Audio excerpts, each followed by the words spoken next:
Right, everybody, hello. Yes, welcome to the English But I'm mute. Championship. We are muted. That's why it's not playing. Right, hello everybody, welcome to the English Under-18 Championship. We are live here at Farnham Golf Club. We're just catching the end of round 3. Somebody I wanted to talk to very quickly, we'll get into a few more formalities, but as you can see we've just caught up down at 18. We've got Saskia Owen over here. Just wanted to have a very quick chat with Saskia. I saw you yesterday, Saskia, and looks like things went quite well out there today. How was it playing? Yeah, I mean it was pretty tough out there. I had a good few putts for birdie, but putt wasn't hot in the afternoon, so finished level, which is okay, but wish I could do better today.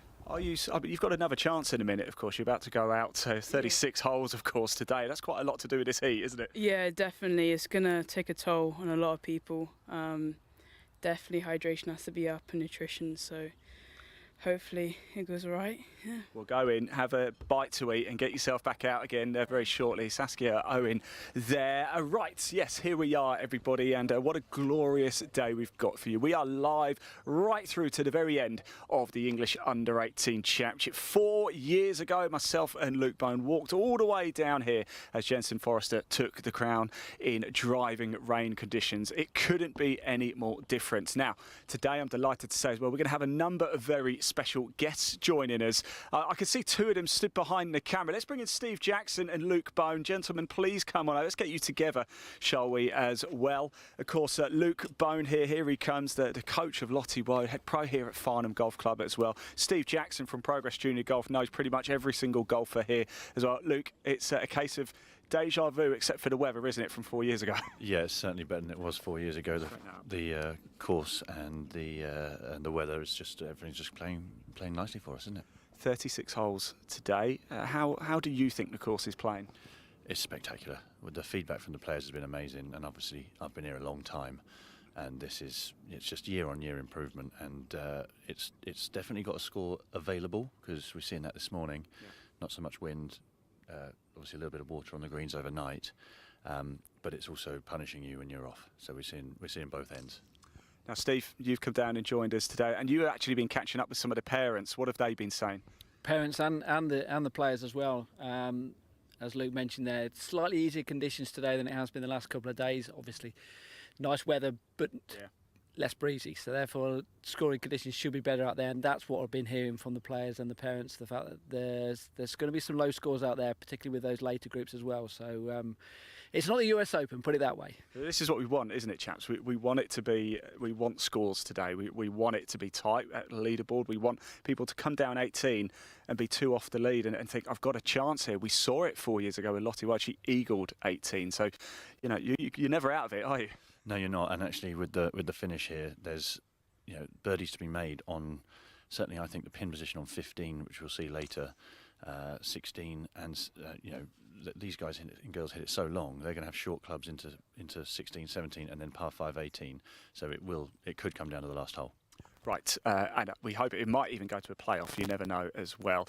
Right, there's going to be a number of us today, chaps, because we're going to be live for a good 6, 7, maybe even 8 hours today. So we're going to be putting a few shifts in total. So listen, we've got some golfers coming down now, and it's somebody you know quite well, actually. Yes, Steve, Cameron Mukherjee's in this group, isn't he? Yeah, absolutely. He's won many tournaments, represented his country as well. So he'll probably be slightly disappointed he's this early in the field, because he would have been hoping to challenge for this event. But I'm sure he'll be pleased that he's made it through to the final day, and then be a case of putting together a scoreline here, and then hopefully move further up the leaderboard in his final round. The other player here in this group as well, Louis Bloxham from Welwyn Garden City. If I'm right in thinking, Luke, Louis was clubhouse leader after round 1, or he was certainly right at the top, wasn't he? Yeah, I think he was he 5 under, yes, and with the 6 under leading. So yeah, he had a fantastic first round. I didn't see what he scored yesterday. What was his? Great question. Yeah. We'll ask our roaming pit reporter, Steve Jackson, today. He's going to be here, there and everywhere, catching up with people for us, aren't you, Steve? You're going to be a busy man, I think. I am, yes. I'll get my mobile phone out and try and check out what that leaderboard looks like. Right, we will have a look very shortly, of course. Don't worry, you are looking at the 18th at Farnham, but we're combining round 3 with round 4. So this is the end of round 3 here for Cameron Mukherjee and Louis Bloxham. Behind us is the first tee, and actually round 4 is just starting to get underway, isn't it, Luke? Yes, it is, and our very own junior captain Jake Platt is going to tee off at 12:24. There were some absolute scenes on the 18th last night. I'll tell you about them in a bit. Great, we'll go quiet and just watch these two hole out. And Steve, if you want to grab a chat with Cameron after, if you fancy it. Absolutely, always good to chat with them. There you go.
So Cameron Mukherjee and Louis Bloxham here on the 18th green at the minute. We're looking at this almost down the barrel here actually, Luke. What's going through his mind? Which is this going to break? There's a small amount of left to right. I mean, if he gives away the hole, I think on the left-hand side, I think it'll stay there. We're about to find out. Great view here, straight down the barrel. Sun's just coming out as well, blue skies, and I've got absolutely no sun lotion on. Lovely putt there, fantastic stuff. That is how you do it. And actually, I often think, Luke, you know, it's a lot to play 36 holes in a day, but if you're there or thereabouts at the end of round 3, surely it's only going to help, and we will expect scores to come down in round 4. The conditions aren't going to change much, are they? Yeah, I just think it comes down to managing the heat. It's going to be the best part of 32 degrees by the end of the day. You should be wearing sunscreen, by the way. Yeah, I will, but I promise I'll put some on. Yeah, I think it will get harder this afternoon. The wind will get up a little bit, and it'll be firmer, faster, and obviously then you've got the pressure.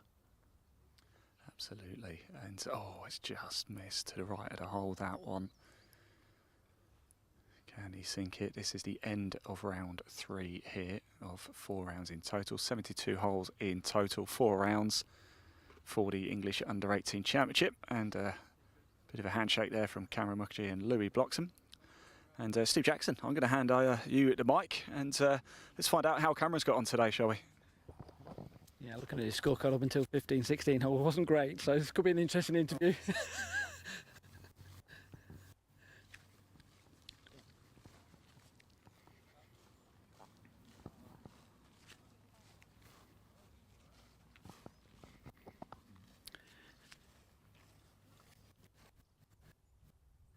Let's have a quick chat with Cameron.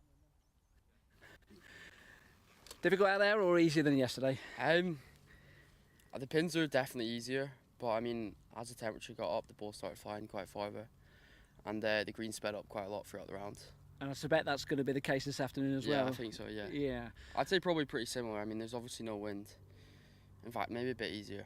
Don't think I quite putted as well, so it doesn't help the score. Where's it going to be won today? Which holes do you think are the ones whereby you can pick up shots? That's a good question. I think at the start, the first 5, they're pretty scoreable. I think if you get a good score in 2, you've got a chance on pretty much the first 5, and then 7, 8, 9, 10, 11 are all pretty good chances too if you hit good tee shots. I think you need to hit it good off the tee if you want to make some birdies. And then I suppose hold on towards the end. That's the key point. Yeah, definitely. I mean, 17 is just a really tough hole.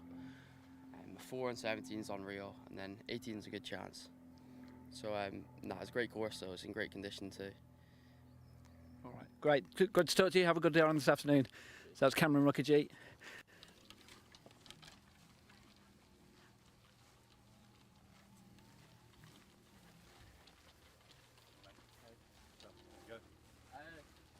Right, so there we go, Cameron Mukherjee. Thank you for that, Steve. I really appreciate it. I couldn't hear what he said, actually, but, well, I was miles away. Me and Luke were catching up over here. We turned the camera around, as you can see. We're looking at the first here.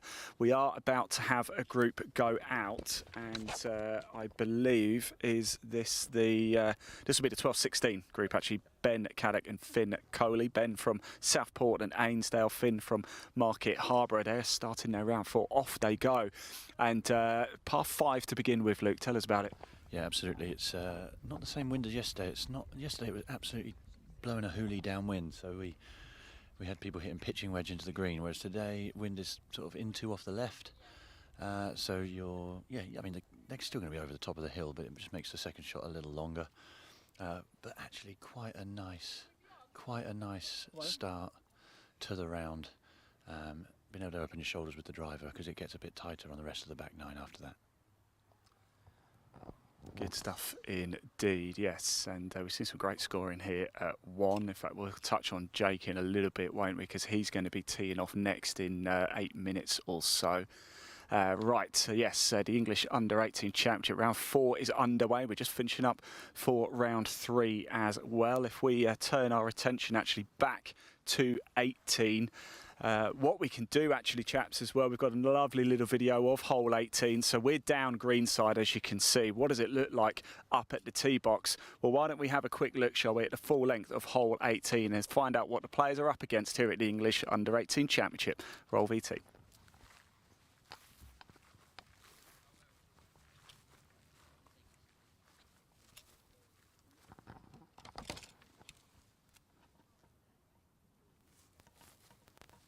Cool, nice one. Video's on screen. Hole 18 flyover.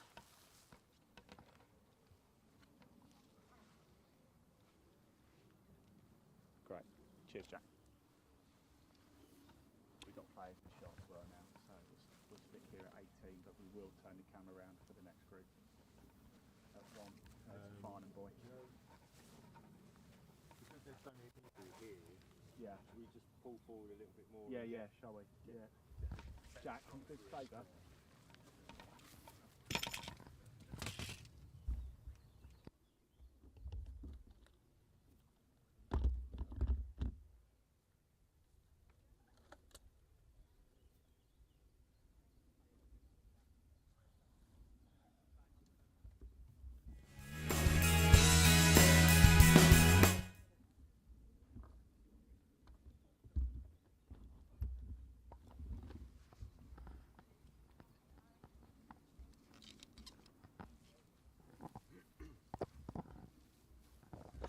Right, everybody, we've just moved the camera, as you can see, just a couple of feet over to the left, so we've got a better view, actually, of the first tee box. So thank you to Dan for doing that so quickly. Absolutely flying there. Let's just give him a quick hand moving it along. Right, we are live, of course, across Facebook, YouTube. We're on Twitter as well, and LinkedIn too. So wherever you're watching, please hit that like button. If you're on the Farnham Golf Club YouTube channel, hit that subscribe button and like button. And one thing as well, the live chat is open.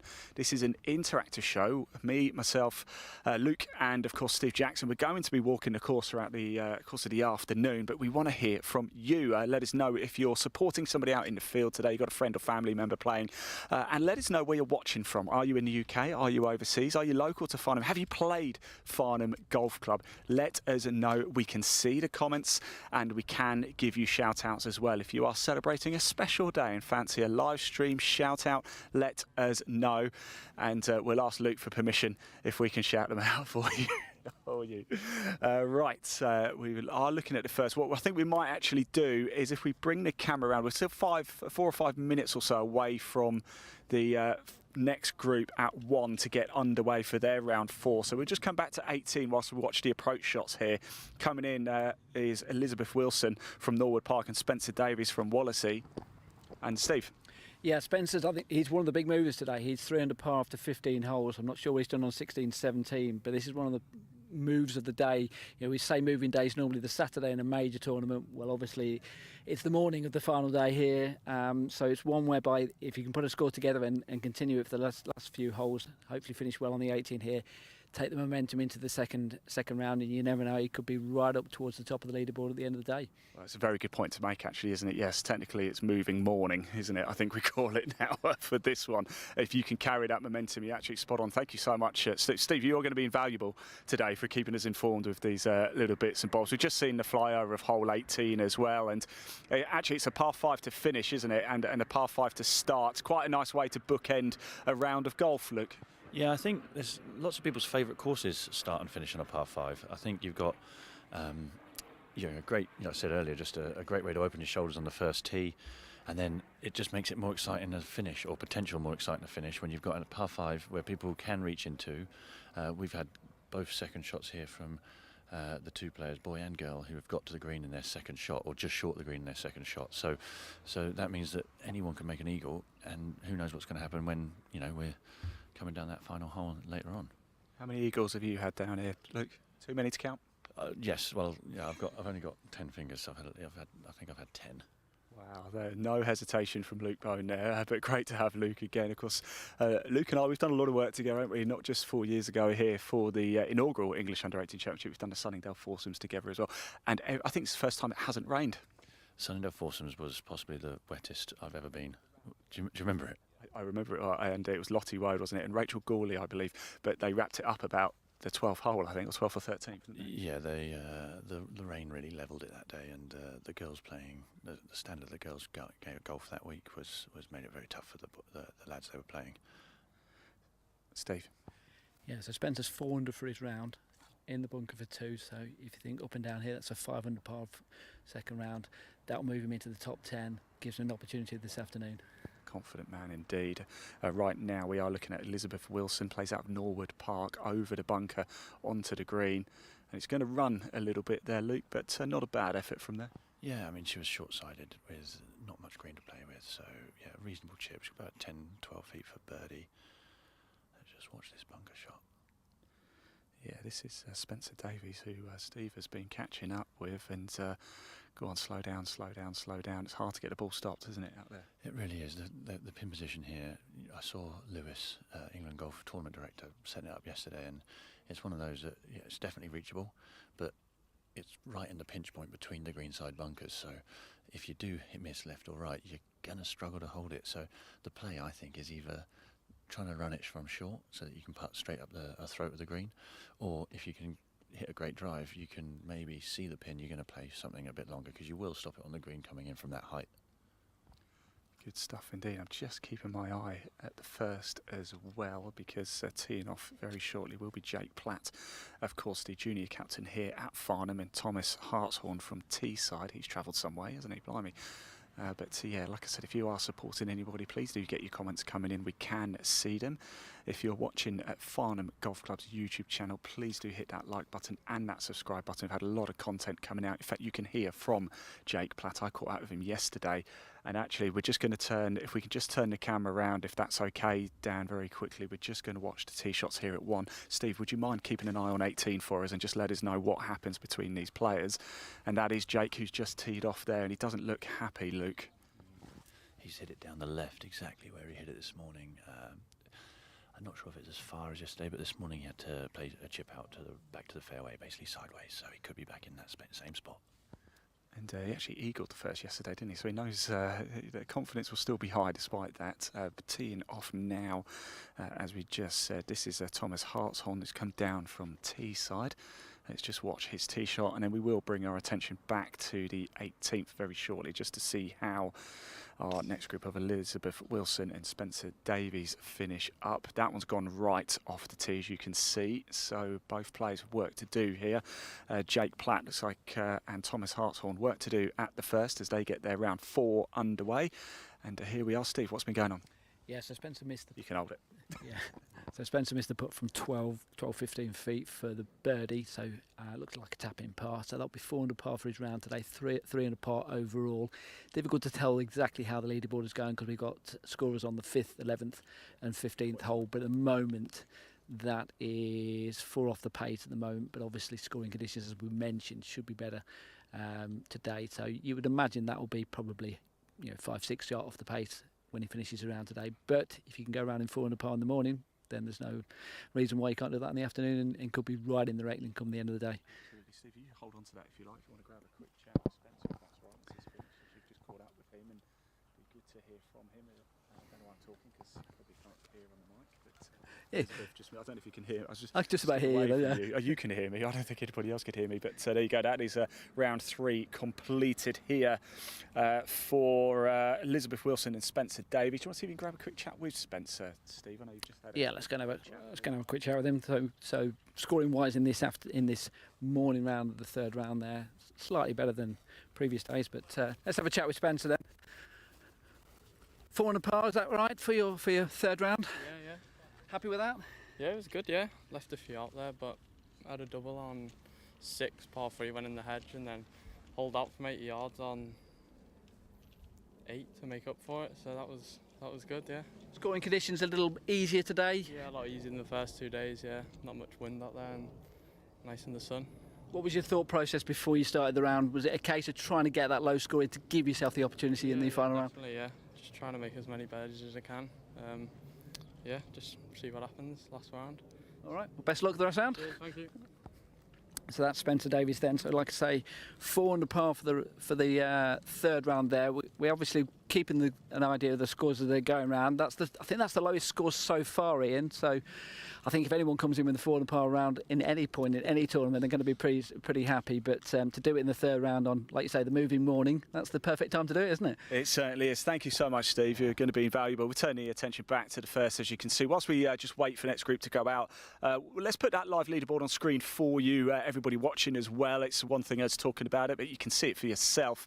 New graphics for us as well in 2025. How good does this look? Just confirm as well, I am looking at the comments, and I've just headed over to the England Golf Facebook page, and Hertfordshire Golf have commented, just saying look out for Hertfordshire players as they near the end of their third rounds. Finley Rennie plays at Centurion Club, currently tied 11th. In fact, he is 3 groups back from where we are at 18 now. So stay watching Hertfordshire Golf, because you will see Finley Rennie very, very soon indeed. So as we said, please do get your comments coming in. We can see them. We will read them out as well for you. Best place to do it, though, is the Farnham Golf Club YouTube channel. We're broadcasting so many pages. A big thank you as well, actually, to our broadcast partners. We're on Facebook. We're at England Golf. We're at Today's Golfer as well, India Golf Weekly, Golf South Magazine, Golf North Magazine, a number of places. Of course, there's Live Golf Now as well, and Farnham Golf Club too. So thank you, everybody. On YouTube, we're at Live Sport Now, and of course, Farnham Golf Club. On Twitter, at Ian Waterhouse1. On LinkedIn, we're on my LinkedIn, Ian Waterhouse as well. So many places we are bringing the golf for you live. So please do comment. However, we can't monitor every single one. So Farnham Golf Club is the best place on YouTube to get your comments in, to guarantee we will see your comments. So whilst you're over there, hit that like button, hit that subscribe button. And Luke, as soon as we went live at 12 o'clock, the clouds departed and the blue skies have come back. Yes, it is going to be toasty this afternoon. Of course, it's going to firm up as well. It did yesterday. What I can't believe is the contrast, the greenkeeper's knowledge of how that sun affects the ground conditions, because you think in the morning, oh, it looks so green, so lush, maybe, is that enough? Is that too much water? And then already you start to see it browning off and tinging on the edges, which we know makes it firmer and faster, so makes it an even better test for this afternoon's play, I think.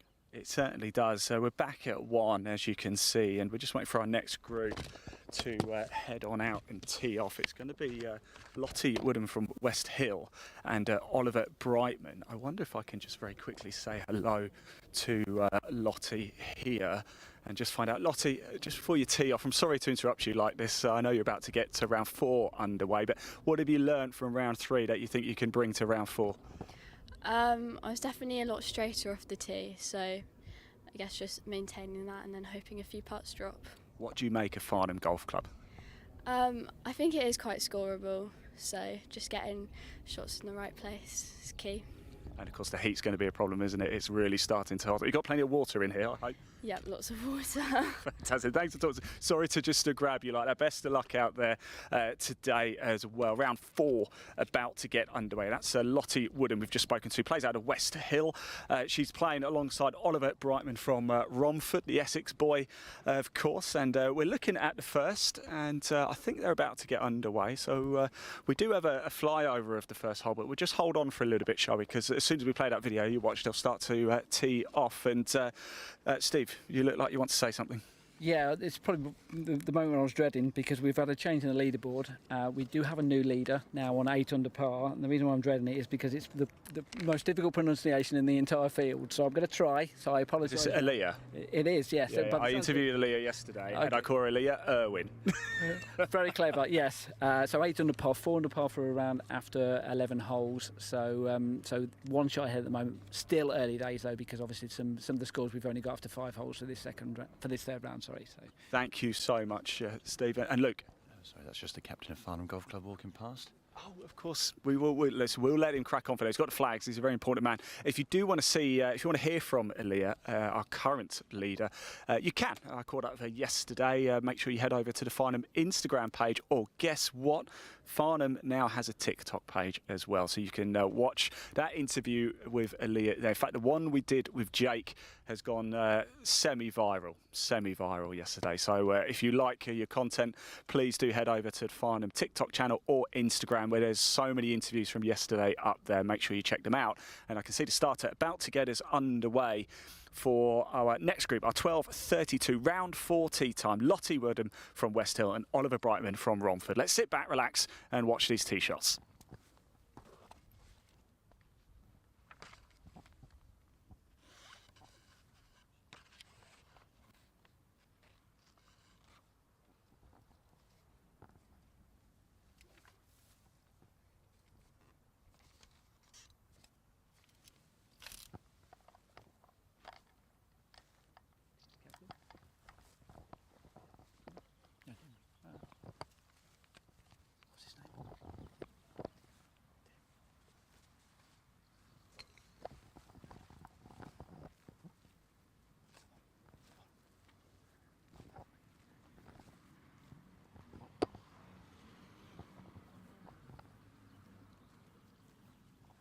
We're going to have a quick chat with the club captain. We'll let them hit the tee shot first, and then we'll have a chat with the captain.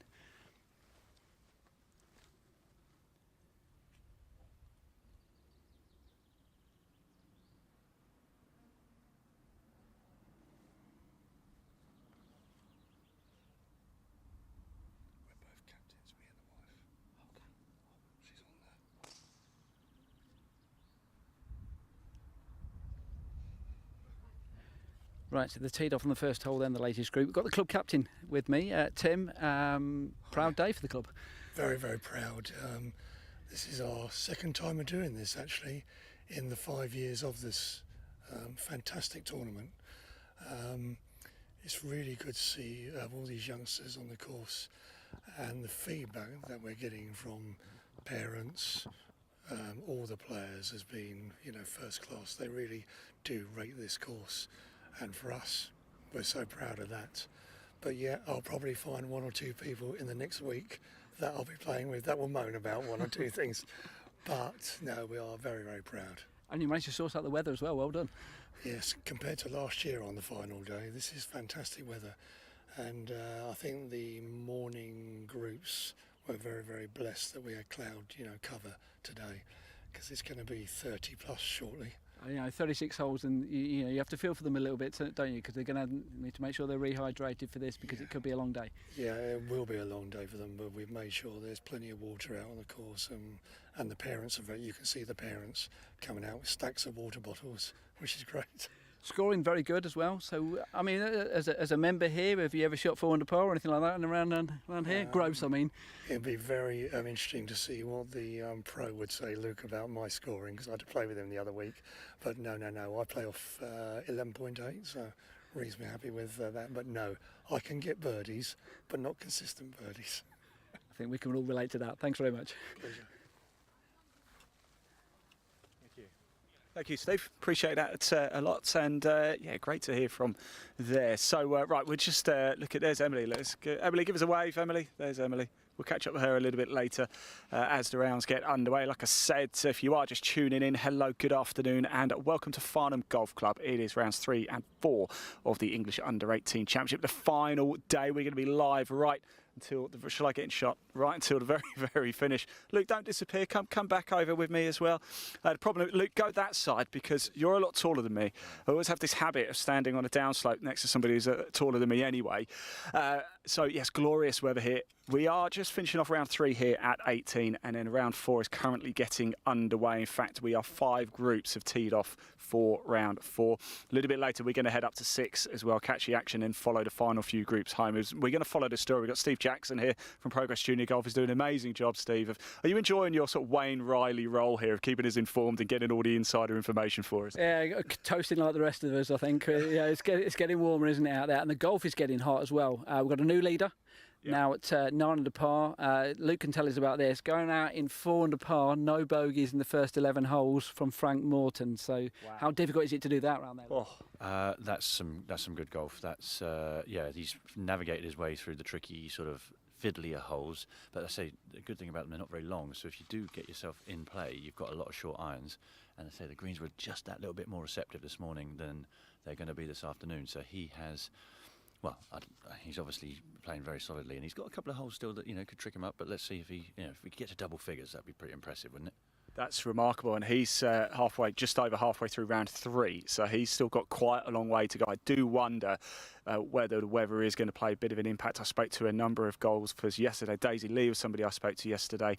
She went out in the morning, and she said it was definitely a benefit to go out early. Yeah, I think this is a question for Luke here.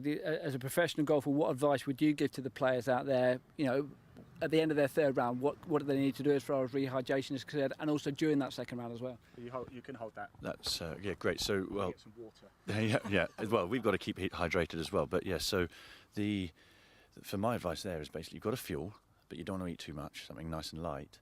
But we've also got this fabulous air-conditioned new clubhouse refurbishment. So actually I would go inside into the clubhouse, stand in front of the air conditioner for a bit, and actually really try and drop your body temperature down to something a little cooler. And you don't want to overdrink, but it's just little sips often. That's the best way. And what I would do when it's this hot, I'd be moving slower. Okay, so obviously we can't be too slow so the pace of play suffers, but walking to my ball, I wouldn't be trying to spend too much energy because you just got to accept that everyone needs to slow down just a touch. It's also something as well whereby how often do these players play 36 holes in a day? I think juniors play a little bit more than perhaps as older players do. But yeah, that's correct. I mean, amateur golf, you're playing an awful lot of 36-hole days. Having experienced what Lottie does over at college golf as well, they're playing often 36 holes. It's slightly slower because the greens are quicker and the courses are longer, so they don't even stop. So it's 36 holes with a sandwich on the go once you finish your round and straight onto the next 18. So yeah, they're certainly amateur golf and junior golf. They're much more used to it than the idea of playing 2 days in a row, let alone 2 rounds in a row for me these days. We talked about hydration, but what about the mentality side of it? When you've finished a round of golf, the third round of golf, and you've got to get yourself, almost calm yourself down and then get yourself back up for the final round as well. I think what depends is, some people, if they've had a bad one, then it's like, right, reset, start again. Some people, if you've got a good one, I wouldn't want much of a break. If I've been playing really well, I'd like that sort of rhythm to continue, and just I'd like to just go straight on and carry on and just eat on the go and hydrate on the go. But I mean, it's just a skill that you've got to learn in this game, isn't it? We talked about it yesterday with Jake on the 12th hole. He had to deal with a 25-minute wait because there was a rules official called over and there was discussion about what was going on. So 3 groups on 1 hole. So little things like that, learning how to deal with heat and 36 holes in the heat, learning how to deal with gaps in play that you're not expecting and still reset and then just produce the goods when you need to. Whoever said golf was easy, eh? Oh, it's hard.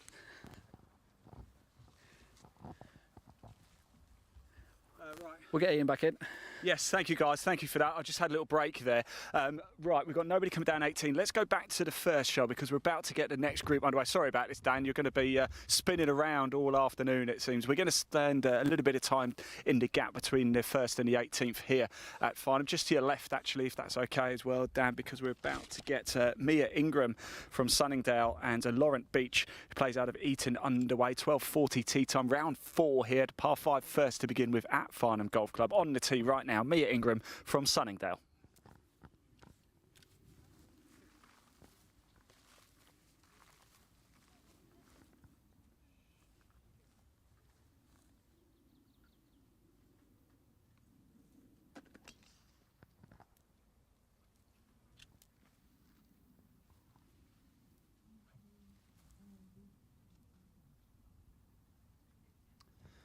And on the tee now, about to get his 4th round underway. It is Laurent Beach from Eton. That's Long Eton, Nottinghamshire way, I believe, Eton, isn't it? That's correct. Luke's nodding his head.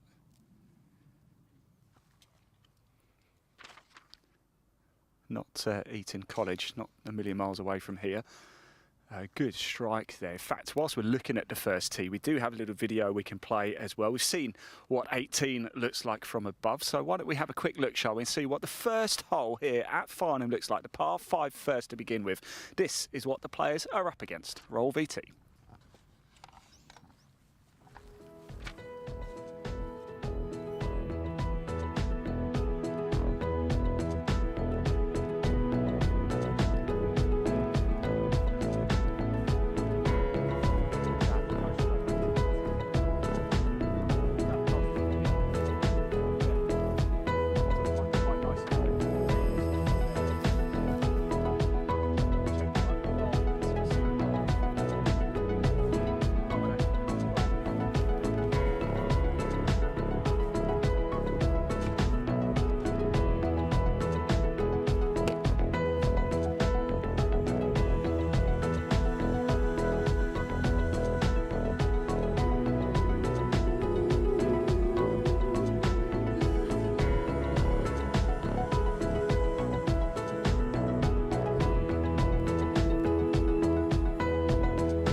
There you go, that's the first. We're back at 18 at the minute. Not too much to see at the minute, although I do think we might have some players coming down very shortly. Luke Bone has gone off to get a golf ball just to see if he can give us a bit more insight into the hole here. But a couple of bunkers either side on the entry into the green. The pin is cut quite close to the front edge as well. Going up next, coming down here, we should have Theo McCormick from Moortown and Adam Murphy from Romford. I'm not sure why there is a little bit of a gap, because there wasn't in the tee times, only 12 minutes or so. But this is now the 5th edition of the English U18 Championship. We were at the inaugural one back in 2021. Jensen Forrester won that one, of course. That was live. Myself and Luke were coming down the 18th there. The final round was shortened to just 10 holes because of the weather, though, and it was Jensen Forrester who won that. Lottie Wode, she eagled the 18th here, but it wasn't quite enough to get over the line. In 2022, the English U18 Championship was at the home of England Golf, Woodall Spa. I was there for that one as well. Tyler Weaver was the winner that year. 2023, it was up at Effingham. Alex Wells took the win. And last year, 2024, it was up at Hesketh, and it was Charlie Rushbridge was your winner. And as you can see, I'm going to get out a shot because we've got some players just coming down the 18th now to finish up their 3rd round here at the English U18 Championship. It will be Theo McCormick and Adam Murphy. Theo out of Moortown, Adam out of Romford. Just whilst we wait for them to play their approach shots, let's just have a quick chat with Steve. Steve, any updates for us? That still things tight at the top, and you've just mentioned Frankie Morton flying out there. Still leading, yeah. Now we can say that all the players now have gone through the 11th hole, so we've got a better idea about how the leaderboard is stacking up now. Frankie's leading on 9 under par. Alaya 1 shot off the pace, and Josh Thompson is 2 shots back as well. So still a little bit of a gap there at the top, but which means now that Spencer, who we mentioned, came in with a clubhouse lead at the moment on 3 under par, is only 6 shots off the pace at this present moment in time. Wow, fantastic stuff. Plenty of scoring we are going to see, I think, later this afternoon. We are going to stay here in the gap between the 18th and the 1st at Farnham just to see the rest of round 3 through. Then we are going to make our way out onto the course. And, of course, later this afternoon, we will be following the final groups home. We're going to follow the story. So whoever it's looking like is running away with things, if there is a player, we're going to keep abreast of it as best as we can. We have a buggy, so there might be a few times when we're live, you might see the camera jiggling around a little bit. It's just whilst we move around to give you the best possible action. And actually, Luke, you've come back now, and I was just talking about the 2 bunkers we've got at the entrance to the green. That one hasn't. It's just fallen short, hasn't it?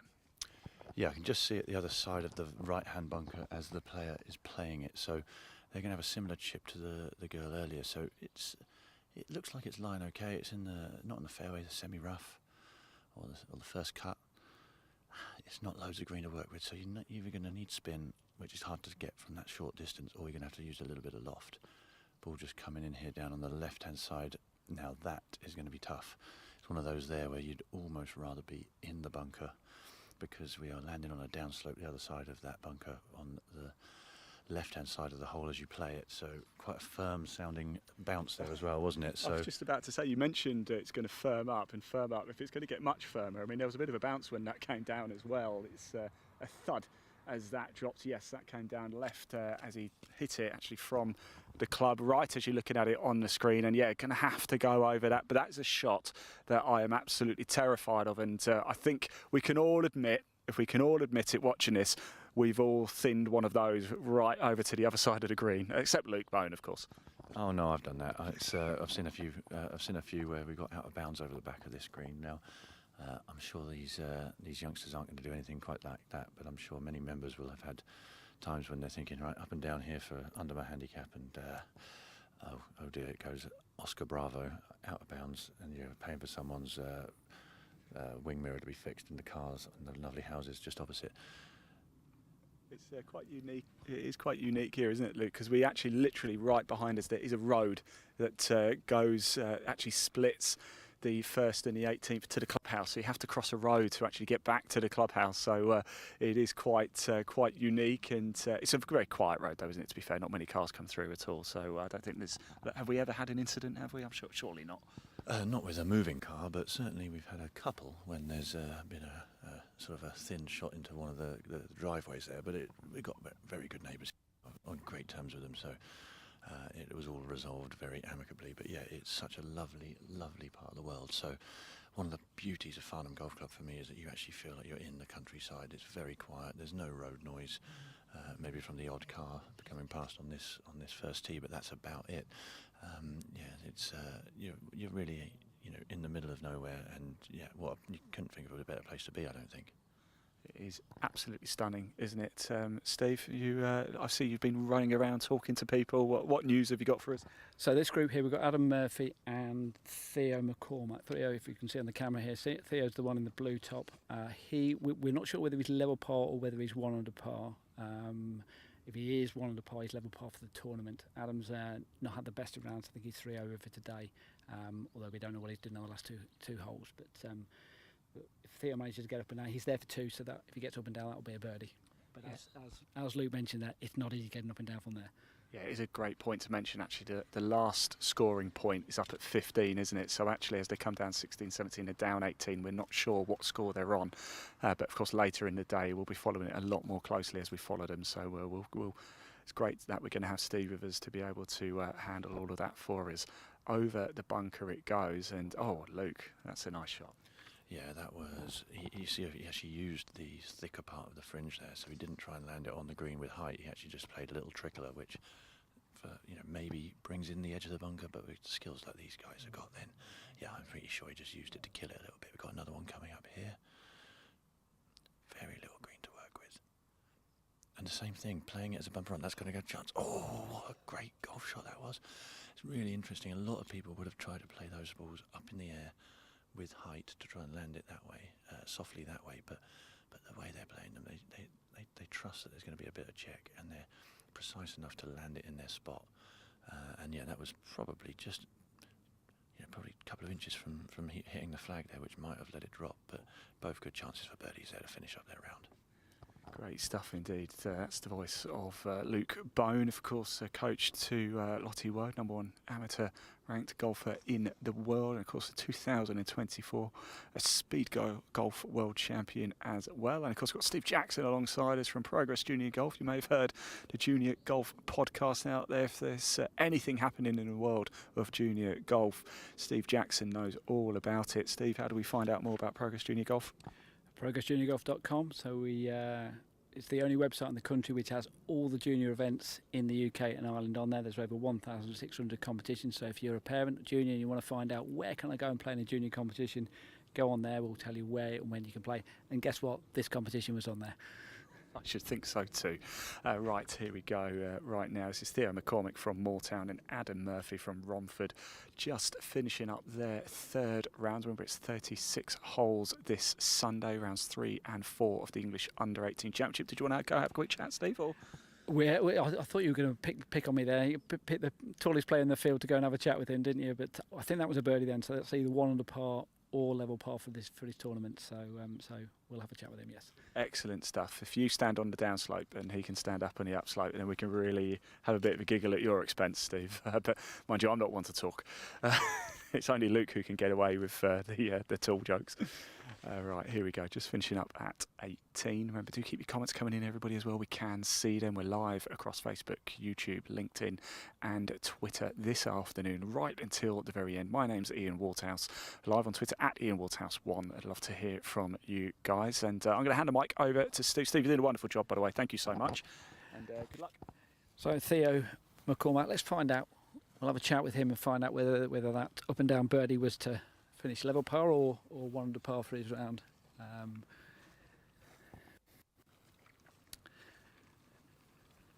All right, guys, Theo. Have a quick chat, if that's okay. Yeah, sure. Up and down, was that for 1 under par or level par round? Level par. So how easy, stroke difficult was it out there today? It was easier than the first days because the greens were a bit slower and a bit easier, but it wasn't easy as always. Still difficult track. I think a level par score probably moves you up the leaderboard. Is that the target when you set out today? I'll probably get like tied 13th, 14th now, but I've still got a chance to get further up this afternoon. Just talk about that 18th hole there, where you left it this side of the bunker. Presumably when you were hitting your second shot, you didn't want to leave it there. But what was your thinking with that chip shot? Well, I just need to land it on the fringe and it'll just run up to about 3 or 4 feet, maybe inside that. But I got the birdie, so it's all right, yeah. All right, good lad. Well done. Have a good day.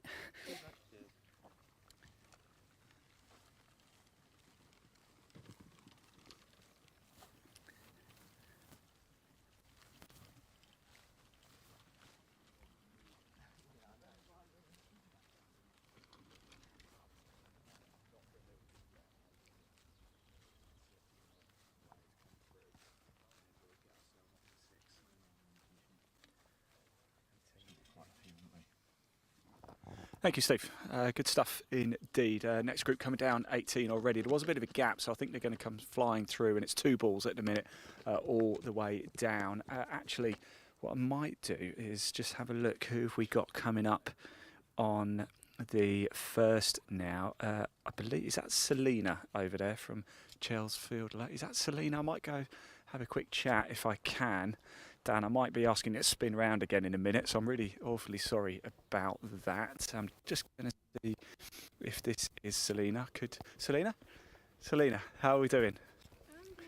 What have you made of your experience of the English Under-18 Championship so far?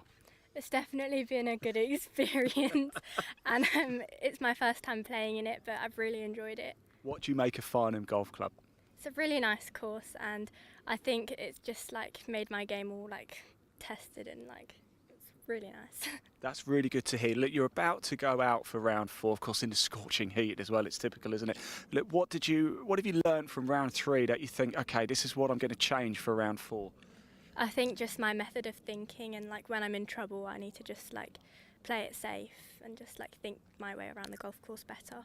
Excellent stuff, and of course, par 5 to begin with. What do we go for? We're going to take the. Oh, I've got the driver ready. Is that what we're going for? Yeah. Yep. Fantastic. We will certainly watch. Thank you. Best of luck, Selena. I really appreciate you talking to us. Enjoy your 4th round as well, won't you? That's Selena Bartaya there from Chelsfield Lakes. She's playing alongside Finlay Lagood. We'll come back to 18. Sorry about that, Dan. I'm going to be spinning your head round all day today. I apologise, but we're going to turn back to the 18th now. Because coming down, we have Maybelle Brooks from Chelmsford and Justin Chinnu from Rochester and Cobham.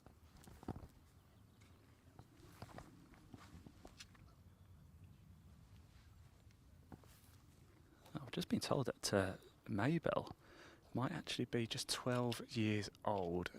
We'll double confirm that for you if you like. That's what Luke was just sort of whispering into my ear.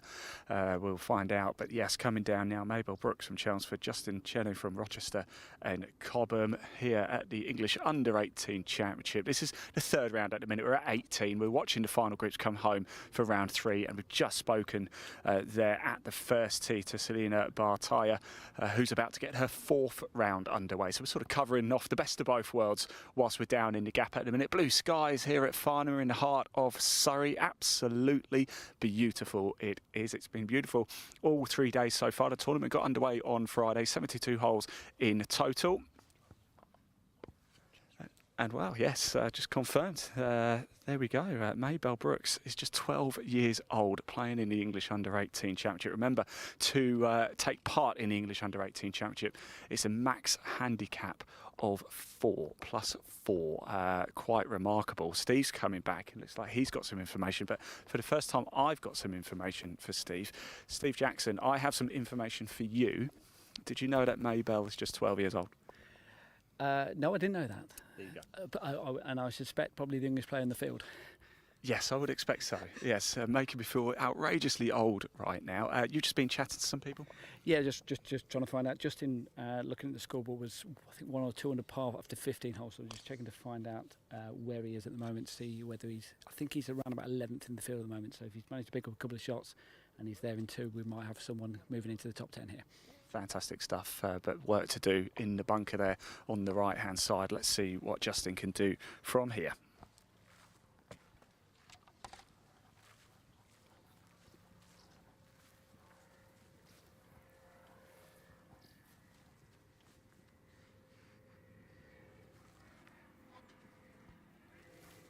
He's got out well there, Luke. You actually said before it's almost a better scenario from the group we just saw before, didn't we? You said you're almost better off in the bunker, and that almost proved it. Yeah, he played that very well. Just outside over the lip. Not much spin because he hasn't got enough distance to make a fast swing. So he just sort of almost like a dunk and run, let it run out to the pin. Here's Maybelle now. She's got a little chip. Just there's a little hill to the right-hand side as we look, which is going to kick the ball from right to left once it starts rolling. Playing it with a reasonably straight face.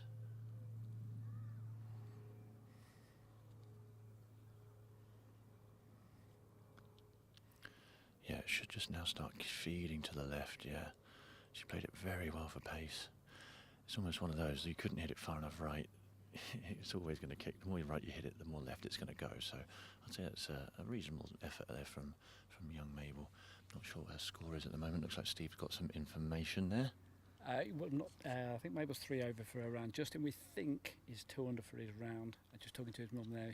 She's the perfect parent. Doesn't really know what the scores are out there, which is probably just as well, because it doesn't help sometimes having parents who know exactly what you've done out there on the golf course. But I think 2 under, 1 under par for the tournament, which has him at the moment 11th. That's fantastic.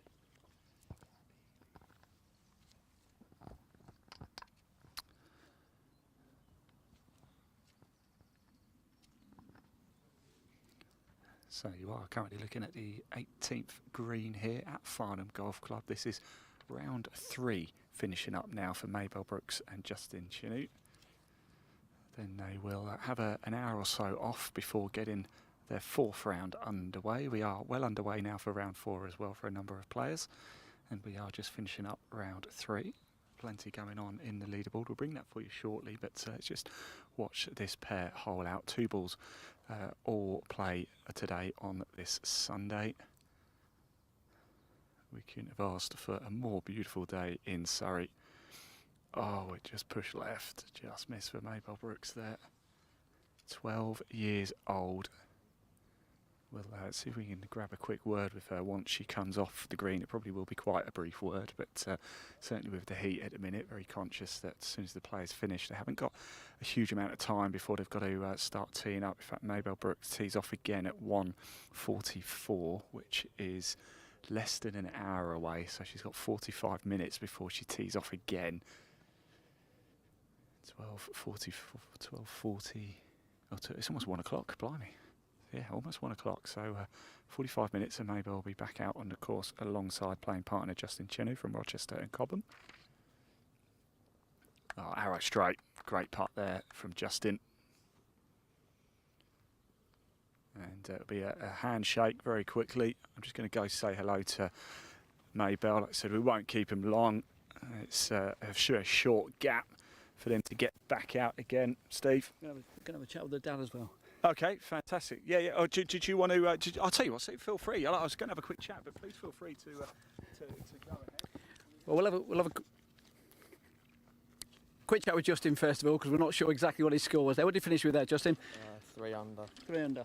What you were looking for when you first teed off this morning? Something probably a bit better than that, but to try and get into contention, you know. I think you'll be probably top 10, top 12, something like that, which gives you the opportunity. Yeah. Give me a chance going into the final round, yeah. All right, good luck this afternoon. Right, let's have a quick chat with Mabel then. We suspect, Mabel, that you're the youngest player in the field. Does that sound about right? I don't know. How old are you? 12. 12 years old. Right, Yeah. now just having a quick chat with your dad. He's legged it. He said he was going to have a chat with us, but he's legged it. So, but he said you've only ever played in one other tournament in this country. Is that correct? Yeah. Where was that?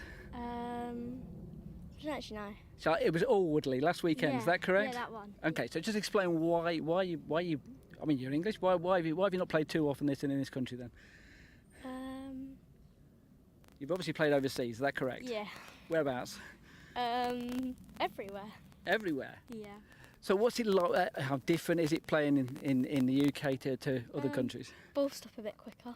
Okay. In different countries. Yeah. I mean, this golf course is nice. Ball stop. Which is good. And when you go on, give us an idea which countries you played in then. So help me out a little bit. I played in Spain, Portugal, Scotland, America, Dubai. Okay, so of those 5, Scotland is one whereby the weather's not quite so nice, but Portugal, Spain, America, Dubai in particular. What about the weather here today, though? Oh yeah, it's really hot. It's So quite nice. You must be used to it then. Yeah. All right. Well, best of luck this afternoon. Thank you. I'll be a bit harsh on Scotland there, won't I? Saying the weather's not great up there, but I'm sure it is on occasions. Thanks, we had a nice view of your back as well for that interview, so that was great stuff indeed. This is the beauty of being live, isn't it? Right, Dan, I'm really sorry to do this to you. Absolutely sending you loopy today. We're going to go back to the 18th here, just because myself and Luke were watching Finlay Rennie from Centurion. You may remember, of course, we had a comment from Hertfordshire Golf. Here is your guy coming down now, and George Shakespeare. To be or not to be, that is the question this afternoon. But we've seen a fantastic shot onto the green, haven't we? Yeah, I'm pretty sure this is going to be the close ball there next to the pin is actually for an eagle. So that looks to be about 5 feet. We didn't see where it was hit from because it was the other side of the brow, but it came in from a serious height and stopped very quickly. So it wouldn't surprise me if that's to finish the round with an eagle. Not sure which of the players hit it. One's just short of the green anyway, so they're both in really good shape for this par 5 finish. God, it's getting warm now, Ian. Isn't it? I'll tell you what, let's ask Hertfordshire Golf which one is Finlay, because they will know. And Steve, you look like you're itching to tell us something. Over to you. Yeah, funnily enough, I mean, talking about Hertfordshire Golf, Centurion is the club for Finlay Rennie. It's one a big shout out for Centurion because they are hosting a Ladies European Tour event coming up in August, and they have given, I held an event a week or so back, they've given us free tickets to all the girls, all the boys who are playing in that for the Saturday and the Sunday to come along and watch the tournament. So the juniors get in free anyway, but they're given tickets to the both, 2 adult tickets for both days. Not only that, I mean, how about this? They've said we would like all the juniors to be part of our presentation ceremony afterwards. So when the winner goes up and picks up the trophy, last year it was Leon Aguirre, previous year I think it was Bronte Law, so some seriously good players who win that tournament, and they're going to be part of the presentation ceremony afterwards. So well done to Centurion, well done to the Ladies European Tour as well, you know, supporting junior golf, and that's what we can all applaud that. We certainly can. Yeah, thank you, Centurion Club. That's fantastic. The only thing I will say is I don't have an invite yet for that. What about broadcasters? Because I attended a well-known newish golf tournament at Centurion a few years ago that I'm a big fan of, Steve, that you know from the podcast. I'm a big fan of this particular tour up at Centurion, and I had a great time. But anyway, let's not start an argument on the live stream, because we are watching the English U18 Championship. Round 3 finishing up now for Finlay Rennie from Centurion and George Shakespeare from Royal Eastbourne, and a great effort there indeed. And Steve, I was wondering if you would like to take... are you enjoying chatting to people, by the way? I hope so, because you're doing a great job of it. Well, you've seen my backside, so no, I have a face of radio. So no, it's been great fun, isn't it? Watching these players play. You know, I would dream. You would dream of finishing a round of golf and be disappointed with a level par round. I mean, that's the standard you're talking about out here. You know, gorgeous conditions, fantastic golf course. Yeah.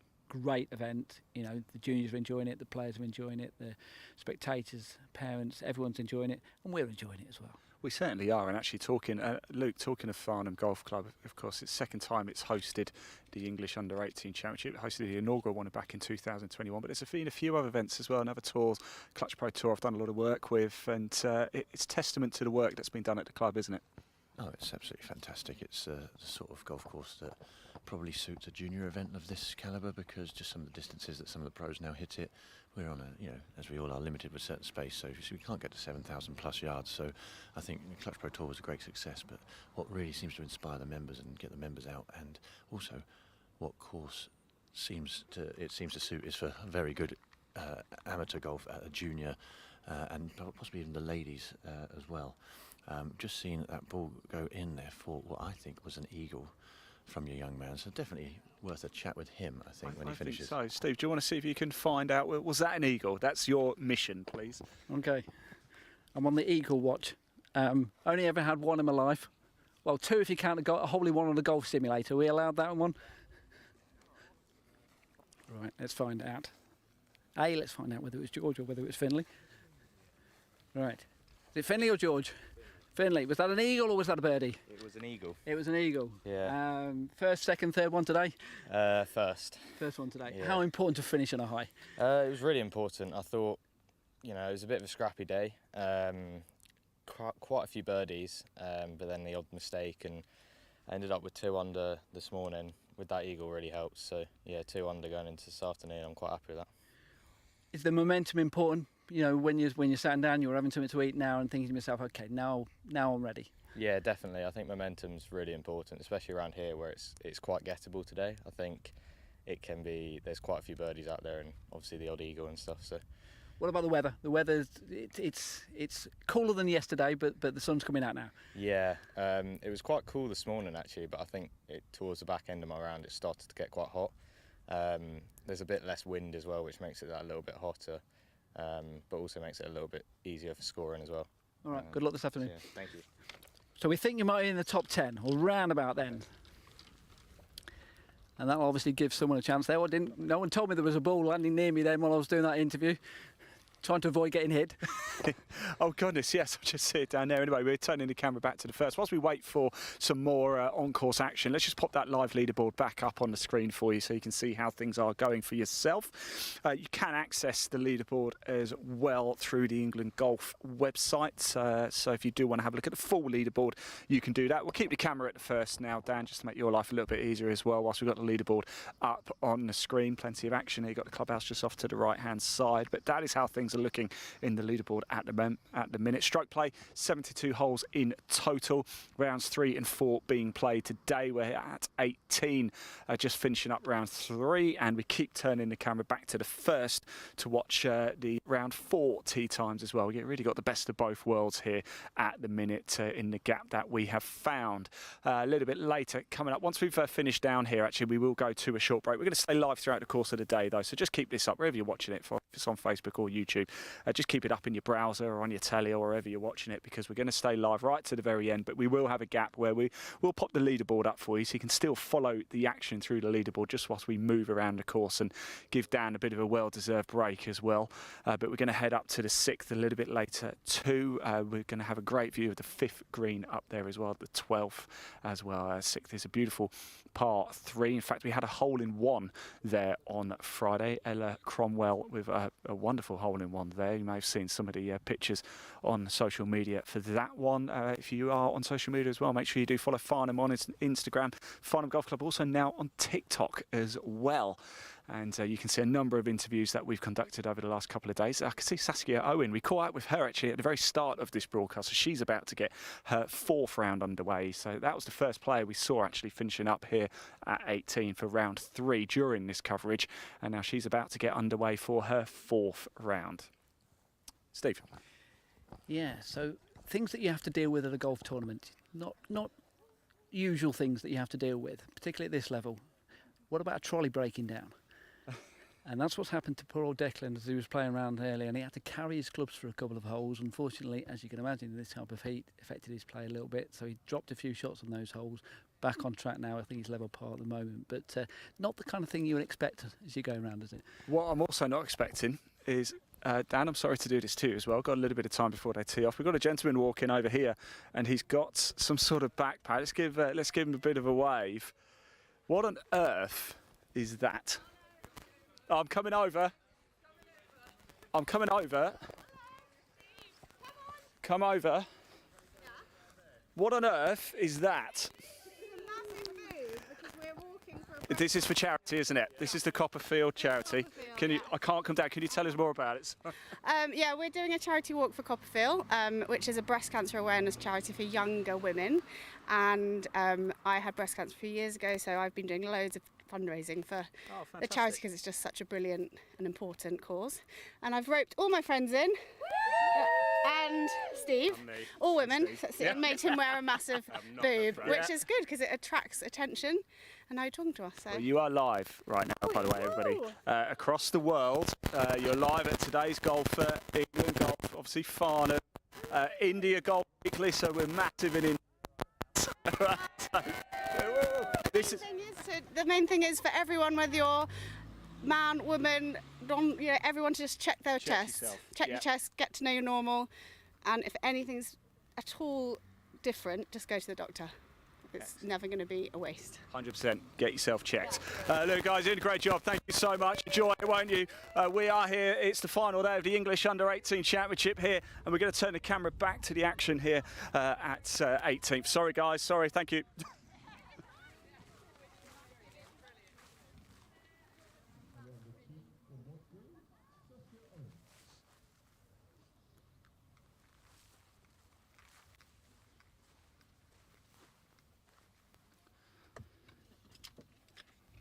Right, so we are back here at 18 after a short pause there, but great stuff. Nice to see and great in the local community. But this is Dec Goodfellow and Daisy Lee. Daisy Lee, of course, I caught up with yesterday. She was around in 3 under par in her 2nd round.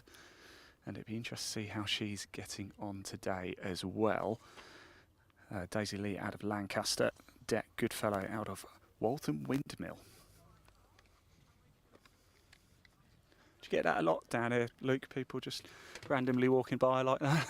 No, that was a very good course, though. Very good course, wasn't it? Yeah, definitely.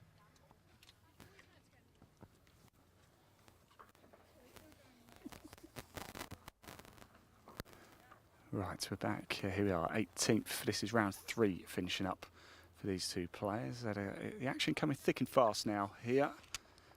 And we are starting to get to the closing stages of round 3. Keeping an eye, of course, at the first tee for round 4. This is Dec Goodfellow and Daisy Lee. Not too many more to come through. Another 6 groups or so to come through here to finish up round 3. You can see the one behind already. This is Daisy Lee on the ball now.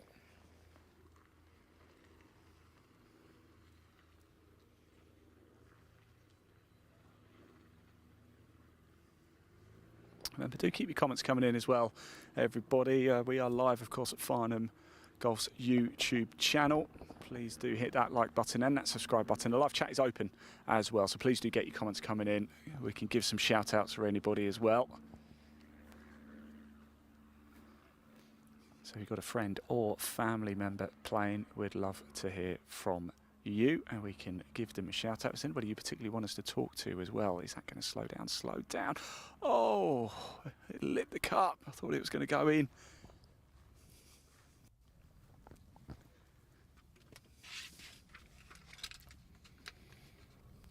And that was a deck good fellow there, almost holing out.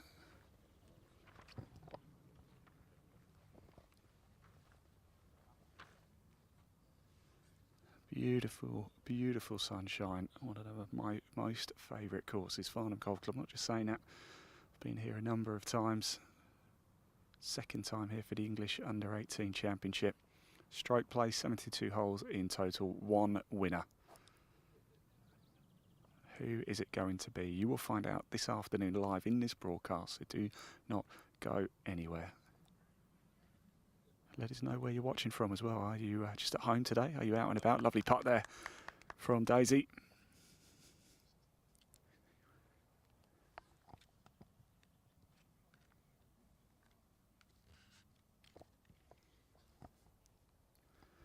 A big thank you to all the volunteers as well. A wonderful job by everybody at Farnham Golf Club and England Golf, putting together such a professional tournament. Here is Deck Goodfellow. In it drops. Round 3 complete for Deck Goodfellow and Daisy Lee. They will have a short break once again before getting themselves underway for round 4. Let's go say hello to Daisy again, shall we, and just find out how things have progressed since our chat at the end of round 2. Daisy, it's good to see you again. It's just, we obviously caught up yesterday after, I think you went round 3 under yesterday, didn't you? How was round 3 for you? Round 3 was a lot harder, I think, in my opinion. I went out later, but not my best golf, obviously. I didn't shoot 3 under, shot over, but it's okay. It's golf, to be fair. And of course, it's 36 holes today. You're going to go out very soon and do it again. It looks like the course is firming up quite a bit. It is. It is. Greens are slower than yesterday, but I think they will warm up in the afternoon because of the heat. And yeah, they were a bit slow this morning, but I didn't really adjust to it. But I think everything's going to get a lot more firmer this afternoon. So I'll just have to try to adjust. I better let you crack on. You haven't got too long to go, have you, before you back out again? That's Daisy Lee there. Best of luck, Daisy, for round 4. Appreciate you talking to us. And we're going to go straight back to the action here at 18. I'll get out a shot and let's watch our next pair come down. Thomas Prescott and Theo Morris. Thomas from West Lancashire, Theo from Links.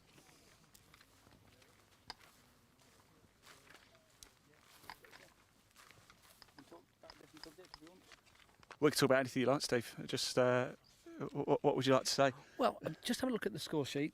Well, not necessarily the score sheet, but the tee times and the players and who they're representing their club. And if you work your way down, it's pretty much for almost every club.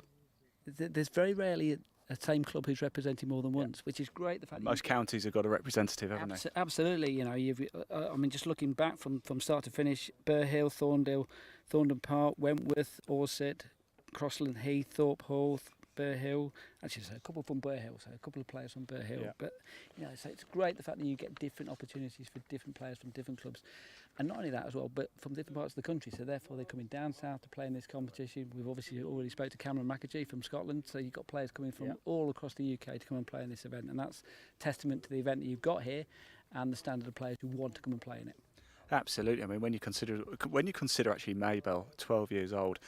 Bearing in mind the max handicap to compete in English Under-18 Championship is +4. I mean, 12 years old and to be at worst a 4 handicap. And the fact that she's only ever played in one of the tournament in this country as well. I mean, that's a seriously experienced golfer. Weirdly enough, for a 12-year-old, someone who must have played in a lot of tournaments in other countries, but not necessarily in this country. So you know, different experiences for them as well. 100%. Yeah, remember that name, Maybell Brooks.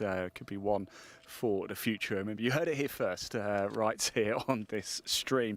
Right, coming down now, Thomas Prescott and Theo Morris. Warm enough for you, Luke? It is getting hotter and hotter and hotter, isn't it? Yeah, one of the members just came up to me and said they're going to absolutely fry out there this afternoon, and I can't help but agree again. I'm looking forward to getting up to 6 actually, just so we've got some trees around us. Yeah, a little bit more shade up there, but yeah, look, we're not going to complain about it. It's the middle of summer. We've had a great summer so far, and you know, we'd much rather this than what it was like last time, Ian. And we've got the young man on the left-hand side of the hole as he plays it. This is one of those where I can't quite tell if it's got to go over the bunker, but as we just saw in the previous group, that really is narrow where that pin is. Oh, it's just been put off by the announcer on the first. This is all the sort of stuff you've got to deal with in golf. You've got to be able to reset your process. We just had quite the distraction on the road past us there, Ian, which was very pleasant. But the golfers over here were having to back off their ball a few times. But that's the nature of having golf. You know, you got to be able to do your routine. He's played it in low. He's played it bumping. Oh, I tell you what, he won't be happy with that. But that could have been way worse. What I think is really interesting in here, and you're seeing it every time when people are missing the green, because it's so firm, they are not attempting the high floating shots because the ball still doesn't stop. It's just so bouncy. So actually, you're playing the more percentage shot. You're playing it a little lower, and like, don't get me wrong, he's not necessarily hit it in close there, but he hasn't done anything silly from that position with bone hard pan ground underneath the club. You could easily bounce it, and then you're starting to talk about missing the green with your approach, and then causing a bogey on a par 5, which no one wants. This is an eagle putt just hit from just short of the green, just the right side of the bunker, rolls up, looks a good pace. Oh, he's just watched it go past. Notice what he did there, which I really like, the process these guys go through. He didn't take his eyes off the putt even though it missed, so he's just got the read of the putt on the way back, so hopefully he's going to hold that in for a birdie. You know, it's little things like that, isn't it, that you don't think about unless you're a pro or one of these very talented golfers. If I play, I've hit it and it's missing, immediately I look up and don't follow it through. When actually... That happens quite a lot then. That happens quite a lot for you then, I imagine. I'll tell you something, right? Luke keeps talking about us having a round, but we haven't had it yet. One day we will. One day we'll get that round. It's Steve. Yeah, well, what I would say with that is that you have to be strong enough to hit the ball to reach the hole first of all, Ian, don't you? Just an update on the scores for you. Quick, so I can get back. Absolutely, yes. So we do have a leader, 3-shot lead. Then I mean, we've obviously got spotters or scorers on the 11th and the 15th hole. So Frankie Morton still, we've got him up to the 11th hole. He's 9 under par, so 4 under par for his round. Elias dropped back to 6 under after 15 holes, and she's alongside Josh Thompson, who's on 6 under as well. So still a way to go in this first round of today's play, the third round of the tournament, but movement on the leaderboard. So here's that follow-up putt for birdie, and he's missed it. He's missed it. Looks like he doesn't know if he pulled it or if he just misread it, or just they're subtle. What we feel at Farnham Golf Club, and we'll talk about this as we go around. This 18th green, there's almost no break on it, and then you've got holes like 5, 6, 7. And 11 where the break is significant, so you can be playing a foot of break from 6 feet on the 5th, and then you can be playing almost no break from 6 feet on the 18th, and that's not always difficult to contend with when you got that variance throughout the round. Let's talk about mentality here as well. So he's just missed the putt, an opportunity to get a birdie to finish off with. He must be still going through his head now. He's going to have to sit down, calm down. How do you do that? If I knew that, I'd still be playing golf. No, it's all about process. Basically, these kids are playing so often that the ball is just the next time they're going to hit a golf ball. Right? They're not thinking about the consequence, or they shouldn't be thinking too much about the consequence. They're probably aware of where they are in the score, but the best players that I see, it's almost isolating every single shot on its own merit as a problem to solve. Obviously, they're frustrated if they miss, but I think they'd be frustrated regardless of whether it's for a birdie or a bogey. If they miss from 4 feet, you know that's you giving one back to the course based on things like strokes gained. They all know how clever. They're all clever now on what the stats mean, and they know that if you miss from 4 foot, you've just given one back.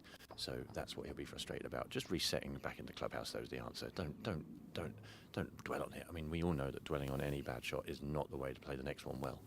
But as you mentioned there, it's a lot easier to do it when it's in the middle of a round, because you can reset within a matter of minute, 2 minutes. When you've got a half an hour, 45 minutes, an hour break, getting that reset, is it easier or more difficult to actually do that reset? Well, at least he has got more holes to play. If it was the last hole of the whole tournament, he would be remembering that on the drive home. So I mean, yeah, he'll come out. He'll hopefully use it as fuel. Okay, you've got to use these things. You can't be standing on that first tee later on in an hour's time, being annoyed at a putt that's in the past. So he'll have some lunch, he'll rehydrate, and just set off to try and probably go and smash one down the first and make birdie or eagle. Luke, we've had a message actually come in for you. Steve Taylor says, "Hi Luke, this is Steve who worked in the pro shop with you for a short while. The guy who, I hope you don't mind me saying Steve, but had a car accident. He just asked, hope you're well." Steve, hello. I do remember you very well. Do you play a bit of golf? I think I maybe gave you a couple of lessons as well as when you were working here. I dread to think how many years ago that was, Ian. It always feels like last year, and actually it was probably more like best part of 10. But I'm certainly don't. Thank you very much, Ian. You're being very kind to me today. For a compliment back, you look lovely. You look lovely too. Nice to see you, Steve, and nice to hear from you, Steve. And I hope you're enjoying the coverage. Good stuff indeed. Right, we've got next group coming down. We'll just quickly pop that leaderboard up on screen for you, as it looks like there's been a fair few changes. Big thank you to Steve Jackson as well, joining us today from Progress Junior Golf, keeping us informed of what is going on. In fact, he's just marching off now to go chat to more people. So great job by Steve Jackson to keep us up to speed with everything. Like I said, the scores aren't updated after every single hole. We've got scorers after 3. 5, I believe, and certainly one after 15. There is one somewhere in the midfield as well, but unfortunately the scores are not updated after every single hole. So Steve is running around getting as much information as he possibly can. Big thank you to him.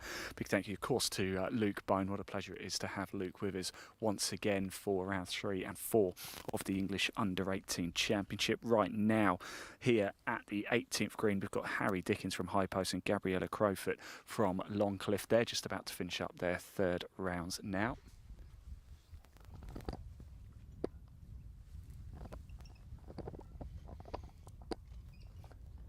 And we're about to be joined by a special guest actually over here. We'll keep the camera on the players, but I am delighted to say we are joined by the head greenkeeper here at Farnham Golf Club. Hello, Ian. It's good to see you. First of all, thank you. What a job you've done. How much work goes into putting on an event like this?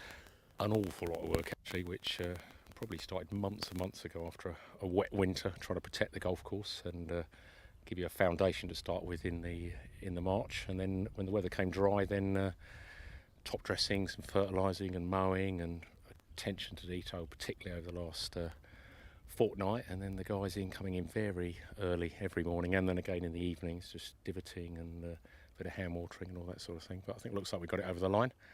Well, it must be so nice for you now, because you can actually sit back, relax now, can't you? And actually just watch it now. Whilst we're all working now. Work begins for us now, but for you it begins months ago. It did. I must say, I was working first thing, and I got home, went home, and I must admit I fell asleep for a few hours actually, which was nice. And I've had a bit of breakfast, so I'm going to come and enjoy my work and my team's work and everything that goes on at the golf club. So a bit of a walk and an ice cream involved, I think. Well, I'll meet you at the halfway hut in a bit, shall we? Absolutely. You're not back tonight, are you? I will be back in this evening. Actually, there's a couple of things. I did actually notice something not quite right with the irrigation, which I need to have a fiddle with. And then the guys are in very early tomorrow morning, because I think all the England golf guys are coming to collect all their paraphernalia ready for their next tournament. So we've got to get it ready for them. And then the members will be, I think the seniors have got a match 7:30 Monday morning, so the wheels keep turning all the time. Never ends. Well, thank you so much. What a job you've done, and your team. So big congratulations. Steve, you wanted to have a chat actually? Well, just one question, because we've got the latest leaderboard coming in. We've got someone in at 10 under par, so double figures under par. As the greenkeeper, is that something you like to see or not? Well, I think it's a reflection of the greens. You're not going to sink a lot of putts if the greens aren't good, so they must be rolling true, because these guys just are such good golfers, aren't they? So, maybe it doesn't bother me if people go home, they play well, everyone's happy, aren't they? Everyone's happy, so that's the important thing. Much as it's competitive, we want to play golf and enjoy ourselves, don't we? So, and people want to see some people holding putts and hitting amazing shots and all this sort of thing. So. I'm pleased. I'm pleased that someone's knocked it out the park. Still got a few holes to go, Martin, but 5 under par after 15, that's pretty good going for any round of golf. There's some great golfers. These people might go on and become famous golfers, I think. There's no two ways about it. They're young. From a club point of view, when you do see these players and you think, perhaps, I don't know, in 5-10 years' time, and you look back and you go, wow, we had that player play our golf course. Absolutely. How pleasing that is. It is. You know, we won't know who they are now, but as you say, in years to come, you'll think, crikey, that was so and so. He did that or she did that. So it will be quite prestigious. Remember that we were part of their journey, as it were. Fantastic. All right, appreciate your time.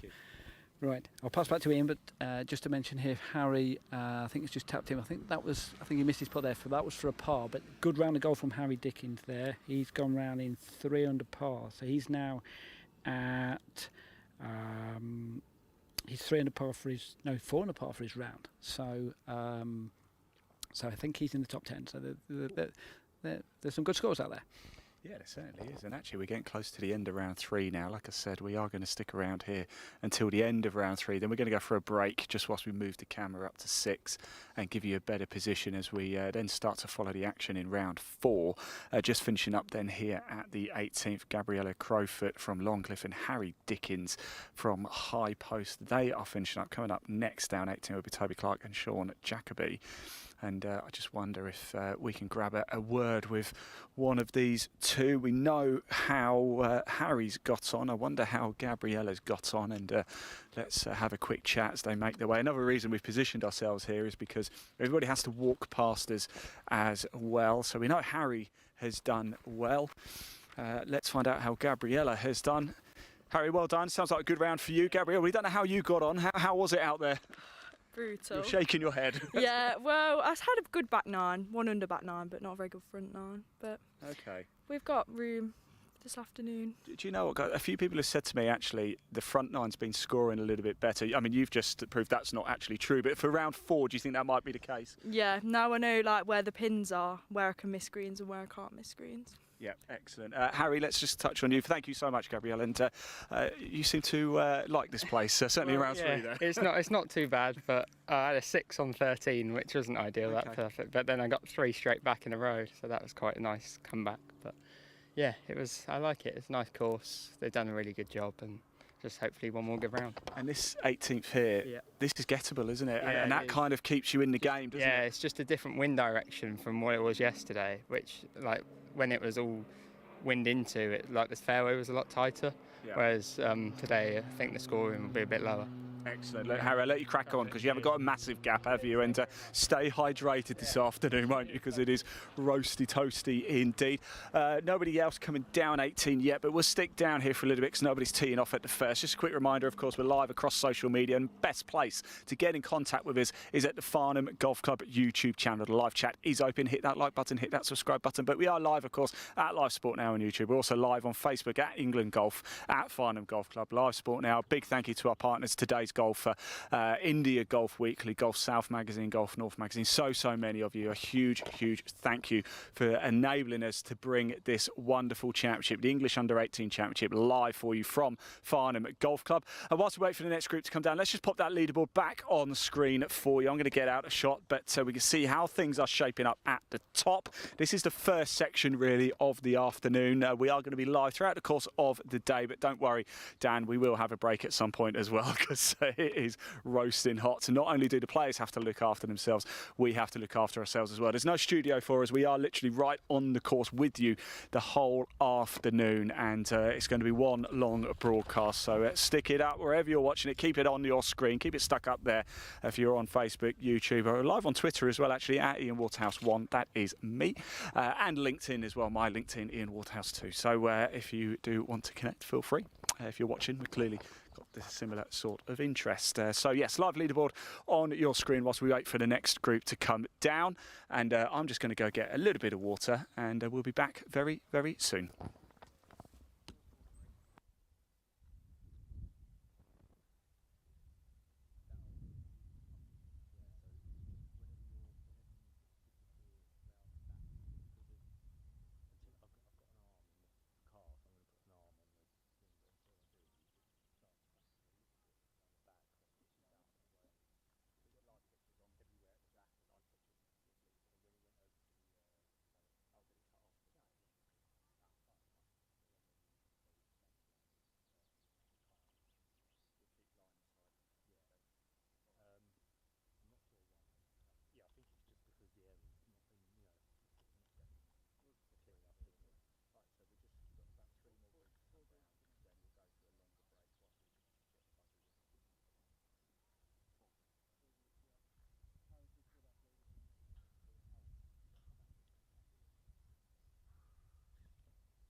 Right, next group making their way down the 18th now, and looks like we have Toby Clark and Sean Jacoby from Cumberwell Park and Burr Hill.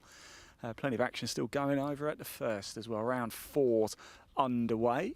And as you can see, you can just see a white cap just tucked underneath the ridge there on the horizon here at the par 5 18th to finish off here for round 3 of the English U18 Championship for Toby Clark and Sean Jacoby.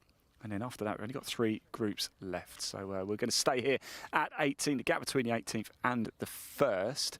In fact, we've got a player off to our right, actually. I didn't see them there. They're just in the trees, just off to the right there, as you can see. So difficult shot that, I assume, then. I'm not too sure who that is, actually, whether it's Toby or Sean. Oh, lovely shot coming onto the green. There it is, look. That was all the way back there. Great stuff.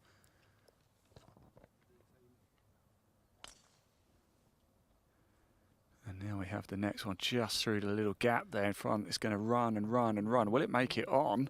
Go on, get up, get up. Oh, lovely shot. Luke Bone, you like that one, don't you? In danger of repeating myself, but another use of the ground rather than the air. I know he had a bit of tree trouble in front of him, so just bumping that along and getting it to pin high, just short, well, as we look, but pin high from where he was playing it from. And did you see that eagle, that shot in from the over the brow of the hill there, leaving a, I'd say that's no more than 6 feet, maybe even 5 feet there for another eagle, maybe the second eagle we're going to see on this hole today. It was all over it. I saw it against the blue sky, and the ball, it must have been coming in with a 7-iron or a 6-iron, flighted up super high. And the ball has pretty much finished in its pitch spot. So it does show that even though it's firming up out here, with the right strike, you can stop the ball even from distance. I'll tell you something, Luke. I'm amazed more clubs don't have a finishing hole like this, because it really makes things so exciting. I mean, you know, we're going to see it later. If there's a player who's 2 shots off the lead, but they're coming down 18, they could get it tied, couldn't they? And so much could happen. Right, so this is Toby Clark here in the sort of blue, almost swimming pool-like shirt. He's about to come on, and the other player, of course, is Sean Jacoby. It was Sean who played it out of the tree, didn't it? So actually it must have been Toby Clark then, yes, who's got the eagle opportunity here. Thank you to Steve Jackson there again, who's doing a lot of running around. And actually, if anybody's in the clubhouse at Farnham watching this with the sound on and has got any sun cream, I could really do with somebody bringing some out.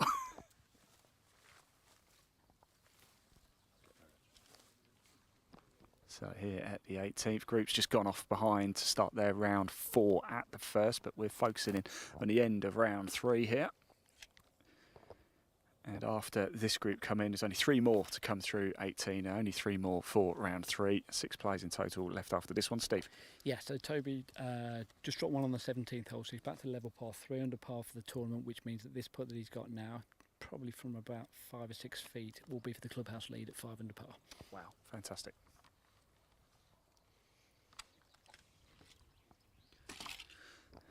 Oh, how good is it having Steve Jackson and Luke Bone with us today? Certainly makes my job a lot easier.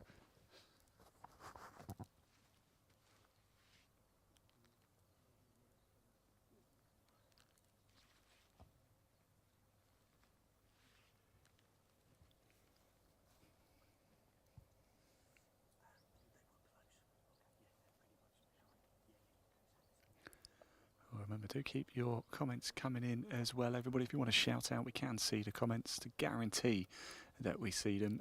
The Farnham YouTube channel is the best place to do it. Farnham Golf Club, the Sands YouTube channel. Live chat is open there. If you comment there, we're guaranteed to see it. We are monitoring pages like the England Golf Facebook page quite a lot as well, and Live Sport Now on YouTube as well. Make sure you hit like and subscribe on both those YouTube channels. Live Sport Now, we bring you so much live golf, live motorsport, live football and handball as well. If you love sport, that is a great place to be. All free, completely free, and just hit that subscribe button.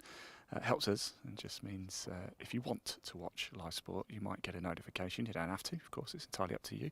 Now we go for the eagle putt.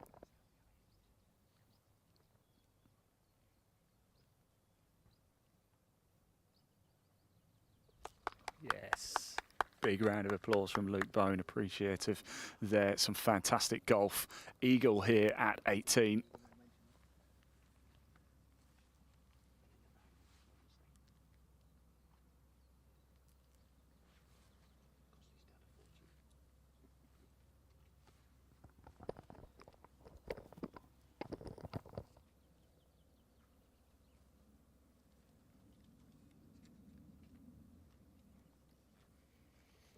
In it drops. Next group waiting to come through, but Steve, over to you. Yeah, let's go and have a chat with Toby then. So Eagle there takes the clubhouse lead, so 5 under par. We do have a player out on the course with 3 holes to play who's 10 under par, so that might not well stay as the clubhouse lead for too long. But let's try and grab a word with Toby then. Toby, nice way to finish an eagle on the Ast. Yeah, it was a great eagle. Been hitting driver really good all day, to be fair. I just smoked one straight up the middle. 188 I just hit a nice little low 6 iron to about 3 foot, tapping eagle, happy days. Nice way to finish the round, particularly after what happened on 17 as well. Yeah, 17 was a little bit of a mistake really. I should have hit driver down there, but I hit 4 iron instead. I went into the trap and then made a great up and down to save bogey, so that was big. You're probably not aware of this, but you're the clubhouse lead at the moment. So how does that feel in the fact that you're in and around it? Yeah, it feels really good, to be fair. Obviously, it's great to lead, but we still got another round, so I'm not going to let that get to me. And we still got 18 holes to go even lower. We're live. A mention for your dad as well, because yes. new putter this week. You've got to say thank you to that. Yeah, thank you to my dad, Nathan Clark. That was big. We decided to get a new putter because my previous tournament I putted pretty poorly. And big shout out to my coach as well, Ben Lloyd. My uncle as well here, Uncle Rick. They've all helped with my game, and the flat stick played a big part in today. All right, good luck this afternoon. Thank you very much.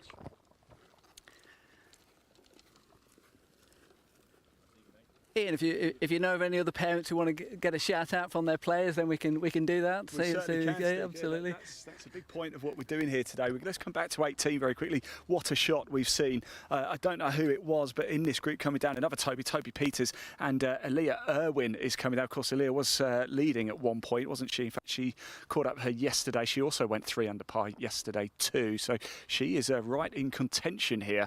Didn't see who that came in from, but do we think that's another eagle chance, Luke? Yeah, it's definitely going to be an eagle chance. I mean, we haven't seen the tee shots, so unless there was a chip out from the trees, but it came in sort of running, so it depends on how far back they were or what they hit off the tee, but it wouldn't surprise me if it was Aaliyah. The way she's striding towards the back. Normally tell, can't you? Yeah, there's a walk down the. The anticipation in her stride there. I think that she's heading straight towards the green. But again, I didn't see the second approach. Either way, we've got another chance to see an eagle potentially. And our man Steve's off. He's going to find out for us. He'll let us know. He did a great job, hasn't he, Steve? He is saving my feet today. I tell you, I'm very grateful for him. But it's also just helping us, give more information to the people watching as well, because it's not just us who are watching it now. They're all, the whole clubhouse has got it on in the bar area, in the nice air-conditioned bar. Imagine that, Ian, air conditioning. Stop it. Maybe about 7 o'clock. We'll share something golden. Absolutely, it's a date. It does look like Aaliyah. He's got a putter in hand here. The young chap has a long walk with a putter. The best walk in golf is a long one with a putter. So I've done it that far too often. So he knows he's hit the green. Aaliyah, it looks like to be in the front right trap. Yeah, she is, isn't she? Yes. So she's got wedging around there, and yeah, as you said, Toby with the putter. Indeed. So yes, what a shot that is from Toby. I saw him a little bit earlier in a club shop actually, Toby. I hope he spent lots of money in our lovely shop. Yeah. Soon to be refurbished. We've just done the clubhouse, as you know. I keep talking about the air conditioning because I'm out here sweltering. But to finish off the whole of the downstairs, we're having the entrance porch and pro shop refurb to the same spec as the rest of the clubhouse. Oh my goodness me, that's a shame from Aaliyah. She's been so strong this weekend, and that is such a shame. Like I said, just a few holes ago, she's leading at one point in this competition, and in round 3. So, what a shame that is. But get your head down. She's still in the mix. That's it. Much better shot. This is much better. I mean, That's a fantastic recovery. The thing about these bunkers here at Farnham, it's the sand structure. All of the competitors are saying how they like playing out of the bunkers, but it's the lips are so severe and so sheer. If you're up against them, you've got to get it up quick, and that isn't always easy.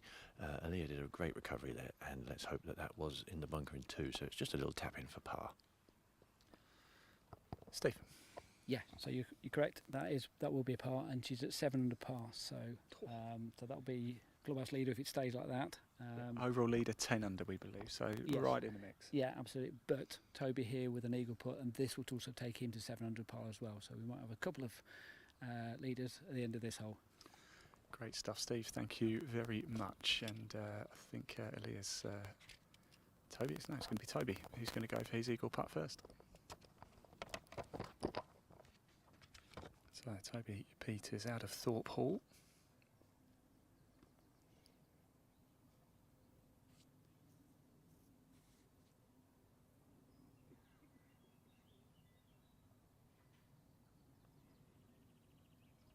Go on. Oh. Wow. Wow. Aaliyah up next. Heine Checker Irwin. Well done. Potentially. Irwin. Aaliyah Irwin. Of course, I caught up with Aaliyah yesterday. If you want to catch that interview with her here at 18, you can. It's across the Farnham Golf Club social media. And that is round 3 completed there for Aaliyah Irwin and Toby Peters, and both in the mix, Steve. Absolutely. So both at 7 under par. Clubhouse leader up until that point was 5 under par, so 2 ahead at the moment. But we do have someone out on the golf course, we think, at 10 under par. Let's go and have a word with Toby and Aaliyah, though. Find out how they got on out there. By the sounds of it, pretty good.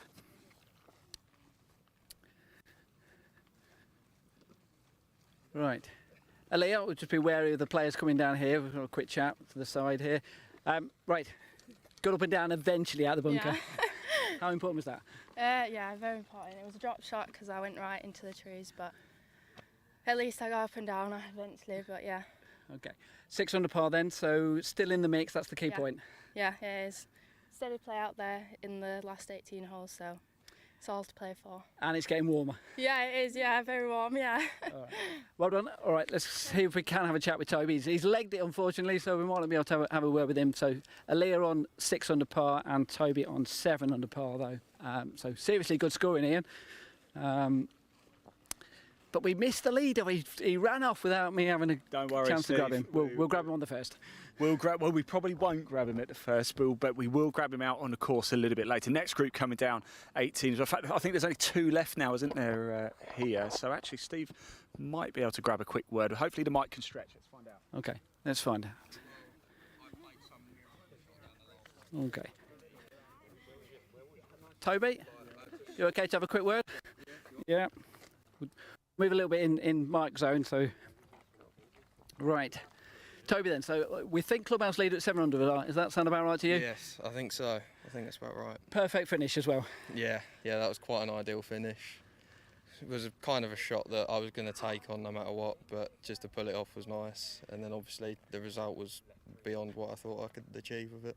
Conditions out there, it's a little cooler than yesterday, and possibly slightly better scoring conditions than yesterday? I think it's slightly better scoring conditions than yesterday. There's a couple of pins out there that are quite tough, but there's very little wind, and I think it's very gettable. What are your thoughts then for the afternoon round then? You've done moving day, if you like, in the morning. Now it's a case of trying to go out there and win it.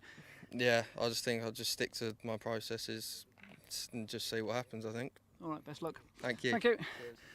All right, that's our clubhouse leader there at the moment. 7 under par is seriously good scoring there, and I mean that's the perfect way to finish a round of golf, isn't it, Ian? Certainly is. Not that you would know. And that's I'm coming in for some stick today.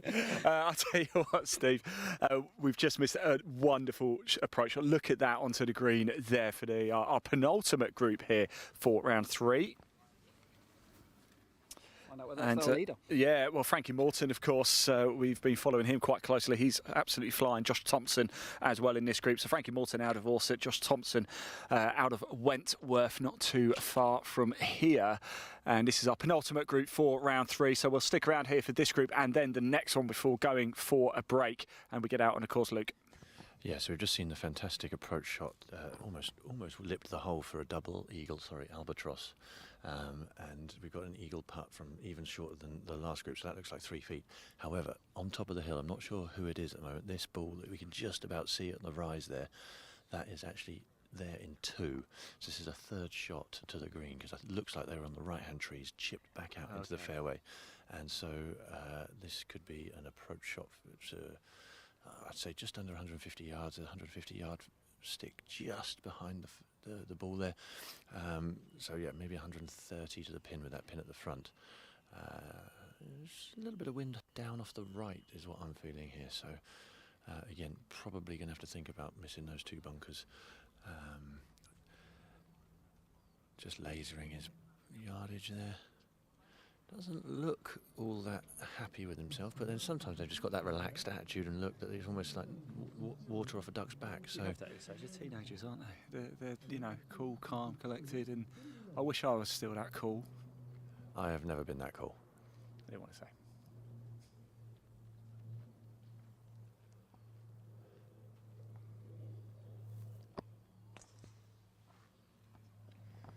Right, well, like I say, we're going to stick around here for this group and the final group here at the 18th. We're just finishing off round 3. Like I said, we'll be live for all around 4. A number of players have already gone. In fact, the first group went off.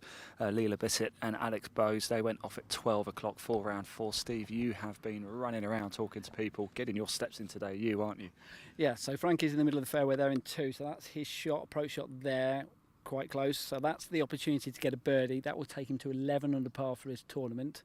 Wow. Okay. Josh is there for 2, so that's an eagle putt. He's level for the today.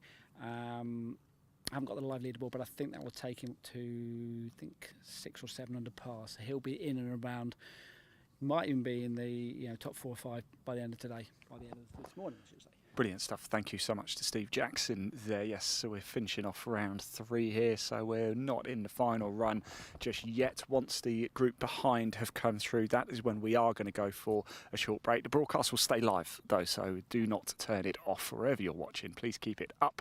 We'll have the leaderboard cycling through for you so you can keep up to speed. Just whilst we move up positions, we're going to go get ourselves out onto the course, out up to the little spot between the 6th and 5th, so where you can get even more of the action. The par 3 6th, a hole in one there on Friday. Could we have one today, Steve? Wouldn't it be nice? It'd be nice to get one on the 6th hole when you've got the camera on it and get a nice little celebration. Wouldn't it be good? Never caught a hole in one live ever. And a good reason to talk to Aaliyah actually beforehand, because I was going to say, but you guys ran away with the mic. Aaliyah, of course, plays out at Crossland Heath. Crossland Heath is where I broadcast my first ever live golf tournament, 2020 Pro Tour. The first person I interviewed there was our Australian friend, Mr. Aaron Cox. Yes. Nice to interview some quality golfers for a change. Just to mention about eagles, this is the putt then for Josh. So Josh Thompson for an eagle, and that would take him to 7 under par. And Frankie's on 10 under par, so if he knocks his in, that will take him to 11 under par. That will be the top 2, we think, possibly by the end of the 3rd round.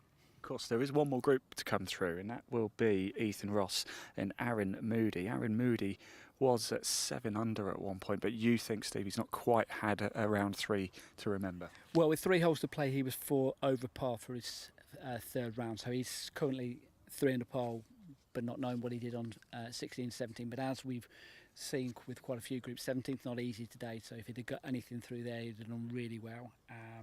So he's dropped back a little bit, and then Ethan, just looking at him, he is 2 over par. So unfortunately, it's one of them situations where you often see it in professional golf, whereby if one player's not playing quite so well, it can sometimes drag down the quality of the playing partner. And as you've seen with this group here, as they put here on the 18th, the opposite, whereby if one player's playing well, it drags the standard up from the other player as well, and they kind of drag each other along. And you're seeing some quality play in this penultimate group. Fantastic, thank you. It's the voice of Steve Jackson from Progress Junior Golf with us. And we're also delighted to be joined by Luke Bone, of course, the head pro here at Farnham, head coach to Lottie Woad and the 2024 British Speed Golf Champion, World Speed Golf Champion, not just British. They won that last year over in Japan. In fact, the big congratulations winning board is actually in the Farnham Pro Shop right now. Been working alongside it all the time, and that unfortunately just missing off to the left.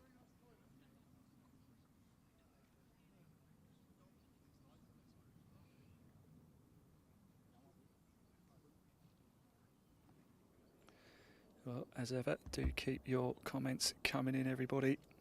We love hearing from you. And can this drop?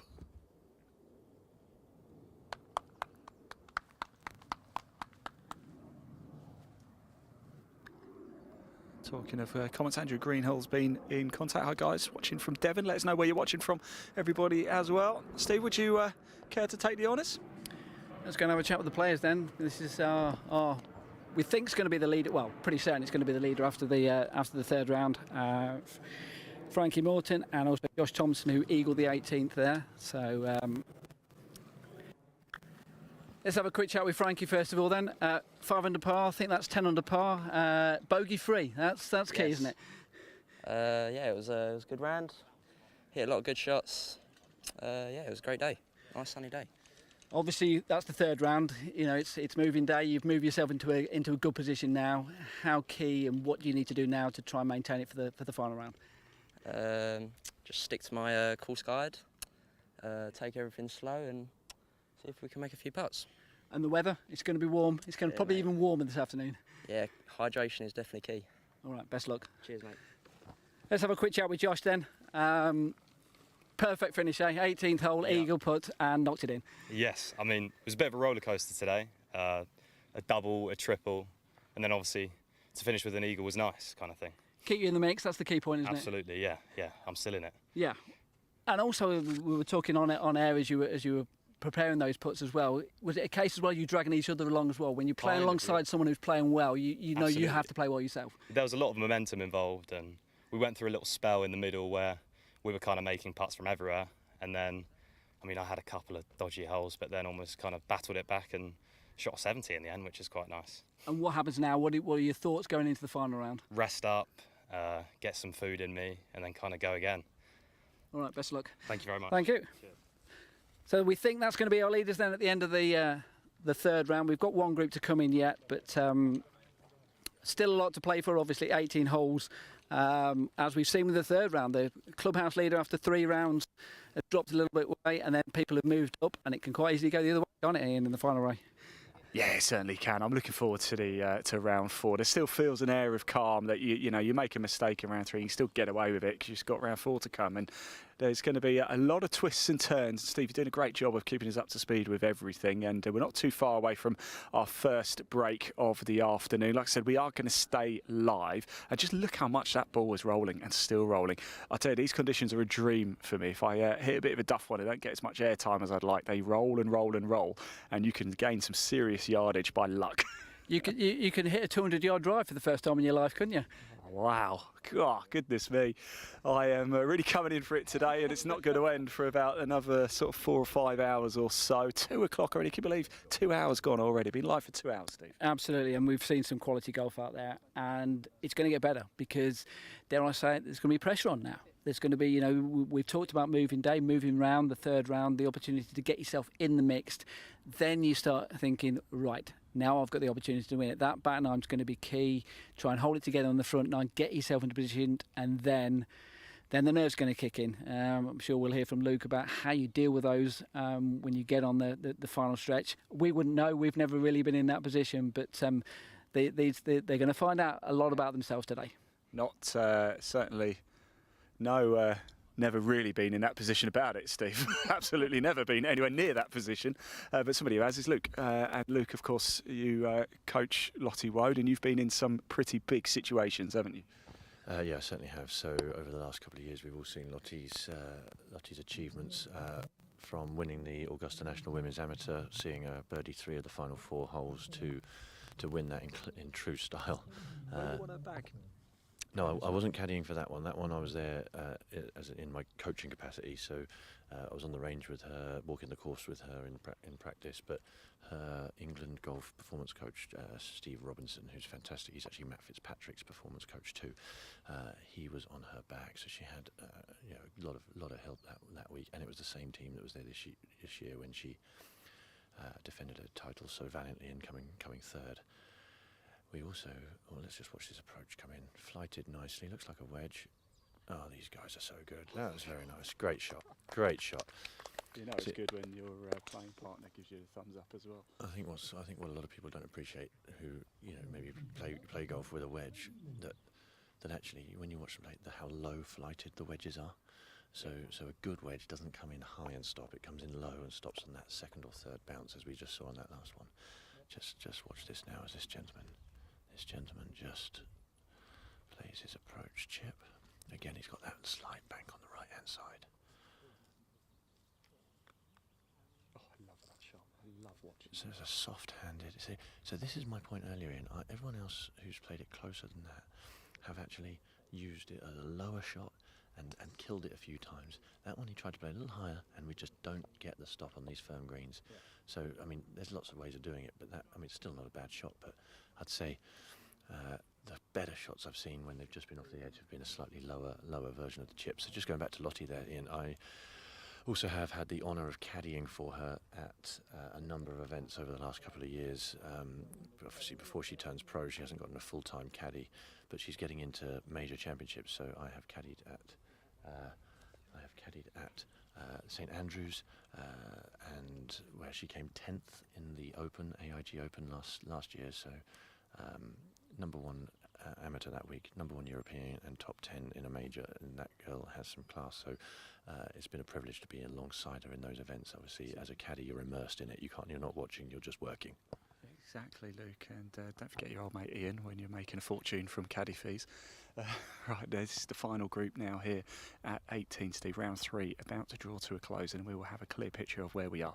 Yeah, I think both of these players have not had the best of days today. I think they're both over par, so it will just be a case of they both have birdie puts here to try and get something. We think birdie puts. One of them went in the trees on the right hand side. We're not sure how many he took out of the trees, but they need to end on a high to try and give themselves a bit of momentum in the afternoon. Yeah, absolutely. We will let them just go through, and that's a lovely putt there. That one drops. Birdie putt there. Thank you, Steve. Yes, birdie putt there. Oh, Ethan. Ethan for a birdie.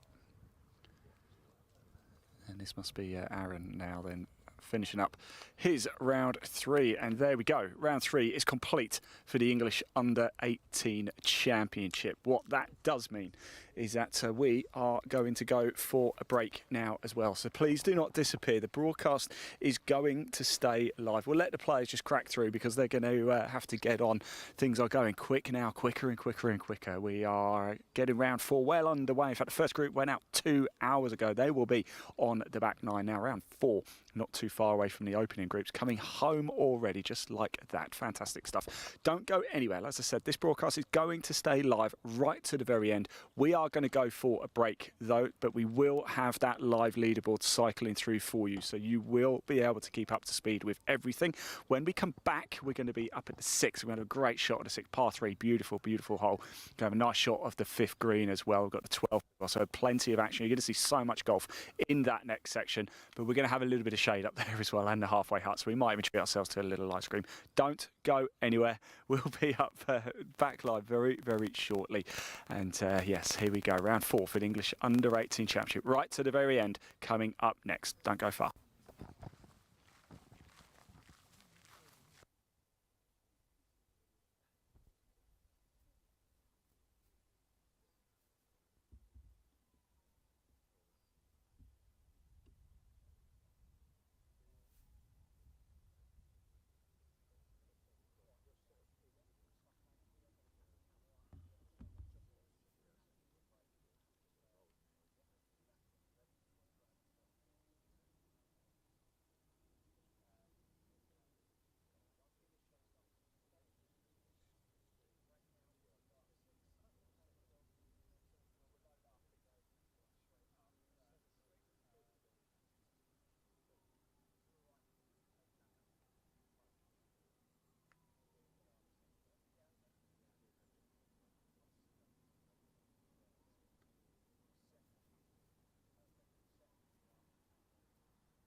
everybody. Yes, welcome back here to the English Under-18 Championships. Yes, we are live once again out on the course. We've come up to the par 3. It's going to go quiet a bit. We've got some action going on at 5.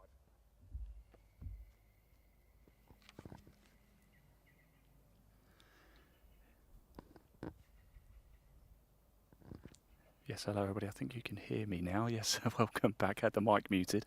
And we're back in action here at the English Under-18 Championship. We are well into round 4 now. You're currently looking at the 5th green. I'm stood on the 6th tee box here, and plenty of action going on right now. I believe this is Mabel Brooks and Justin Cheney. We spoke to them a little bit earlier. Of course, Mabel just 12 years old. Things really heating up at the top of the leaderboard. What a shot by Justin that was. So plenty of action here. Yes, welcome back everybody. The English Under-18 Championship. We are live at the 6th, currently looking at the 5th green. And we are looking at Mabel Brooks and Justin Cheney.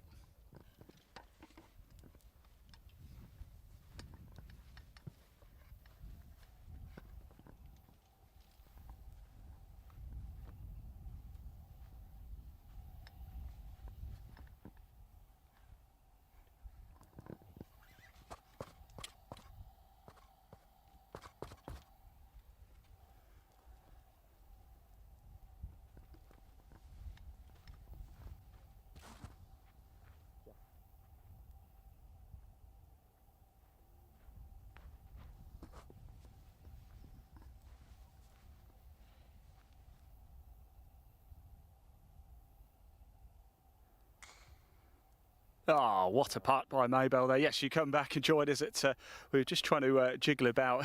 We've come back just as we had to go quiet on the green down there at the 5th. But here we are on the 6th tee box. Yes, we are back for this session now here at the 6th, the par 3 6th, the hole in one here by Ella on Friday. Fantastic stuff. These two players making their way up now. I'm joined once again by Luke Bone and, of course, Steve Jackson. We're at the par 3. We're going to watch a lot of the action. And, Luke, we've come up here for a very good reason. One of the most picturesque spots you can find anywhere on a golf course. Yeah, this is the 5th green, 6th tee transition here into the heathland part of the golf course.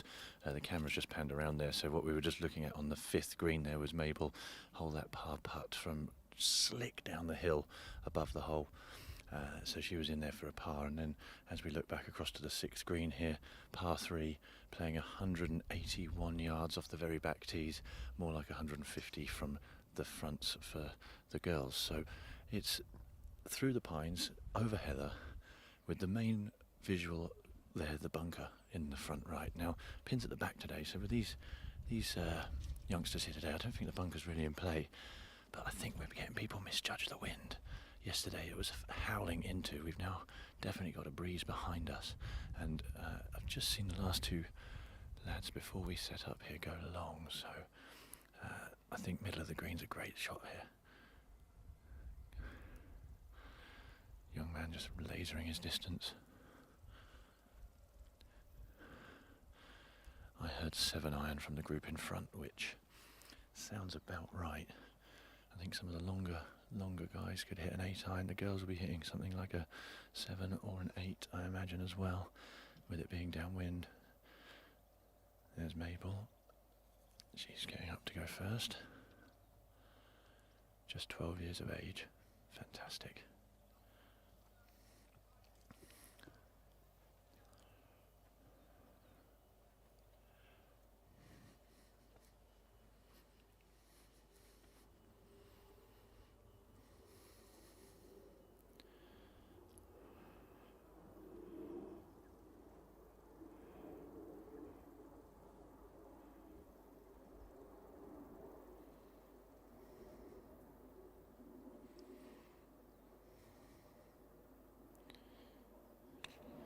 Sets it away just left of the pin.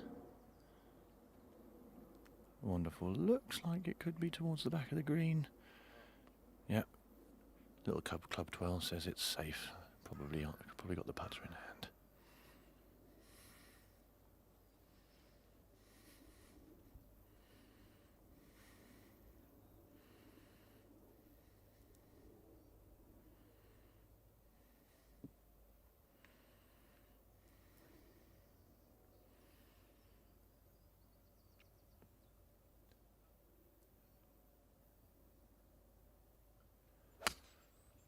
the sound off the club face was fizzing away.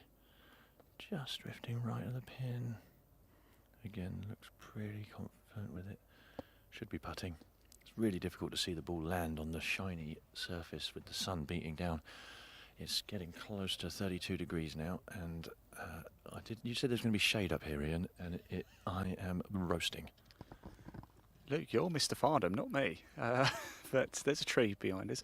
Right, I wish we could put the camera on Dan himself. He's got an umbrella up here. He looks fantastic, doesn't he?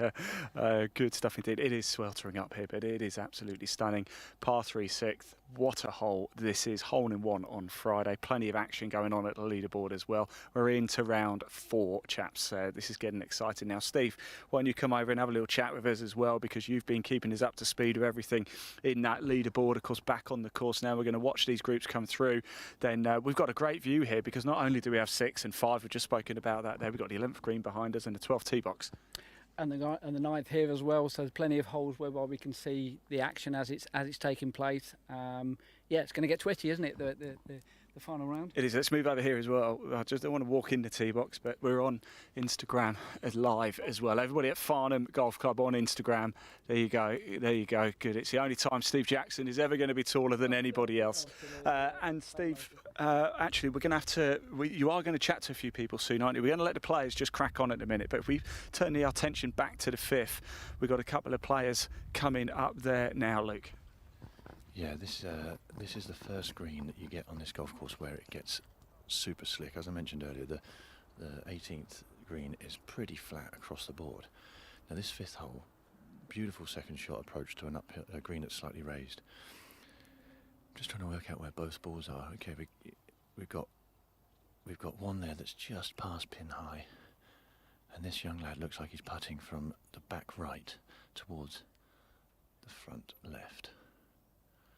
So this is slick. Anything on this hole, you're trying to keep below the hole, but the problem with where they put the pin here today, about 8 feet before that pin is a false front. You can't quite get that perspective from here at the moment, but I just saw in the previous group someone who'd come up short of the green in 2, chip up, and then come back, then it rolled back down to their feet. So that's what you're faced with the approach and with the chip.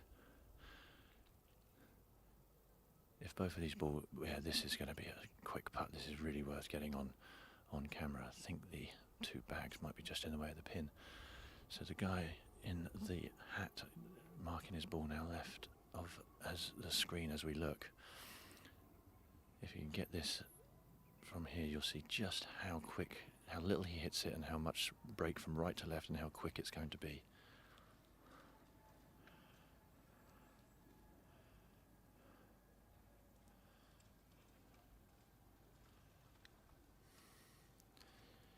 His playing partner's going to watch this like a hawk, because he is on a similar line, halfway short of this putt. Yeah, so here it goes. This is where it now starts to turn hard to the left, and it's still going. Yeah, it's very good. He's actually left it below the hole. I think these guys have done their homework on this one. You don't want to be flirting with that pin coming up short. They've hit it pin high right, slightly above the hole, but left themselves probably the easiest putt on the green.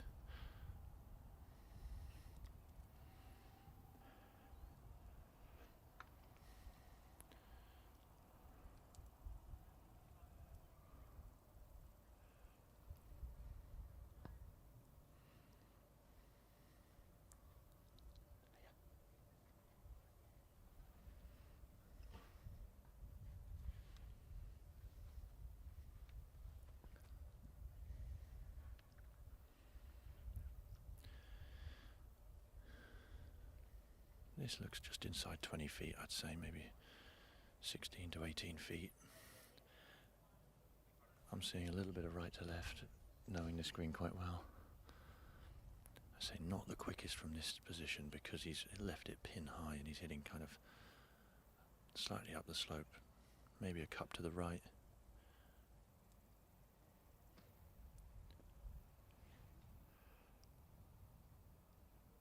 Oh, just died on the low side.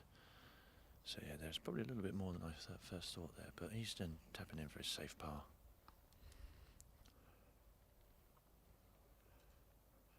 One of my favourite holes on the golf course, the 5th. I think I've got 4 favourites, 5th being one of them.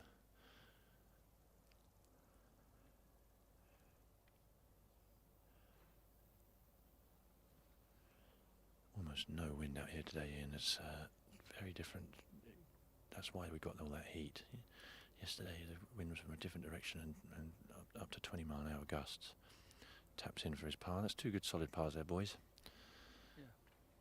We might be slightly elevated here, but I feel like we've almost walked into almost a protected sauna somewhat. I mean, you can't see Luke Bones' face too well, but it is dripping right now. It is absolutely dripping up there. Right, these 2 players making their way up now. Just a reminder, we're live on Instagram as well right now as well. If you'd like a slightly lower look at that, do head over to the Farnham Instagram page. Thank you to everybody for tuning in as well. A lot of you getting involved. I really do appreciate it. I've seen some of the comments as well, actually, watching from all over the world. So do keep your comments coming in. Let us know where you are watching from. If you're in the UK, tell us whereabouts in the UK you're from. And if you're overseas right now, we would love to hear from you as well. This is an extra good place to be as well, Steve, isn't it? Because at the end of the 5th, it's where one of the scorers are. So we actually get an accurate update being right here. Yeah, we're going to have a chat with the scorers just to see what they do, why they do it. You know, we're as excited as we are when the scores are put up. You know, you've seen the US Masters when they change the scoreboard and you see, you know, Rory's eagled the 15th hole or whatever, and you hear the big cheers, things like that. So it'd be interesting to have a chat with them and find out how they feel when they're doing that as well. Well, you're going to catch up with him after here. We have made a collective decision because it is round 4 now, the final round of the English U18 Championship. It's just to let the players go through and crack on and not disturb them as much as I'm a big believer of talking to people all the time. We do. There is a lot on the line, and we don't want to be the cause of any lack of concentration, do we? So we thought we'd just let the players crack on. Right now, though, Findlay Rennie here and George Shakespeare making their way to the 6th tee box, par 3 here. Certainly one of the signature holes at Farnham. Absolutely beautiful. Let's sit back, relax, and enjoy these tee shots.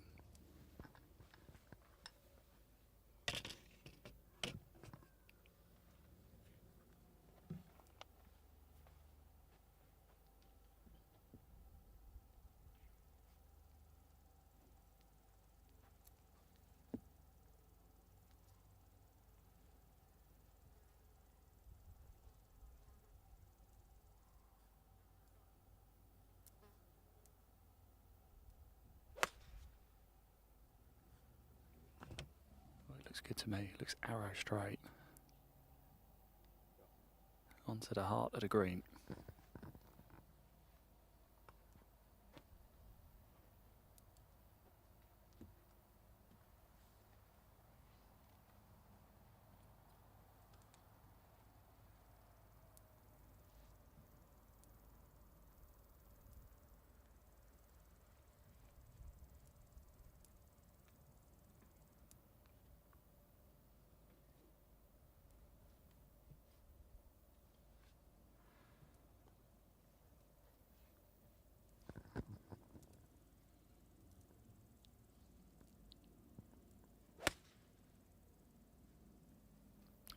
Well, that looks good.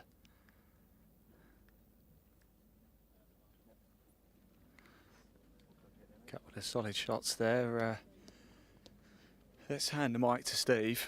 Steve, good friend of yours has come to have a quick chat, hasn't she? Yeah. Emily, up you come. Please take centre stage. Go on then. Tee box. Let's get the important people on the tee. Ian, you can stay there. Right, Emily then. So just explain what's going on today then. So we've got the English Under-18 Amateur, so final day, 36 holes, in quite a warm one, but yeah, it's good. Players are getting around quite well, some great scores out there as well. And from your point of view, what does this event involve? From when did it start, the preparation, and now you're here on the day? Yeah, how's it going? Obviously, deciding the venue happens quite a while ago, but for us, prepping with the club especially kind of starts from almost September, October time. Obviously, a lot of work goes into it that not many people see. But yeah, all of the planning, all the logistics, and then it's actually quite nice this week seeing it all come together in the good weather. And what kind of reaction do you get from players, supporters, parents, the golf club? Yeah, this week's been really good. It's had a lot of positive words about the club, especially about the course, which is always a bonus. Yeah, I think this event's obviously quite different to a lot of the others, because we've got both boys and girls competing for the same trophy. So it's nice, and how different this event is to all the other ones that we run that are separate. Yeah, just explain that, because people may not be aware of that. That's only a fairly recent thing whereby mixed tournaments as well. How different is the dynamic with that? Yeah, it's quite different, and it's a lot more to think about, with obviously the boys going off a different tee set to the girls, and trying to set up the course as fairly as possible to give both sets as enough advantage, and no kind of advantage to either side any more than the other. All right, well done today, and I hope it goes well, and well done for sorting out the weather. No, yeah, I've done quite well with that one, so we lucked out. Good, No, well done. Thank you. All right. So we're going to have a chat with the scorers. Let's go and have a chat with the scorers then. Another important role, we've got the scoreboard down there, we've got the scorers here. We obviously have to keep a check on how the players are getting on as we're going around. We've mentioned earlier the fact that they have them on different holes on the golf course. Let's see if we can grab a word with one of the scorers here. If we can, yes. So, are you one of the scorers? I am indeed. You are indeed. So just explain what you have to do. Well, the job is to make sure that the groups are keeping up within the time limits that are set, and to take scores for intermediate holes, and then transcribe them and put them on the machine and send them back to headquarters. You get as excited as everyone else when you see someone, 500 par off to 6 holes or things like that? Absolutely, but it's sometimes difficult when you're rushing around trying to do the next group to fully appreciate how well people have done. You mentioned speed of play there. I mean, how important is it to try and make sure that, particularly on a day like today? Well, today has been very good. Most of the groups are well ahead of their time, but the England Golf is really focusing on speed of play, and I think it's absolutely the right thing to do. And you're here as a volunteer, is that correct? Absolutely. I mean, it's might sound a silly question, but would you want to be paid for doing it, or are you just happy to do it as a volunteer? Happy to do it, giving something back. Fantastic. All right, appreciate your time. Thanks a lot. We'll let the players carry on.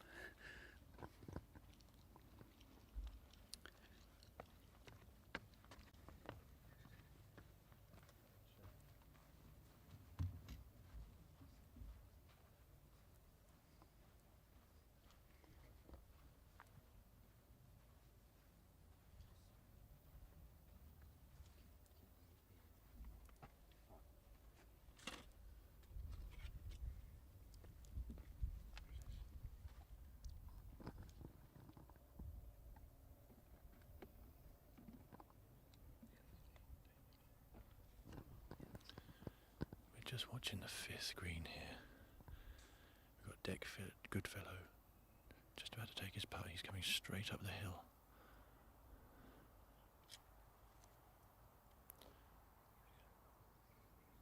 The ball was online, but he's not hit it. That's the thing about this green. It's so quick when you're coming down it. You can't bring yourself to hit it on the way up. This is Daisy Lee, who Ian's spoken to a couple of times. This one is quick. This one is straight down the hill.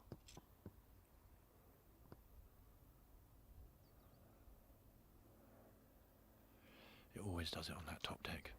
The rest of the green slopes severely from right to left, but if you're hitting down the hill, but that one there stayed out on the right hand side.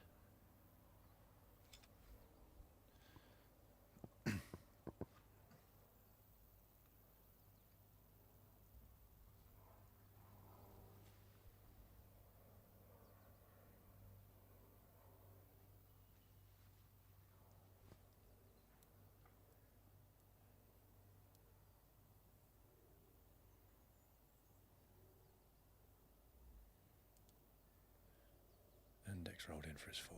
Very good.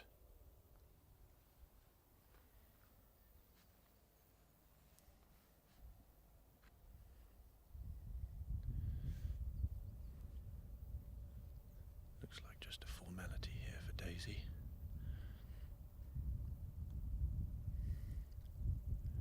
Simple stuff, very good.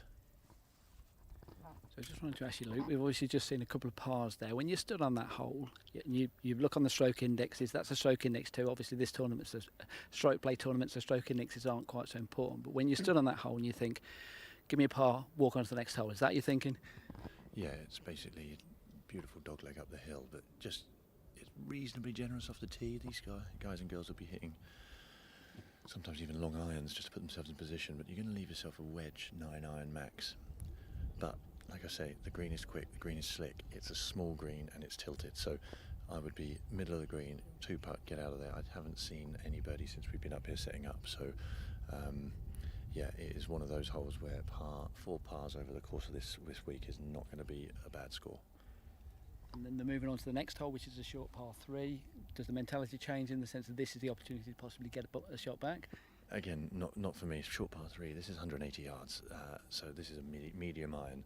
Par 3s, again, statistically, if you have 4 pars on this hole for over the 4 rounds, again, you're not going to be losing on the field. Especially with this pin, it's hard to get yourself all the way back there because missing long is the only thing you don't want to do. So I'd say if it's playing 185 to the pin, I would guess today, I would be looking to try and hit this 175 to 180.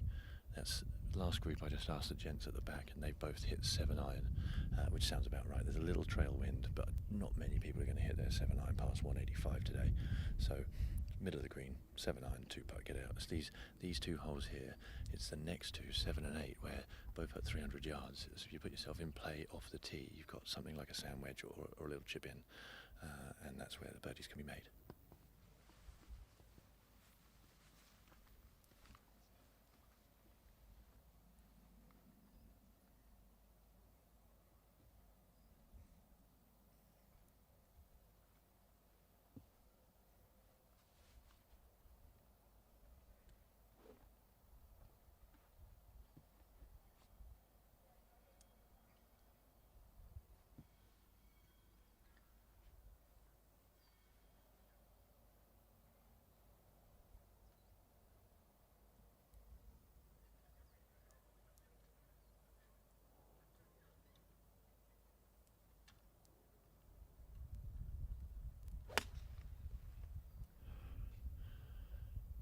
Just gone down the left-hand side, needs to keep an eye on this. So there's a bit of firm ground to the left of the green here where he's hit it. It didn't look like a hard bounce. I would say he's probably just about inside the hedge line there. I mentioned this yesterday, Ian, when we did our piece about the 6th hole, that this actually is a sort of hole where I've seen many people go out of bounds. That hedge cuts in on the left-hand side quite sharply.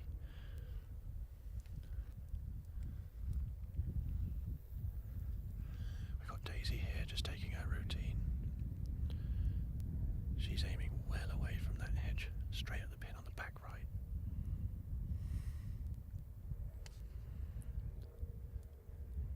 I think there's a little breeze off the right here because everyone is just drifting left of that pin. It's perfectly safe, as I said, middle of the green. She can 2-putt from there. It'd be interesting to see where Deck ends up as he is close to that hedge, and we've had a few players up there today with the wind now helping on this hole. There's a chance he's going to have some backswing issues with his little chip. Is there a safe shot here? Is there a good miss? I mean, I'm guessing you don't want to go right on this hole. Look, depends how far right. Like anything, there's wild misses on a par 3 are never good, but anything pin high, middle green right is not going to cause you more than a bogey.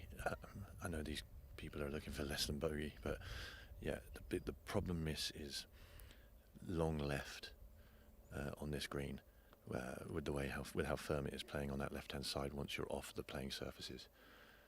Middle of the green is the miss. So I know that doesn't sound like a miss, but when you're as accurate as these guys, they're aiming to miss middle. I'll just say I've taken a lot of stick today, but nobody's actually commented that I'm multitasking right now. I'm actually moving the camera as well as talking, so...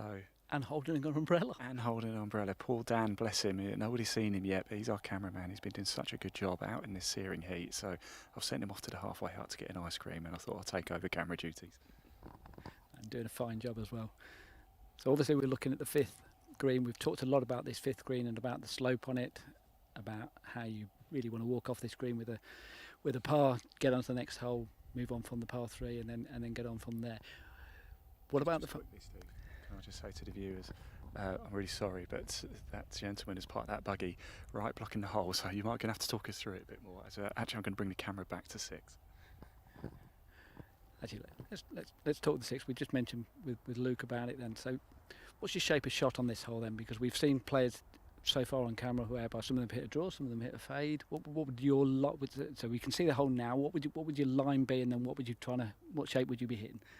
Well, me personally, it's nearly always fade. Even if it doesn't fade, I'm always thinking fade, because if I think draw, it goes hook, but which is no good on this hole. So for me personally, the pin on the back right, you see Daisy there in the middle of the green. I would be looking to start it at her with a little drift left to right. If it holds against that wind and finishes in the middle, that's fine. If it overcuts, at least you're below the hole. If you pull it, you've still got a little bit of leeway left of that. So for me, I see fade on this hole, especially to this pin. And we can't see from here. Obviously, we can see the fifth hole. We know the slopes on the fifth hole. What about this green? Is this a fairly flat green, or is this got subtle slopes as well? So this one's got some interesting slopes. The pin is on a flat spot at the back of the green on the right-hand side, but the back left is severely back to front, and then the front part of the green, there's a severe left-hand bank. They had a pin there on the first day, actually, just it's pretty much where Daisy is standing now. But the right-hand section, short right of the pin there, is also reasonably flat. So yeah, it's kind of an interesting one. There's some flat spots, but there's also some slopes to contend with.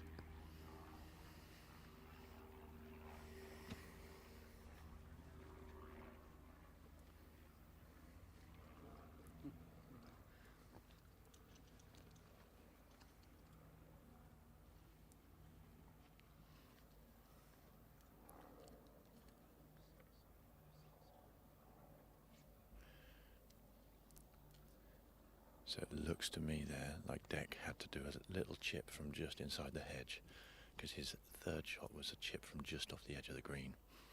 So I did say he might have some backswing issues with that hedge there. So as I say, do not pull it and overdraw it on this tee shot.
Just had some info from the player there that this is playing about 180 yards to the pin, which is, as we said earlier, towards the back of the green. You do not want to be flying it to 180.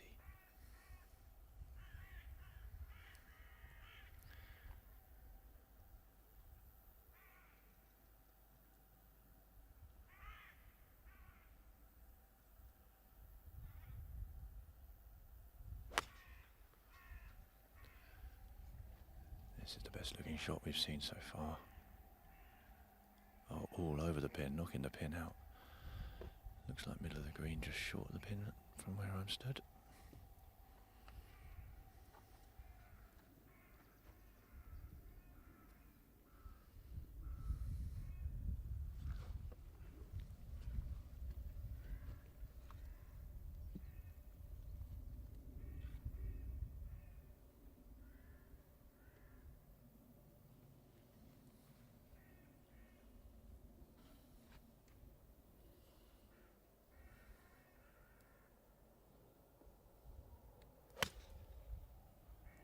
This one started a lot more right-hand side with draw. Oh, but finished back on the pin. Yeah, that's some golf shot, been acknowledged by his playing partner. Started out furthest right of anyone I've seen so far, so obviously he's a draw player. just picking up that ball. That is about 8 to 10 feet just left of the pin. Very, very good. Look, that was a high ball flight, wasn't it? What I was thinking as well is that after the first shot came in, how much are you taking notice of what your playing partner does and learning from that? Because in the two ball, you only have one opportunity to see what the other ball does. You know, and on a place like this, whereby there might be some wind, whereby you've just come from a little bit more of a shelter green, a little bit higher up that you might not know about it. How much do you take notice of your playing partner?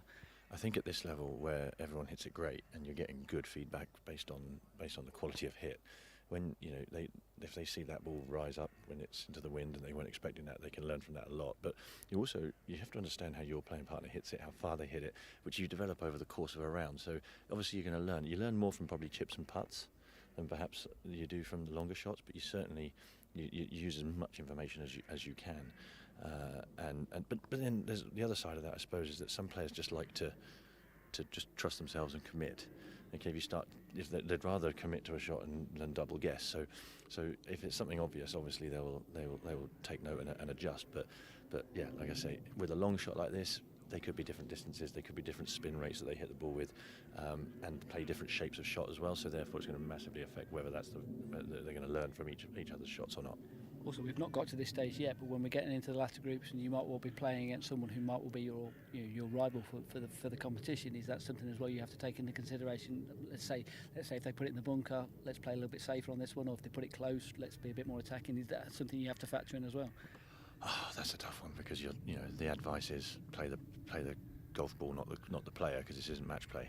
Because you've got other groups who might be able to have a charge, as we've seen here at Farnham Golf Club. We could finish easily. Someone could finish birdie, eagle, right? The holes allow that. So if you're thinking about just a man or woman that you're playing against, and losing sight of the fact that there's a bigger field around that, then I think you could easily get distracted. I think, yeah, the old adage of just play your own game and your own tactics and commit to that is probably the right one in this situation. But unless, of course, you're well aware that those the people in your group are miles ahead in the leaderboard, and you are just going toe to toe with that person. You mentioned about the fact that you work with Lottie, and obviously Lottie played at a very, very high level, whereby she was contending in a lot of tournaments. Were you scoreboard watchers, or did you keep away from the scoreboard and basically, like you say, let my own ball do the talking, and if it's not good enough at the end of the day, then so be it? No, Lottie's scoreboard watches. She knows where she is the whole time.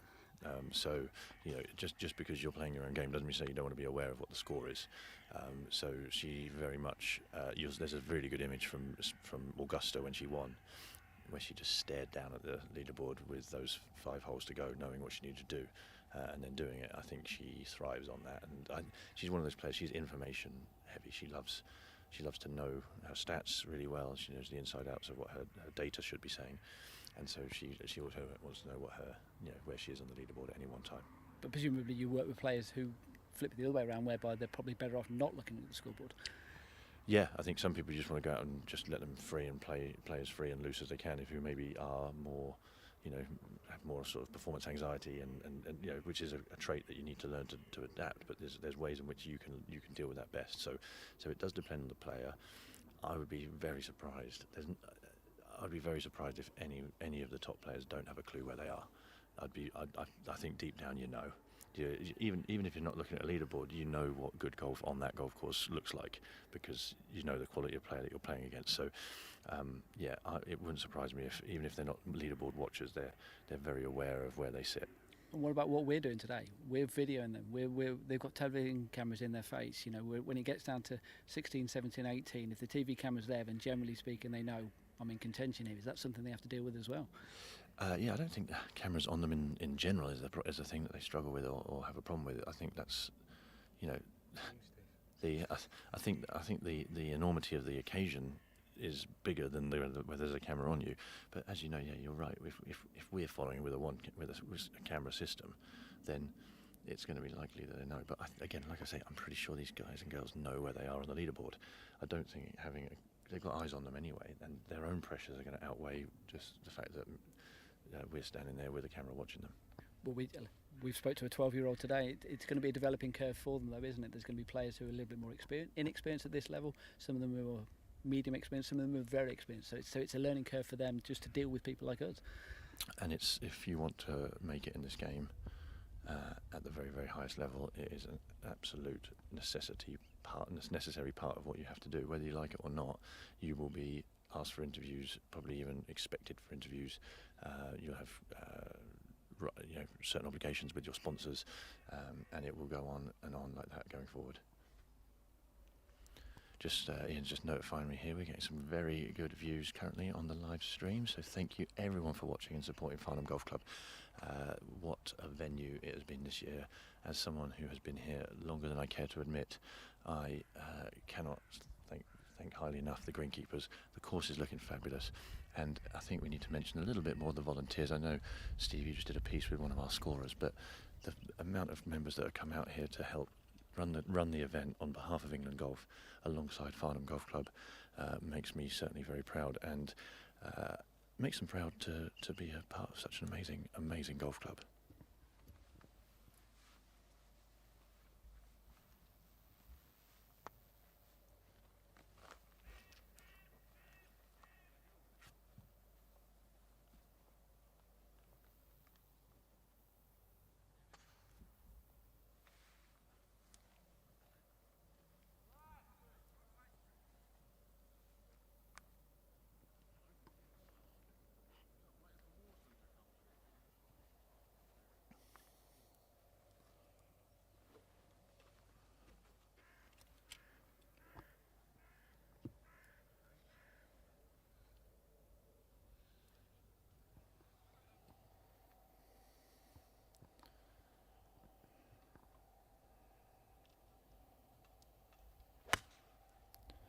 Harry Dickens from High Post Golf Club. Hit it down the left-hand side of the green. Soft bounce, just looks like it might be pin high on the left fringe. What club, Harry? He's hit 7-iron as well, much lower flighted than some of the others we've seen. I quite like that flight. That shows a good control in windier conditions, which is why he's here somewhere near the top of the leaderboard after the 2 windy days we've had before us. Also playing alongside Harry, we've got Gabriella Crowfoot here. Oh, left-handed lady, love to see that.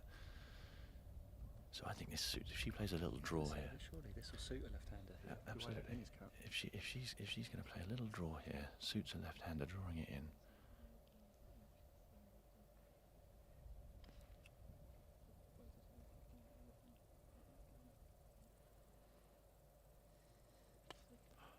Oh, Gabriella's hit it down the left-hand side. Puts her arm up, she's caught the tree, and it has downed just to the right of that path. Yeah, she's not going to be very happy with that one, Gabriella. Didn't think the trees would be in the way there. You can sense the frustration there, can't you? Once we got the little break in play, I think let's pop the live leaderboard up on the screen just so everybody can see how things are going at the sharp end.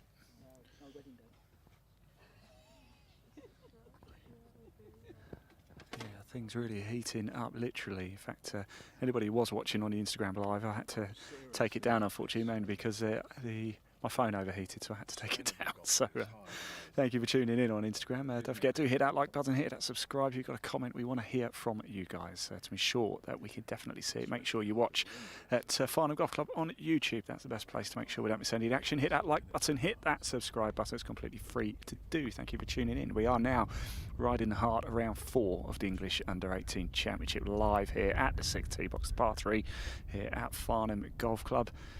And we've only got about 2 or 3 or 4 more groups to come through here at 6, and then we'll move into the back 9 for the final rundown. You will see who is going to be the champion in 2025. Back in 2021, we were here for the inaugural English U18 Championship. Jensen Forrester took the win that day under heavy pressure, though, from Lottie Woad. You may remember torrential rain, completely different scenario to what we've got here today. In fact, it was cut just to 10 holes that final round because we had rain, we had lightning, we had thunder, we had everything back then. Here we are back at Farnham Golf Club, and I'm just going to zoom in. I'm still doing the camera work. Nobody's mentioning how I'm multitasking here. Ian, you're doing a stellar job. If you just pan over to the 5th hole, if you don't mind. I don't know if we're on live leaderboard now or live coverage, but we've just seen it for the 2nd time now. A chip shot from short of the 5th green, not making it high enough and coming back down to the young player's feet. So this is his 2nd attempt. it's just about stayed up this time. You have to see how accurate you've got to be with getting it past that false front.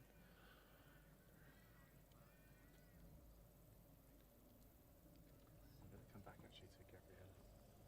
So Gabriella has clipped the tree. She's come down in the heather. She's actually got about 40 yards to that pin. She's then hit it down the left-hand side. And it's on the green and chasing up. She should be able to get away with it. No worse than a bogey there. This is another good one on the right-hand side here. Ian on the 5th. Young lad at the back of the green. As I said earlier, if you're going to play this hole and play it easily, you want to be pin high right, so that you've got the easiest putt. He has got the fastest putt probably on the golf course right now.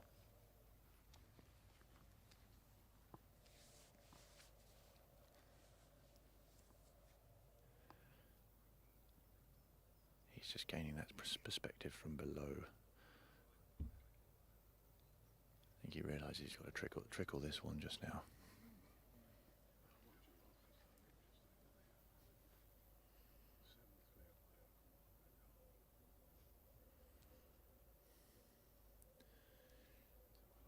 This lad using the left below right grip, so the cross-handed grip.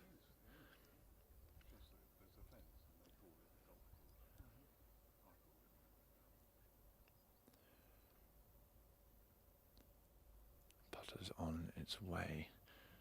It's again, this is fooling everyone. Everyone thinks that's going to go from right to left, but it doesn't. It hangs out on that right-hand side. But it was quick. It was good pace. It should be able to tidy that one up for a par.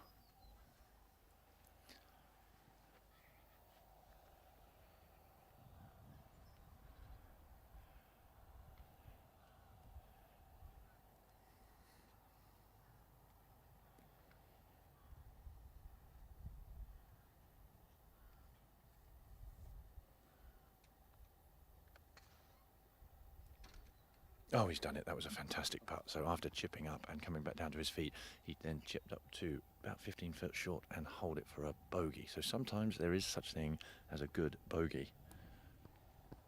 I know. Yes. Is there such thing as a triple bogey? Oh, yeah. Found a few of those.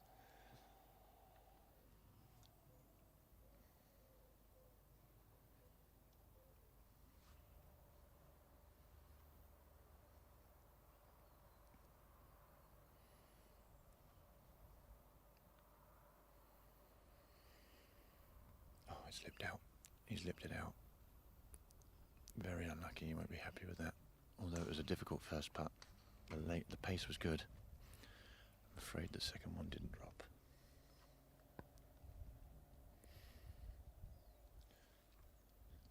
There's just golf going on all around us on this part of the course. It's so nice to be here. Up on the 6th tee, we've got the halfway hut behind us to the right, where many refreshments are being taken up today, I can tell you that. And near there is the 11th green, the 12th tee, probably the most picturesque tee shot we have at Farnham Golf Club, elevated high above the fairway. We can see action over on the 8th green. And we can even see some players walking across us on the 9th fairway. It's just a great place to watch some golf.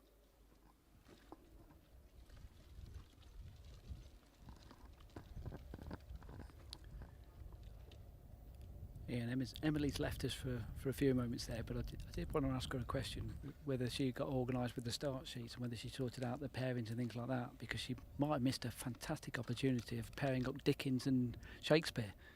Oh, yes, absolutely. I mean, I quoted Shakespeare earlier and nobody seemed to It was pick dreadful, up on that's why we didn't. That would have been a good story, wouldn't it? I got that one. No, that wasn't a quote. I was trying to think of like A Tale of Two Cities or something, but you know, shame we don't have Oliver Twist in the field, isn't it? Much to do about nothing, eh? That's about my knowledge. That's the end of that.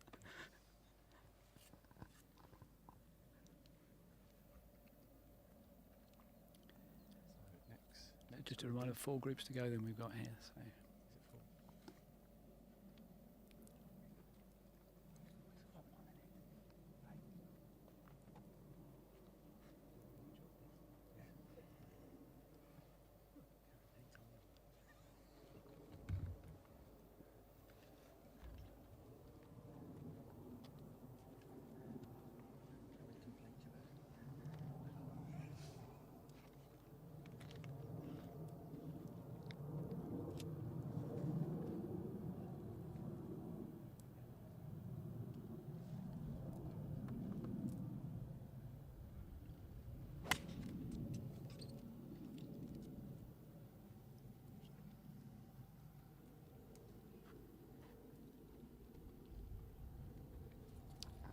So this group now, Toby Clark and Sean Jacoby. Toby out of Cumberwell Park, Sean from Burr Hill.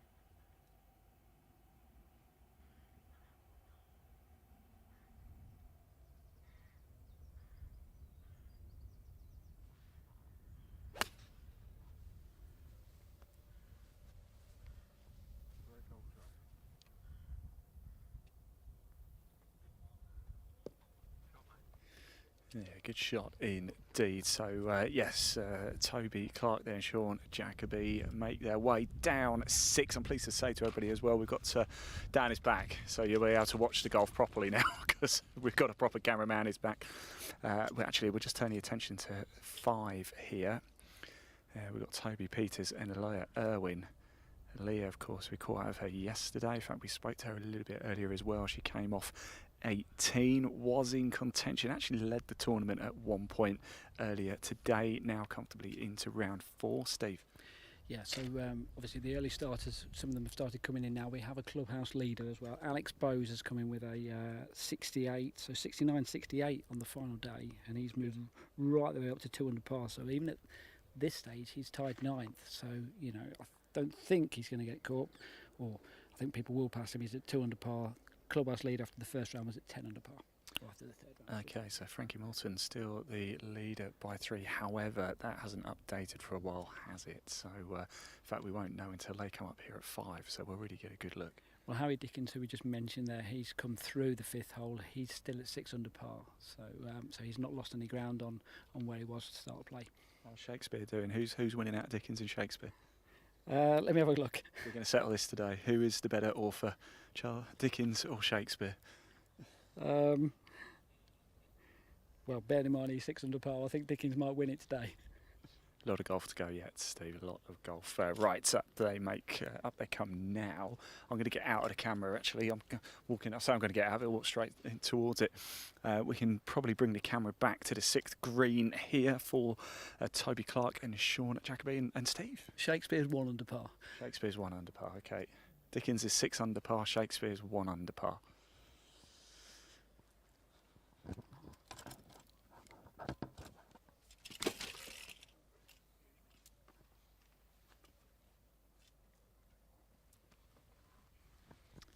So we've got the action here at 6. Big thank you to everybody for tuning in as well. Big thank you to our broadcast partners as well, the likes of England Golf, Today's Golfer, India Golf Weekly, Golf South Magazine. Of course, we are live sport now. It's across our channels as well. And of course, Farnham Golf Club, the best place to watch Farnham Golf Club's YouTube channel. Hit that like button. Make sure you hit that subscribe button as well.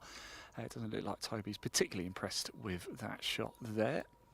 If you're watching it live sport now, the same as well. Comment section is open, the live chat is open, so please do get in contact with us. We do love to hear the comments from you. I did see quite a lot actually when we had that little break a little bit earlier. And a lot of people are watching. We've got people watching all the way from Australia as well, Steve, which is great to see, isn't it? Just see if I can load up that live chat again. No, I'll have to probably press in the wrong button.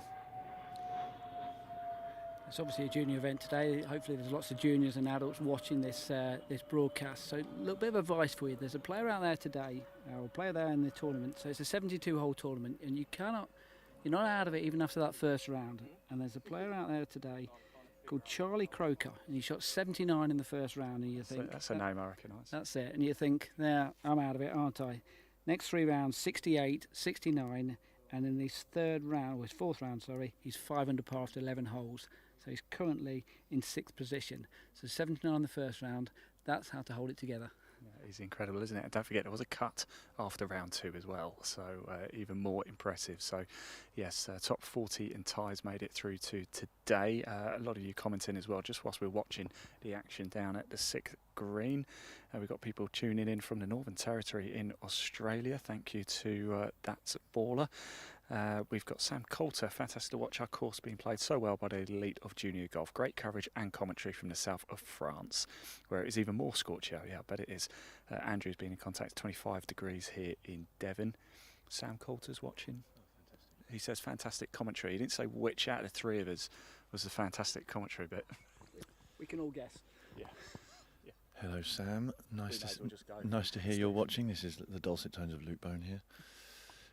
Hope you're well. Are you watching in England or France? I know he's in the south of France. Fantastic. Well, I hope you're enjoying yourself, getting yourself some nice sun. Is it as hot here as it is there? Hopefully.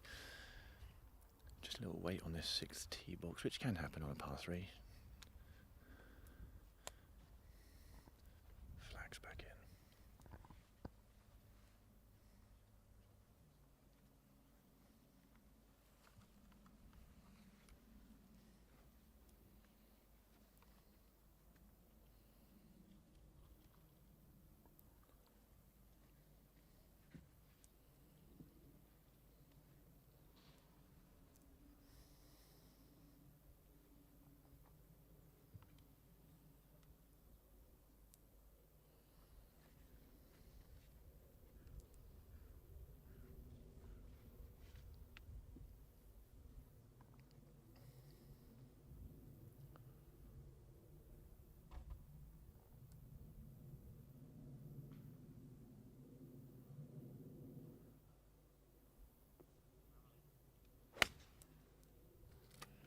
Shot just heading just right at the pin, now drifting slightly left on the wind. Lovely looking golf shot, no curvature to it. Well done from Toby there.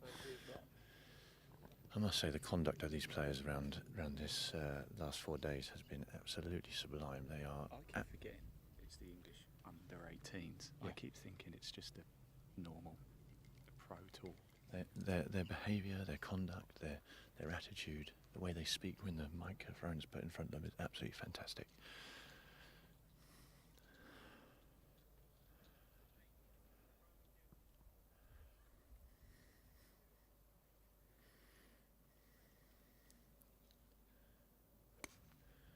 Lovely strike there from Alea, just drawing a touch to the left of the pin.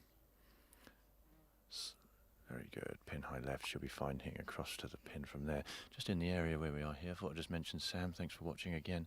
We are looking out over the halfway hut, which was one of Sam's many achievements here at Farnham Golf Club for pushing that through, and has now become an absolute asset to Farnham Golf Club. It's especially on a hot day like this, when it's stocked full of ice cream, as we've been mentioning so far. I'm a Solero man. Ian, what are you? Cornetto all day long. Strawberry cornetto or mint cornetto. See, ice cream, I think it's got to have a little bit of frozen stuff on it as well, you know, not just ice cream for me. Solero. Ice cream, just cream and chocolate, it's fine for me. Couple of good shots there on the 6th. So look, we've obviously chatted quite a lot about the weather today. At what point now during this final round do they start having liquids, having something to eat? Constant, small sips. And there must be some sort of either electrolyte, sugar replenishment as well, because you're going to be sweating more than normal. So not just water. They'll have the Lucozade or something of a similar ilk that will help them get through that. They'll also, if it was me, I'd be finding shade whenever I could. I'd have a spare wet towel just on the back of the neck if it's really that hot. It depends on. Some people just love the heat. Some people need to be, and some of them will have even umbrellas up, like our dear cameraman down there. But yeah, it's anything you can do to just keep your body temperature down and stay cool, not just physically but also mentally as well, because we all know if we get a bit hot and bothered on the golf course because of a few bad shots, it can raise the temperature. We can raise, end up getting a bit flustered, and before you know it, you've dropped 1 or 2 more than you should have.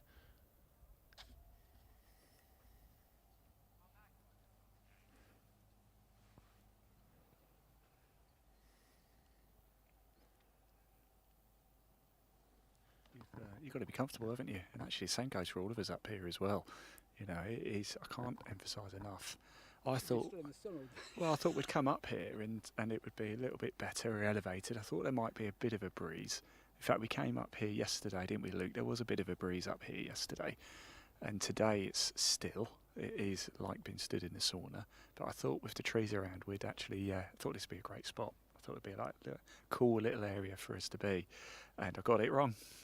Yeah, so what's really interesting, when I first joined here, just before I first joined here, if we'd been stood on this tee, we wouldn't have actually been able to see any other of the other holes around us. Right. So it was all tree lined, and it actually, I'm afraid, started to lose the heather. So part of the heather regeneration project, which is ongoing at Farnham Golf Club, trying to make more of the golf course more heather-like and have more of the acid grasses that we want to see here. A big project of that was a huge amount of tree clearance, and that was the best part of 20 years ago. So yeah, you would have been in the shade here, but the greens would not have been as good as they are. The tees would not have been as good as they are. The light and air to the tees and greens had become a big problem, or the lack of. So big tree, big project. It's basically, you know, just one of the earlier testaments to Farnham Golf Club's forward-thinking attitude to make this golf course, make this golf club constantly better. So now, when you're playing on holes like this, you've got the lovely heather aspect to look at, the pines, still with a select few there for the visual effect. But yeah, much better surfaces as a result.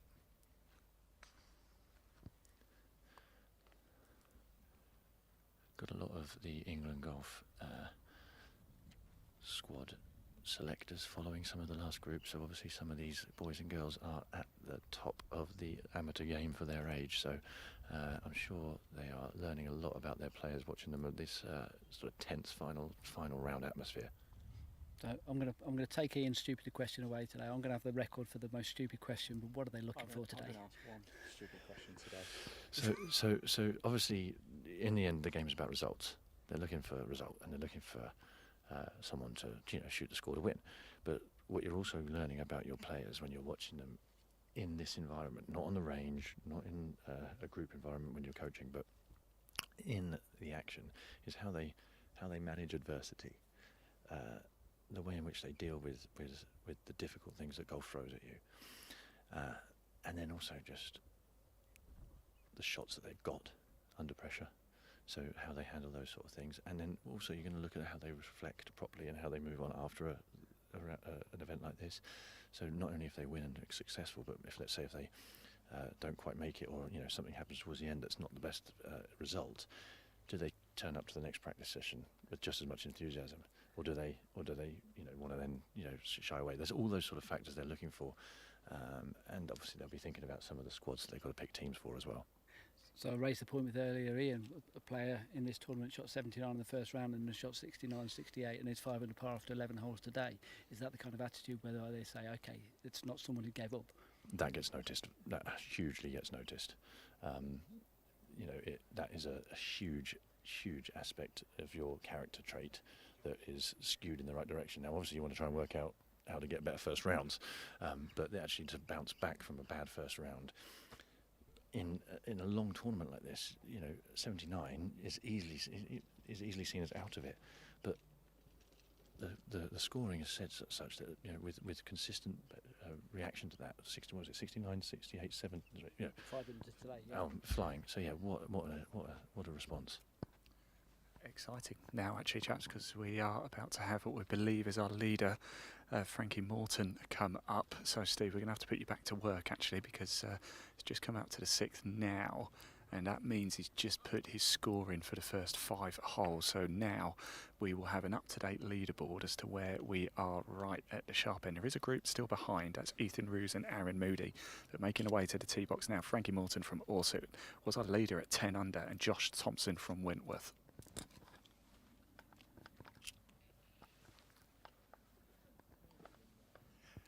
Oh, I'm hearing that Frankie might be 12 under. We'll get that checked by Steve Jackson. We sent him off with the calculator, and he'll come back very shortly and find out. But we believe Frankie Morton might well be 12 under par here, and going very well indeed.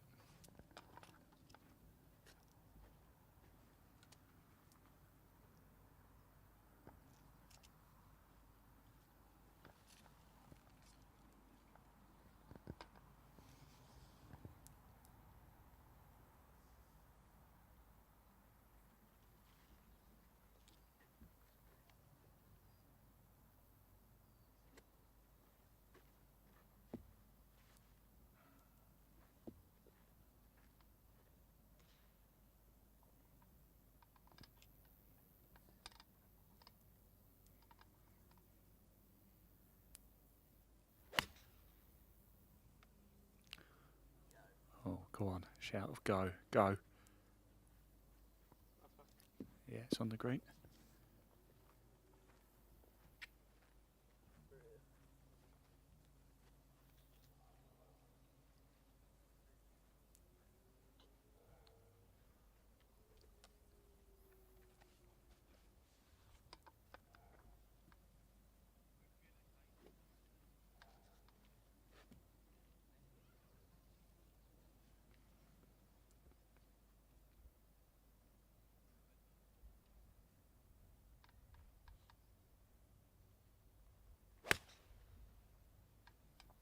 It's going to be a little bit left, just come around to the left. Okay. Yep, it's okay. Short of the green, left side.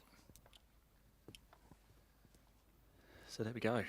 That's Frankie Morton and Josh Thompson. Frankie Morton, our current leader overall. I think the leading clubhouse score last time we looked was about 2 under, so still a long way to go here. This is the 6th par 3 here at Farnham Golf Club. We are right in the middle of round 4 now, though. We will be with you right to the very end as well. After this final group, we are going to move the camera again, but we might move it to think about moving the camera just behind us to 12, the gap between 11 and 12, and then we can pick the leading group up and follow them home from the buggy from there, Luke. Yeah, that sounds absolutely perfect, because I think we can see some nice shots into the green on 11. Pins in a nice position to see some putts roll and some nice spinning wedge shots in. And 12 is an elevated tee, which is possibly the most spectacular one on the golf course. Just got some info here from Steve in terms of the leaders. Yeah, so Frankie Morton, who was 10 under par, leading our tournament going into the final round, eagled the first hole, then had a double bogey, but then got another birdie, so he's 1 under for his final round, 11 under for the tournament. So we think that's probably still going to be the leader for the time being. We have got someone who's moved up to 9 under par there. That's one of the Tobys. I think it was Toby Peters who's been and gone through, and Josh Thompson, I think he was level par, playing alongside Frank as well. So still in and around, nothing really changed too much, but our leader is holding it together early on. Do we have any clue on the last group here, if there's been any shift so far, or is we just going to wait to find out once they put their... Don't have long to wait. Nice.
right, Luke. Just having a production meeting with my producer. I love a production meeting live. Right, we are looking at the 6th green at the minute. Final group, Ethan Ross and Aaron Moody are about to tee off as well. So we're going to watch that. And then I believe Steve Jackson is going to interview somebody from England Golf very shortly for us. Before we take the camera and move again. We will go to a short break. It will only be a very short break. We're sort of talking 5 or 10 minutes, but we will keep that leaderboard going for you, so you won't have to move away from it. If you did want to access the full leaderboard at any point, you can. England Golf is the best website to go to for that. You can access it straight from the England Golf website. You click the competitions tab, or the live scores tab actually, and then I think there's got 4 tournaments on at the minute. You click to the English U18 Championship and you'll be able to access the full leaderboard. And here we go, final group, Ethan Roos and Aaron Moody teeing off here at 6.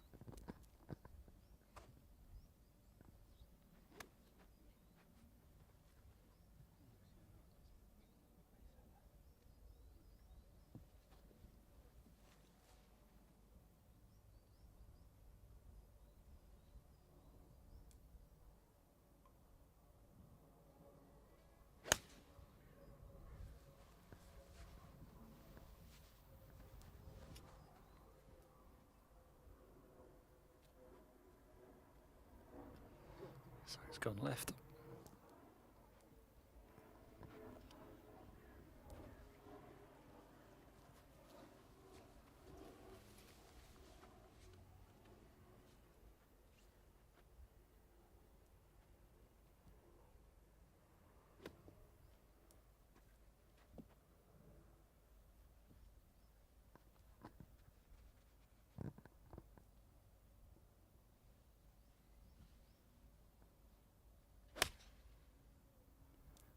Come around.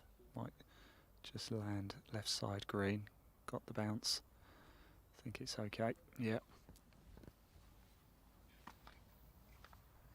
Right. Steve Jackson is going to has got a very special guest for us. If please go, take the honours, Steve. Stand in the middle of the tee box. Here you go. Take the mic. Very special guest. Right. Yes, Jamie O'Connor is the. Will you explain who you are, Jamie? I'm the assistant performance manager for male. I'm looking for male golf at England Golf. So I oversee our 10 boys regions and the national boys squad. So an event today, big event today. What are you looking for out there? It's quite a good one for us. We've got regional players from both our boys and girls side here. So we've got 10 regions on each side. So all our best regional players are here. Plus we've got national players on both the boys and the girls side. So it's a good event for us to see them all pitching against each other. This is the best bit now. We're getting to see the end of the Sunday, so we've got quite a lot of interest from boys' perspective in these last 3 groups. So yeah, just looking to see who can handle the pressure and come out on top. You mentioned pressure there. It's obviously a 4-round tournament, but 36 holes today. What are you looking for today in particular?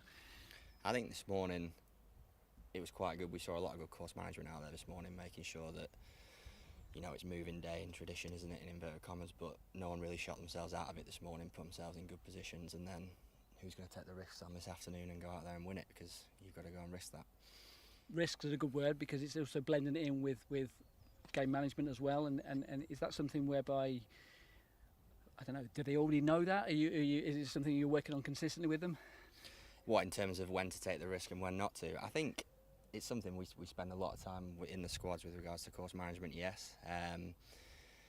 I think we want them to back themselves, we want them to be happy to take that risk to try and win, as opposed to just consolidate all the time. But, you know, they do a lot of prep before they get here, a lot of prep in that practice round on best how to navigate golf courses and how to utilise those skills and make sure that when there is a chance to go and take on a flag, they do it. Do you take more notice perhaps of the back nine of the final day? Is that the way you look at it? I think naturally, looking at who can handle that pressure, I think the short answer, yes. I think this is the crunch time now, and you'll see the cream comes to the top with regards to the players. And dealing with conditions like they've got today, I mean, it's hot, it's getting hotter as the day has gone on as well. Is that something whereby, you know, obviously you can't say something as they're going round, but is that something they should know what they're doing in those conditions? Yeah, I mean, we do a lot of, obviously, technical coaching and golf coaching, but we also do a lot of support with regards to how they manage their sort of performance facilitators on the golf course, taking on water, making sure their nutrition's right, making sure their rest is good. yeah, like all these guys, you know, they've been in these situations quite a few times now at this age in events like this. They've all been to this sort of stage and this late Sunday afternoon in hot weather before, so hopefully they all know what they're doing and they can manage it well. Just give us an idea what's coming up, because there's some big events coming up over the next few weeks and months. Yeah, so for all the boys and girls, there's the 6 boy and 6 girl qualifiers for the counties coming up next week. So for the 4 England areas, and then there's the Caris, which is our under 18s event, national event, the McGregor under 16s, and the Reed, the under 14s. The national boys and girls and men's and women are off to the European Team Championships this Saturday, home internationals, and then that sort of brings the year to a close really, and we reset and go again. That's a good point actually, because reset and go again, there's going to be players inevitably who are going to, you might not have seen them before, or might not quite come to your attention yet. It's their opportunity now over this summer to get themselves in squads for next year. Exactly, yeah. So the way it works, obviously, we pick our regions and we pick our national squads, and inevitably it's a game where, you know, people are going to develop over a period of time. We see that in golf in general. So throughout the year, you know, surprise packages come along, and you know, we fit those into teams when they deserve it, and yeah, it's ever-changing landscape really. Fantastic. All right, I'll let you go and enjoy the golf. Super, thank you. Great stuff, Steve. Thank you so much for doing that. We're just going to watch our final group hole out here at 6. And then we are going to go just a very short break. It won't be as long as the last one, just whilst we move the camera again. We're going to move actually to the gap between 11 and 12, and then we'll pick up the leading group and follow them home in the buggy all the way, so you can catch all the action for the final sort of 6 holes or so live. Don't go anywhere. We're going to stay live, as I said, live from 12 o'clock. Today is when we first hit the live button all the way through to the very end of the English Under-18 Championship. It's from midday to about 2 o'clock. We caught the end of round 3 and the start of round 4 for a number of players. Here we are at 6 in the heart of round 4 right now. We're going to make our way up to the gap between 11 and 12, catch with the leading groups and then follow them home. Right, and I do have a little update for everybody as well. 5 was an important hole, not just because it is a fantastic hole, and it's, as Luke's been explaining, the green is one of the trickiest I've got here at Farnham. It's actually the first scoring point as well. So we have an up-to-date leaderboard. Frankie Morton is your leader at 11 under par through 5. He's actually teed off already at 7. Toby Peters is at 9 under, so it's Frankie Morton has a 2-shot lead at the minute. So we have a new clubhouse leader. Lottie Woodham from West Hill is in the clubhouse at 4 under par. We are going to pop that live leaderboard up on screen for you whilst we move the camera. But like I said, do not go far. It's not going to be a long one. Maybe time to grab a sandwich and a cup of coffee, or maybe an iced tea today. It's that cold. Well, you need something absolutely ice cold, don't you? It's so hot today. We are having such a good day. We are going to go get ourselves about 50 metres that way. Don't go far. We'll be back very, very soon for the final run of the English Under-18 Championship here live at Farnham Golf Club.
Yes, everybody, welcome back. We are here at the 11th, and what a beautiful shot we have got here. We've got the 12th tee box just off to our left as well.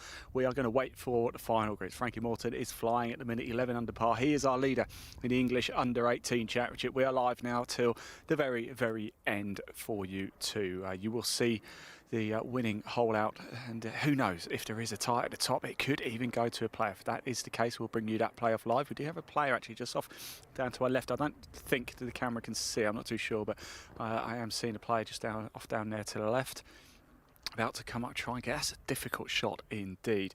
We are just enjoying a bit of an ice cream as well, so a big thank you to the halfway hut here at Farnham. Got my cornetto that I wanted. Dan's got his twister, Luke had his Solero, and Steve's got a fruit pastel lolly. And let's talk about the challenges here at 11, Luke. Yeah, this is our stroke index 1, par 5, which isn't normally often a stroke index 1, but prevailing wind is always into, it's uphill all the way, and so it's the length that makes it tough. It's also been really well bunkered in the most recent phase of bunker work, so for the longer hitters, boys and girls, the fairway bunker, which we can't see from here, is very much in place, so you have to navigate to the left of that. That brings in the trees and the rough on the left hand side, and so now the second shot from there goes up and over the hill and over the valley, sometimes reachable in 2. I've seen a couple of boys earlier this morning get pretty close in 2. Didn't see any girls play this, so I don't know, not sure if they did, but it's then all about the uphill approach. We are looking down at about 50-60 yards short of the green. This shot is just now. Young lad in the pink. Do we know who that is, Ian? What group this is? Apologies, I'm just eating my cornetto. It's Findlay Ranier and George Shakespeare. Fantastic. So this is, the pin is sort of tempting you to go for it at the back of the green, but if you just get a bit bold here, it does have a back runoff, which makes the chip from long very, very difficult. So this is, as we've seen all of our wedges today, coming in low with plenty of spin. That means utilising the whole of that green, landing it short and then getting it to within maybe 12 feet short. This is just another fantastic vantage point. You can see the 12th tee behind the player just there in the bucket hat. That's the elevated tee looking down all the way back towards the clubhouse sort of area. At some point in a minute, if we can swing round, we'll get you to show you the wonderful aspect of the 10th tee and 9th green. I think one of my favourite views on the golf course is coming down 9, which is behind the camera just here, and looking at people tee off down the 10th. It's got reminiscent of some of the top heathland courses in the county and in the area. Sunningdale comes to mind.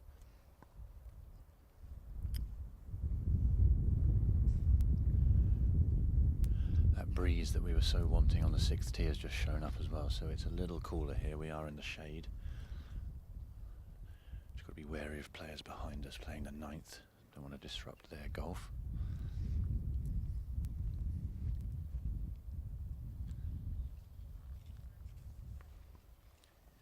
Just talking about behind us, can't sit on the camera, we'll stick on the green here at 11, but we do have Aaliyah Irwin and Toby Peters. Of course, Toby Peters 9 under par, currently 2nd place. Quite a way back though from Aaliyah there, and they're just waiting to get their approach shot onto the green. But here we are back at the 11th now.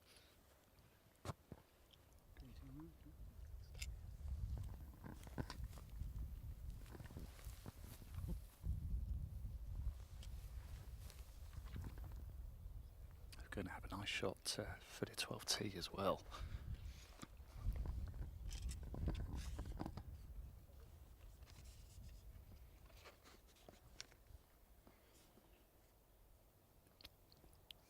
Is a beautiful, beautiful hole. Looks further than it actually is. 390 yards or so. Here at 11, the putt is short.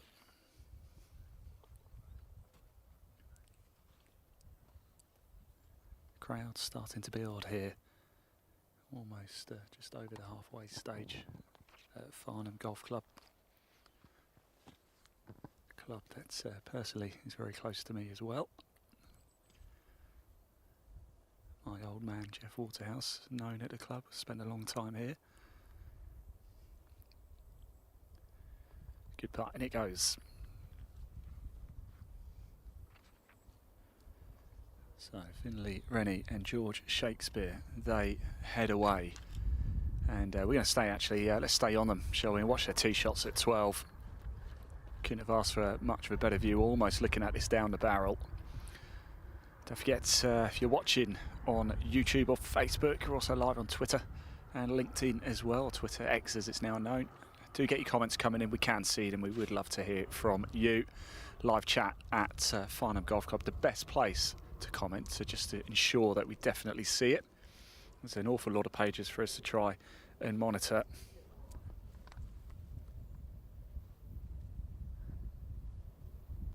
Steve Jackson alongside Luke Bone as well. What a pleasure it is to have the company of these two gentlemen. Big thank you as well to Dan, who's been doing all the hard work with the camera. Pleased to say we have found a nice spot now, a little bit of shade. And actually a little bit of wind right now, Steve, as well down this just a little segment of Farnham Golf Club. I think everyone would appreciate that. Players, spectators, media. I think we all want a little bit of breeze out there. Perhaps not too much for the players. They don't want it to be too difficult as they come in down the stretch. I did forget to say big thank you to Jack as well. Jack's our producer, pressing all the buttons, but he is at home, probably air conditioned. So thank you, Jack. You are doing a great job. But at least I'm getting a tan.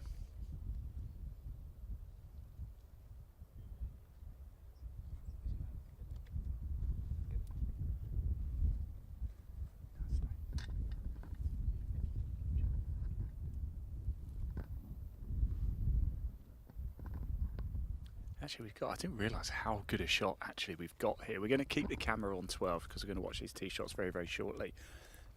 But behind us, Luke, we have balls just come trickling actually right behind us. It's just trickling down into the fairway at the minute. Hello, if everybody, I think we're live on Instagram as well at the same time as well. So hello everybody watching at Instagram at Farnham. Don't forget Farnham is now on TikTok as well. So head over, just go into TikTok, type in Farnham Golf Club. A lot of content gone up there, and Jake Platt, the junior club captain here, has gone semi-viral, dare I say. 6,000 people watched that interview with him just on TikTok alone yesterday. So there you go. He's the power of social media, Steve. The power, absolutely. I mean, just going back to your point about the tee shot just behind, which is just to the left edge of the fairway, that of course is our clubhouse leader, or our leader on the golf course at the moment. So we'll be interested to see whether that's his ball or his playing partners. But the winner might well come through from that group. That's Frankie Morton and Josh Thompson. If I could just say a little word about Jake Platt, our junior captain, what an ambassador for the golf club he has been this year in his captaincy year. He is a local lad, head boy at Weydon School, very good rugby player, good at all sports, and he had a bit of drama on the last few holes last night. We were standing on the 12th tee for quite a long time. I actually followed his whole round. He had a triple bogey followed by a bogey, so 12 and then 13. He was at 8 over par for the tournament with 5 holes to play and made birdied 3 of the last 5, birdied 14, 15 and 18, having been hugely into the trees on the left on 18. He knew he had to make one to get the cut, and my goodness, what a finish! And we had a lot of Farnham Golf Club members following, so that was really one to watch. This is the tee shot behind, which we can see here. The 12th tee is the first tee shot that I fell in love with here at Farnham Golf Club when I joined. I'd only played sort of, little pitch and putt golf courses, and pay and play golf courses, and I stood on that tee, and I just didn't realise golf courses could look like that. It looks so vast. It actually looks like a par 5 from here, doesn't it? Yeah, it's just over 400 yards from the very tips. My claim to fame is I've actually driven that green and hold the putt for the 2. It doesn't count in a car, though, Luke.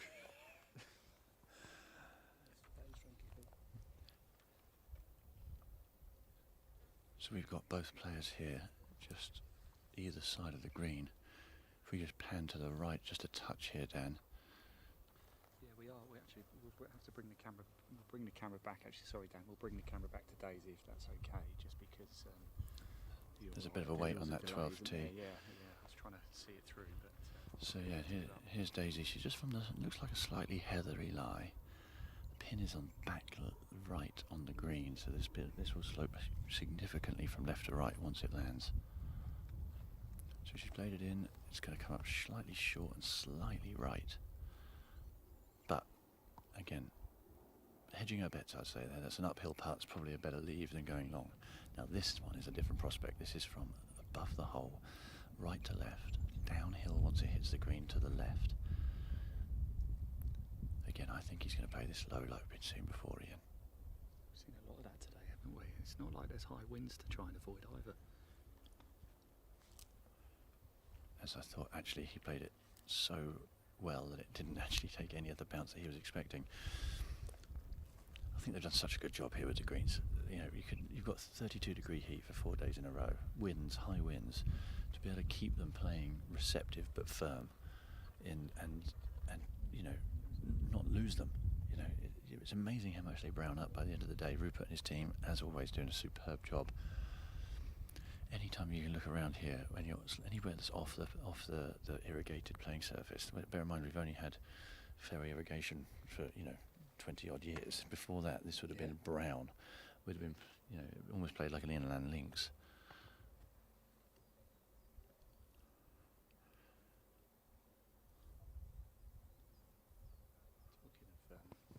That type of thing. There's no water here at Farnham, is there?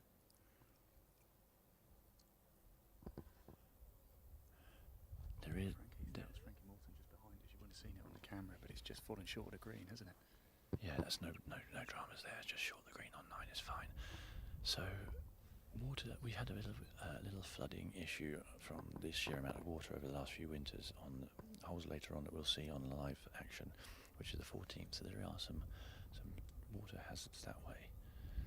There's not water in them at the moment, but they are still considered hazards, and they'd well have water in if we get any more flood events. Daisy hitting up the hill. Seen a lot of people leave that putt short since we've been here. It's so uphill, that green, from the back to the front. I can guarantee though one thing, Luke. You say there's no water in those water hazards. If I was playing today, somehow there'd be water in them. And you'd be in them too. Yeah. So this is a right to left swinging putt.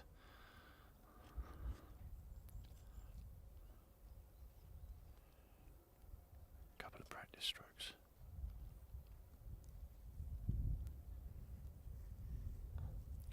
Good roll, good hit, just low side. Really interesting stat that I've heard from one of the other England golf coaches is how often, even at this level, the miss for putting is on the low side. So something that obviously you've got to develop as you grow through the ranks. You must develop an ability to read the appropriate amount of break, especially as you're starting to play the super fast greens that you're going to get at big events. Interestingly, once you get to the PGA Tour and LPGA Tour, there is no miss bias. So it's just a left or right bias, not a low or high bias. Okay. So by the time you've got to that level, you have to have learned to read the greens correctly. Okay, that's Deck, good fellow there. He's just finishing up here at 11. Back to Daisy Lee.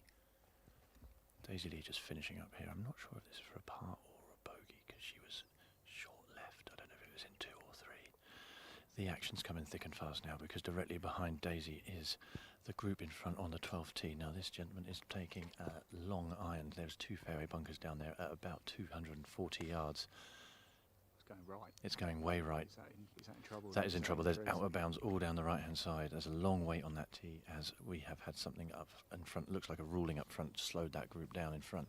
So he has hit it right. He's thrown his tee away in disgust. That's the most amount of anger I've seen this week. And now here, we've got another iron in hand, so you've got a tactical choice here. Do you hit driver and try and feather it down the right hand side of those 2 bunkers? That 15-yard gap between that and the tree is very tight, but you can leave yourself a very short iron. This young man is looking at it, don't see it from so here. I come left off the club face, but then again we're on a slight angle here. I think it's a bit left. Yeah, I think I saw a signal down. There's a couple of bunkers down there on the left, isn't there? And that's the thing, the layup on this hole. If you take an iron and then you pull it and it goes a bit longer and ends up in the fairway bunker, you are going to be sick as a pig because that is a tactical error, not necessarily a shot error. So we're just panning around here, just to get you an aspect of where we are on the golf course just now. So Dan is panning the camera. So you've just gone past the 10th tee, and then now looking at the 9th green. Wonderful golf hole, blind tee shot. That's our leader. Wonderful golf hole. Blind tee shot, rolling down into the valley, then up to the top. Again, tactical choices on this one. You can try and get down to the bottom of the valley, leave yourself a small sand wedge in. A lot of people I've been seeing have been hitting a longer iron, leaving themselves on the flat part of the fairway, but a longer second shot. You do not want to miss this green left, because it all kicks left into gorse and plenty of trouble.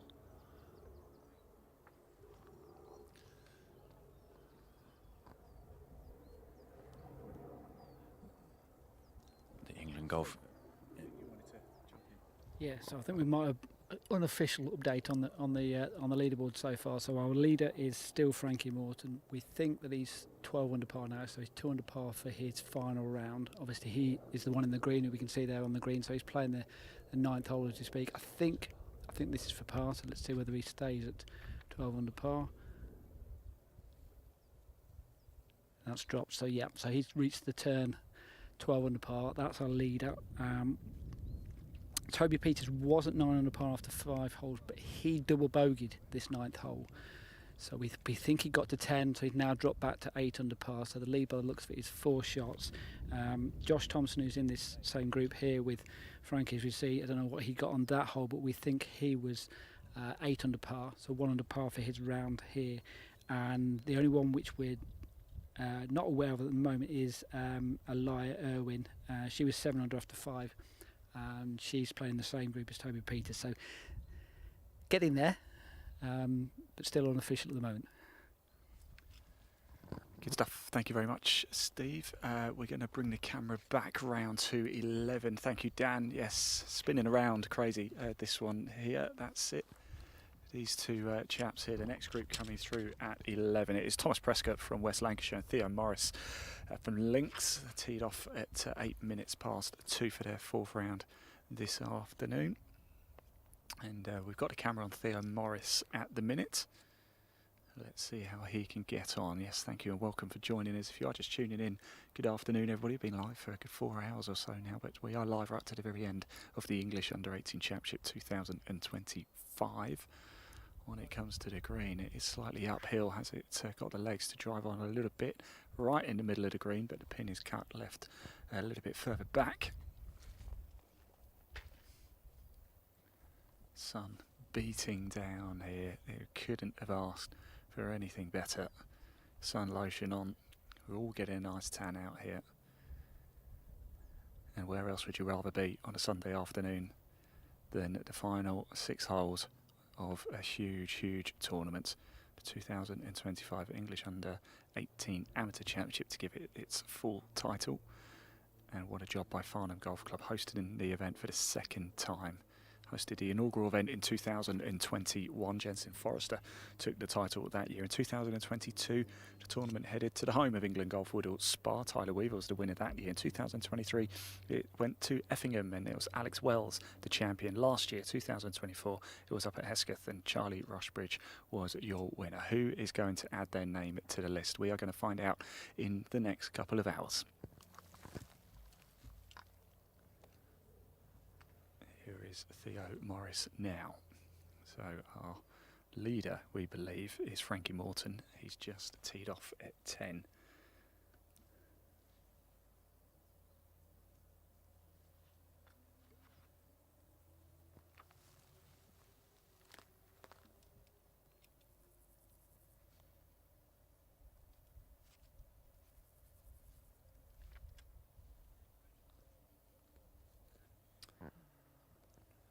Bit of deja vu there, Luke. 2nd time we've just seen it being left short. Absolutely. As I said, this is a severely sloping green from back to front. Just doesn't. You just need to be looking at knocking those in at least 18 inches past the hole, and it's a very difficult thing to do when you're trying to force a ball up the hill, especially if you might have had a couple of quicker putts in the previous couple of holes. The action is happening all around us as we speak. It's absolutely wonderful out here. I'm going to get in the shade just a touch. This is the pure heathland part of the golf course, which, as I said earlier, was regenerated some 20 years ago by taking down a lot of the trees. I know a lot of people get worried when people take trees down. It's a bad, but heather regeneration. All of this area back in millennia gone by would have been heathland. So we have restored it to its former glory, and it makes for a wonderful setting out here, Ian. Yeah, it's absolutely stunning, isn't it? We've got a camera back actually on the 9th green at the minute. Our final group, Ethan Roos and Aaron Moody.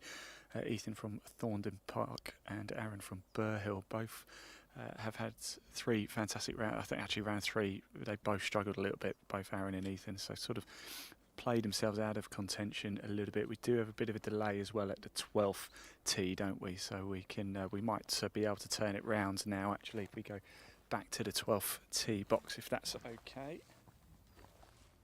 There we go.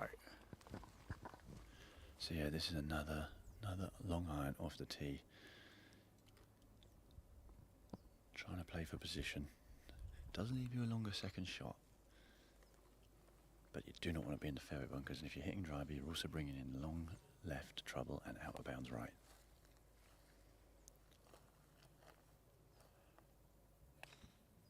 Oh, that's absolutely perfect. Fizzing down there, just a little trap cut off the furthest right bunker back to the middle of the fairway. Normally leaves you about 7-8 iron maximum into that green. It's Daisy Lee next, so we actually won't be able to see her tee shot. She's a little bit further down, isn't she? But I think we're about to have some action here at 11 anyway, which will be Harry Dickens and Gabriella Crowfoot. Yeah, the 12th tee is one of the projects that was taken on this winter. We have recoloured our tees so that you basically have 4 different tees that anyone can play off, rated for both men and women on all tees except the silvers, which are slightly too long for the women to be rated at this current stage. Now what we did is we added a further forward tee on a few options, so holes like 12 we have a new green tee which gives for the shorter hitting ladies and seniors a chance to carry over the trouble. In the winter when it gets a bit wet, that's absolutely essential for them to be able to enjoy this hole. What it means is people can play golf all year round regardless of their level, and it means people can play the game for longer, Ian, which I think is important. Yeah, definitely, absolutely. Whilst we're waiting for the next group to come through, I think I can see Gabriella in the distance, but a little bit of time. Let's just pop that leaderboard up on the screen for you so you can see for yourself how things are going. And Steve, one thing to note as well, it's probably quite important to mention, we mentioned it a few times, but to do it again, is the scoring isn't updated after every hole. There's certain points here, isn't there? Where are they? Yeah, so the points are the 5th hole, the 11th hole, and then the 15th hole. Everyone's through the 5th hole now, so we know what it was from the 5th hole onwards. Some of them have now reached the 11th hole, which we're on at the moment, and we know of some of the leaders. The leaders now, the very last group, they are playing the 9th hole now, and we've got an idea just talking to the people who are walking around with them of what they're doing. So we've got a reasonable idea about where they are in terms of scoring, but not official scoring. We're fairly certain that the leader is on 12 under par, and then second place at the moment. So the leader, Frankie Morton, on 12 under, and then 8 under par is second place. Just to mention as well, Dickens against Shakespeare. Yep. Dickens is, which is Harry Dickens rather. He currently is 6 under par, but once again, that's after 5 holes. And well, Harry Dickens might be in a bit of trouble. He's over there on the left. So well, Mr. Shakespeare might be happy then, because George Shakespeare is 4 under par. So therefore, it could be a bit of a battle between the writers to see who wins that one. That mini little battle. That mini little battle that we have decided to turn into a battle, which the 2 players have got no idea about whatsoever. Yes, coming down now, Harry Dickens alongside Gabriella Crowfoot. Harry Dickens out of High Post, Gabriella out of Longcliffe.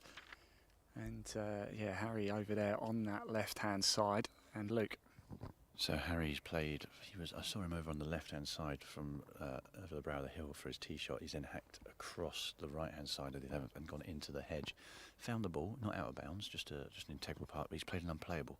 So he's actually playing his 4th shot to the green here. A little practice swing, a little check on what he's doing. Doesn't mean you can't make a par, but it's going to have to be a good shot. What you don't want to do, you see people get greedy when they're trying to make a par after making a mistake. He's in a little semi-rough, and that is wispy rough. That can get a flyer. Let's see how that's coming in. It's coming in very looking good. Right hand side, pin high. Oh, it's spun off to the right. He has got some collar trouble there. It's up against the fringe. Right to left putt, pin high.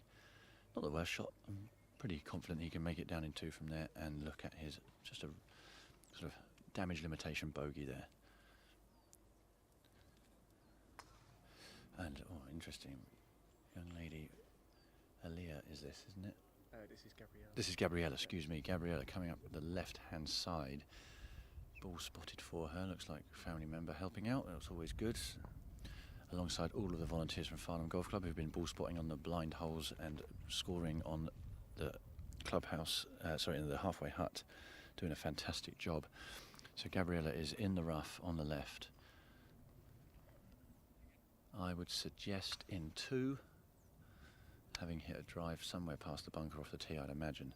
This hole playing a very different feel in yardage today as it was yesterday. Yesterday was straight into a blowing gale and navigating 9, 10, 11 and 12 with a very, very stiff wind was much more difficult than it has been and it looks today. Gabriella's chosen a club.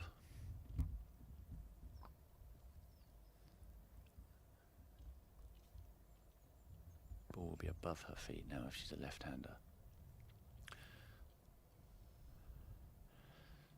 Only advantage here is if she doesn't get any spin, the ball could release up to the top pin, but it is downwind. You do not want to go long. Yeah, so we see that release more than the others, but it did land at the front, so it's only gone halfway up the green, leaving a good 30 foot up the hill. As we've seen so far, most people leaving that putt short. Yeah, good stuff. Great call there, Luke. The voice of Luke Bone there joining us once again, just like he did in 2021, and joined me again at Sunningdale Foursomes a couple of years ago. We're delighted to be joined by Steve Jackson as well from Progress Junior Golf, who's been doing a great job of doing all the fact finding for us. You join us at the 11th green. We've also got looking over the 12th tee box here at Farnham Golf Club. It is the final round 4 of the English U18 Championship. We're going to be live right to the very end. You are going to find out in the next couple of hours who is our 2025 champion. You will hear from them live on camera as well. Very, very exciting. A big thank you to Farnham for hosting once again, and what a job. I couldn't think of a better venue. So on the 11th now, we do have Harry Dickens and Gabriella Crowfoot. Harry Dickens in a little bit of trouble here. I believe this is his 5th, yeah, so this would actually be for par. So a chip in for par, or maybe get away, get it close, get away with a bogey. Stop, stop, stop. So a bit of work to do. How's that one going to break, Luke? Yeah, you saw from the visual there that was a right to left chip, so this is going to be a left to right putt, and it is going to be a little one of those sliders, one of those ones you don't want to run too fast, but if you dribble it, it just dies off on that low side. We talked earlier about the importance of understanding break and read when it comes to developing your skills on the greens. Still at this level, this elite level of golf, the bias is to miss on the low side, which would be the right side for this young player. Gabriella here, lining up her top. This is deja vu. It's the 3rd time we've seen this type of putt, isn't it? All the 2 before both left it comfortably short. And that's just the nature of the severity of this slope. No one wants a trickly 3-foot downhill putt left, but the greens they're not so scary that you can't run this a good 18 inches past and still be able to hold the one coming back. Just a little bit of traffic. She's got to make sure she doesn't get disturbed by the guys on the 12th tee there. Looks like the timing's going to be okay. This is such an amazing spot to watch from golf. Gabriella's putt goes up the hill. That's one that's got to the hole. Good. Very good. There's that 2-foot pass. Now she has left it 2 foot past it. As I say, we haven't seen anyone do, but it's now a tricky downhill. And now we're off the tee on the 12th. God, the action is fast, thick and fast. It's gone over to the right-hand side.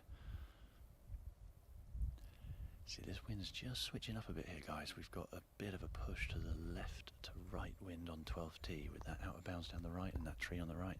Trees on the right, that is not going to be favourable. They've also put the tee box hard on the right-hand side, so you can't get that perspective here, but the overhanging trees on the right-hand side push you to start the ball left. Fantastic golf hole. And really good comment from Simon Link, one of our board of directors. what they've managed to do on the 12th is make the hole a longer golf hole through course architecture without adding land.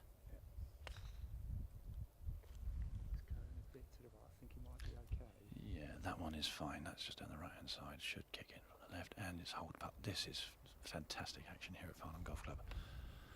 Bogey there. After having to take the drop, this is the one coming back from Gabriella. Let's see if she's. This must be for par for Gabriella, surely. I'm predicting a par. I think she would have been down the left, short of the green in 2, pitched on, and then had that putt up the hill from about 30 feet. Now, after saying we didn't want to leave them short, this is the ones with the knee knockers. This is why I don't play golf anymore, these ones. Just taking a step back, composing herself.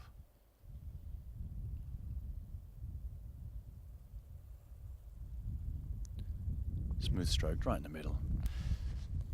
If you know you're going to be 90% conversion rate from inside 3 feet, then you might as well be bold on those uphill putts. So obviously, Luke, you mentioned about this green here.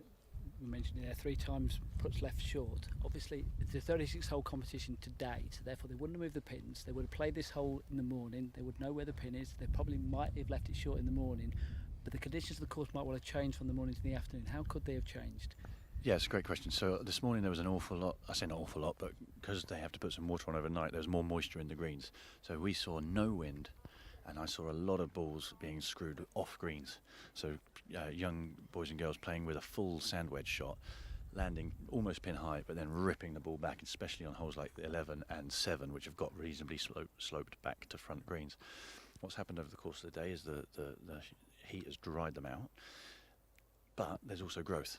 So you're probably now at a point where the growth of the day is, I wouldn't say they're slowing down, but they're not going to be maybe quite as quick as they were a couple of hours ago. And it all just depends. If you add wind into that, like there was yesterday, that's when they really can get quite firm, quite fast.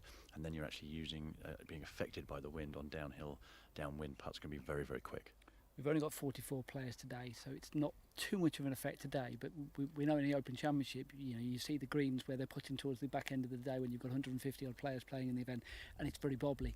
Is that an issue today for the players? Bearing in mind it's a smaller field. Not at all. They're like carpets. We've walked them. They're in great shape. If it was wet and soggy and the greens had got damp, and then the footprints would become more of an issue. These days, none of the. I may have seen a handful of players wearing actual soft spikes. Obviously no metal spikes anymore. Almost never hear that clip-clop of metal spikes on the car park at Farnham Golf Club anymore. It used to be a common occurrence. So they're probably only wearing dimpled shoes. To be honest, when the greens are as firm and as true as they are here, I don't think you're looking at making much of a difference, but especially when you've got, like I say, a relatively small field of 44. So when they're playing this hole, so you've said there that do they have to adapt ever so slightly? Do you think earlier, obviously we weren't here, we didn't see the putts on this green earlier, but do you think that they might have been leaving putts short earlier? Yeah, I think even more so earlier because they'd been watered. So it's the nature of what you're trying to do. We just saw Gabrielle there. The much more difficult return putt is the 2.5 foot past when you've just been down uphill the previous one, trying to be bolder to give yourself a chance of holding it. So, but that it depends on the length of putt as well. If you've got 30 foot, your 2 putts are good.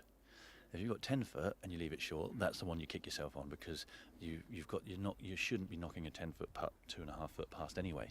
These players are good enough to not do that. So if you've got 10 foot and you leave it short, that's the one where you feel that you really didn't even give it a chance. But you add the one word as well, and that's the tension of the back 9 of trying to win this tournament, and we are now getting into the stage whereby we're getting the last 4 or 5 groups, the 1, 2 are going to be the top 10. That adds to a little bit as well, whereby you'd think, okay, don't leave it short, the tension might hit and they might just underhit the putt because they're a little tentative. Absolutely, and that can be emotional tension, mental tension equals physical tension. So we all know that any excess tension in the putting in particular can lead to sort of a slightly restricted flow of the putter head. Tension in the longer game tends to lead to poor strikes or perhaps even misdirecting the shot. So that's what these England golf squad coaches are out here doing, seeing how these players react under tension situations. And we're just going to get a nice shot here. Sorry, just to interrupt, off the 12th tee again. such an epic shot, that, isn't it? Through the pines. It's the sound of the shots being struck in the pines that's so good, isn't it?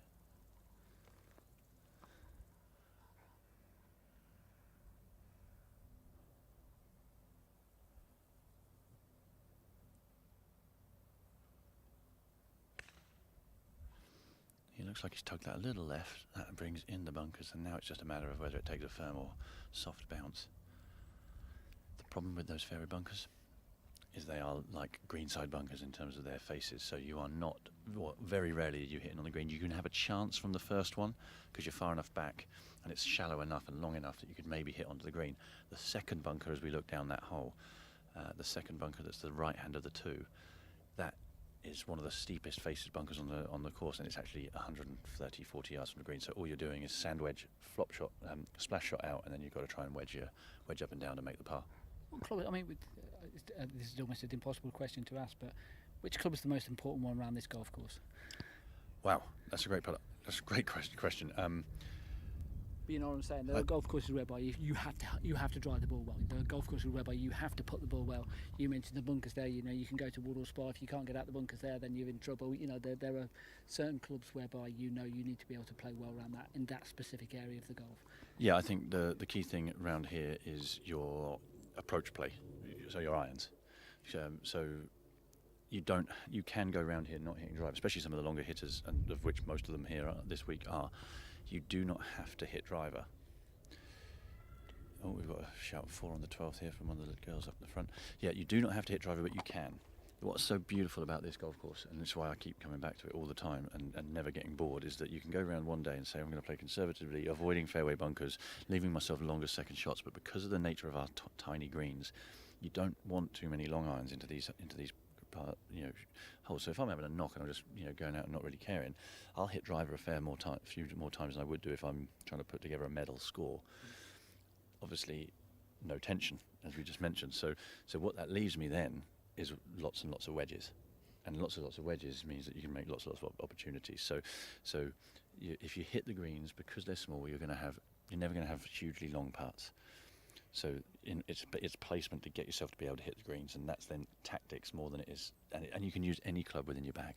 And we're going to start talking about the back nine, because obviously we are getting into the back nine now. When are they going to be facing those types of decisions whereby actually it's in my best interest to hit a driver here? I know that it might bring more danger into play, but it gives me the best opportunity to get close to those pins on those small greens. For long hitters, there's more drivers on the back nine available. For long hitters on the front nine, you kind of can't hit it. So you can't hit it on 4, 5, 7 and 8 because they're too short. Even 9, you're bringing in all sorts of trouble. You can start using driver more and taking the risk reward of that from 10, 11, 12, 14 par 5. You can hit it on 16, 17 and 18, which can, if you start hitting driver well on the back line and you're 3 or 4 shots behind, you can leave yourself 8 or 9 wedge shots for the rest of the round from 10 onwards. I suppose the genuine thing is now and Ian will back me up on this, carry on watching, because anything can happen on this back nine. That's absolutely the truth, and we've just seen a ball land just to the left of the green. I think that's someone's second shot into the par 5 from way over the other side of the hill there. We've also now got an approach shot. This ball coming in, flighted, fizzing. What a good shot that is. That's going to spin back and to the right. Watch that. Oh my goodness me. Left it below the hole. That's the first thing when you play with amazing players, to note how low flighted and high spinning their approach wedges are. That was something special, wasn't it? This group, of course, Toby Clark and Sean Jacoby. Toby out of Camberwell Park, Sean out of Burt Hill, teed off this afternoon at about 2:24. So, yes, we are starting to get towards the closing stages. Every single group has finished their front 9 here in round 4 of the English U18 Championship. A little bit earlier, we brought you the end of round 3 and the start of round 4, and we brought you a bit of action up at the 6th. Also looking down at the 5th green as well. Here we are now at 11. We're just waiting for Frankie Moulton to come through. He is our leader, we believe. Is that still correct, Steve? As far as we know, but we do have a clubhouse leader now. So Charlie Croker has finished his round. He's 6 under par, so really good round. We mentioned him earlier about the fact that he started with a 79, 3 excellent rounds since then. And I did notice on the England Golf website he's part of the England squad. So obviously that would have gone down well with the England squad and the team management, and the fact that how he reacted to that first round. Certainly excellent stuff indeed. Look, Yeah, just had a message from Mr. Nick Wode, Lottie Wode's father. They have. I thought you were going to say Nick Fowler. No, Nick Wode. I saw Nick yesterday. Yes, yeah, he was here briefly. He's been really busy this week with Millie, his other daughter, taken up to visit universities. But him and Lottie have both arrived in Dublin. Lottie's playing in the Irish Open this week, and they've got it on in their hotel room. So I thought I'd say a little hello to both Lottie and Nick. Lottie, play well next week. Yeah, and also I know Lottie and her dad are big Leeds United fans like myself. So go on, Leeds. They're everywhere. You cannot escape it, can you? Right, so yes, here we are at 11. Completely, let's focus on the golf, shall we, and not worry about football. Toby Clark, Sean Jacoby here at 11.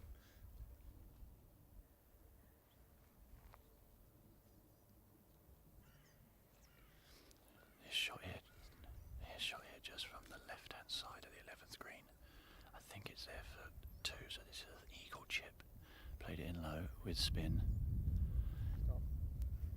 Not happy with it. Just ran away, didn't it, that one? It wouldn't surprise me if that was Toby, because he is behind, and I think he's being aggressive. That looked like an aggressive chip, didn't it? So, again, down. Get ahead there from him. That he's chasing, isn't he? He's not happy. It's Toby Peters. Toby. It's the next Toby. Excuse who me. Was second about a few holes back. But we believe he's dropped a bit.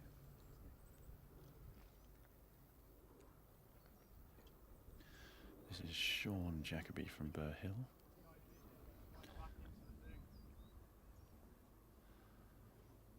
Some wedge shot he played in. But it's actually not his turn to play. The chip ran on a little long. This is one of those fantastic golf scenarios where the players hit up to the green side in 2, but the player who's played the par 5 and 3 has played such a great wedge shot, and now this is for a birdie.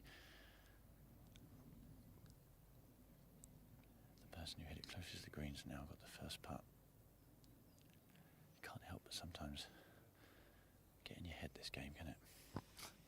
Absolutely. Well, that's a big part of the battle, isn't it, really? Right to left putt. Turn. Perfect. Right in the centre, and a little fist pump. Oh, we like a little fist pump.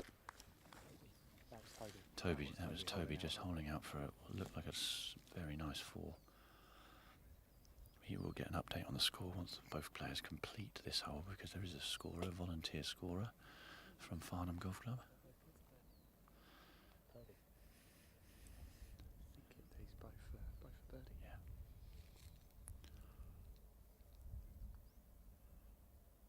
Oh, that's a horseshoe, is it again? Take a moment. Just take a moment. Yep. And that is, again, you notice that lipped out here, it's on the low side. So low side tends to be trying to get away from the hole. Now, at that pace, you might expect that ball to drop, even on the low side, but it's more likely to do so on the high. So really interesting about the reading of these greens. The thing we've got at Farnham Golf Club is subtle breaks. Yeah. The thing is as well, I think, Luke, now that this is the 11th, we're starting to get towards the closing stages. I think I said it in round 3. We saw 4 right, big shout 4 right, but it's nowhere near anybody. It's just left of that bunker over there. When you do it around 3, we saw one, didn't we? A bit of an agonising miss at 18, but they've still got round 4 to go, so you can correct it. When you start, we're on the back 9 now of round 4. There's not many more opportunities to claw it back now, you know. Yeah, you're running out of time, and then you start chasing, or you can start chasing. When you start chasing, you start potentially taking on pins you shouldn't, trying to get them close to pins where you should be hitting the middle of the greens, which again is natural, and that's fine. I think you'd rather go out trying to win it, and if you've got a leader who's 4 ahead, well, it's time to go. It's even harder, this, isn't it? Because in professional golf, you know, you finish, you make the cut, you get paid. Then if you're sort of out of contention, you think, well, I still need to have a good round because I can get more money. Here, there's only one winner. You know, and I get there's amateur points up for grabs, etc., but it's pretty much win or bust, isn't it? I think the whole of golf is like that. Even, you know, I know there's obviously money involved, and they say the money for these competitors is wagger points, right? And order merit points for England Golf. So they are still playing for their version of the money. But you're in golf, it is a brutal sport in that fashion. You've got 132 people playing, and there is one victor, one person's name on the trophy. That ball has been teed off the 12. Looks like it might be going. He seems pretty happy with it. Slightly left. Shot coming into 11. Watch that spin. Oh, we love this shot. What a great, very nice controlled. Took a bit more spin off that one, which I like. That was Toby Peters as well. So he was 9 under a while back, but Steve, you said we think he had a double somewhere. So I think he actually got to 10 under and then had a double on the 9th, the hole behind us. We don't know what had happened on the 10th, so we don't know whether he managed to get a shot back or whether he dropped even further back. But I suspect that's going to be a put for an eagle. I suspect. But another change of club actually for Toby Clark. Sorry, just interrupt there, but it looks like Toby Clark's gone back to his bag and changed club here. I think that's for birdie on the 11th for Toby there, because that was pitching from down in the valley. Yeah, my mistake. I thought it was Ian's to kind of drive off the tee. They must have hit it down that far. What I liked about Toby's approach shot there, we've been talking about people spinning it quite a lot, and that's always really nice, and the crowd like to see it. But a shot that I work on with a lot of my players, Ian, is one where you don't want that as much spin on the ball. What we call a quiet shot. Can you take a club more, swing a little smoother with it, take the spin off, and actually, not let it rip back off the green? And he seemed to play that really nicely. Although it looks like we might have had a little switch in wind now as well. Look at that, flag's just going. It has, hasn't it? And just whilst we've been here, it's the sun is moving around. It's getting deeper, and conditions are slightly changing here. I think not really enough. It's nothing like the wind we had yesterday, is it? Not at all. At least it's a bit cooler. There's a little bit of haze. Sunshine's gone behind a little sort of thin cloud cover, so we're no longer being baked alive. Perfect little breeze. It's just ideal to be sat in a clubhouse overlooking somebody else playing, having a drink, isn't it, Ruth? This is Aaliyah now, Aaliyah Irwin. She's had a very impressive 3 days so far. Can she finish on a high? Yeah, it's a good little shot to pin high. She's left herself with a faster putt to the right there.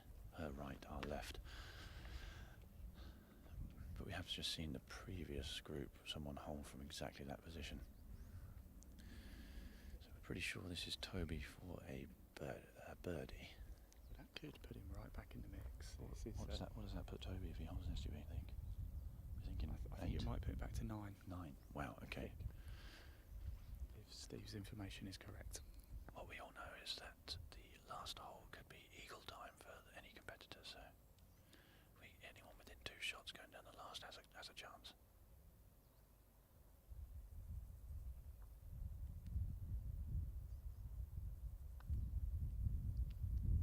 Oh, he struck it so confidently as well. I think he thought it was in. There's that low side again, Ian. Yeah. The good thing about being here at 11 is as soon as they hole out, they go straight to the scorers. So we will get an update on Toby's score in a matter of moments.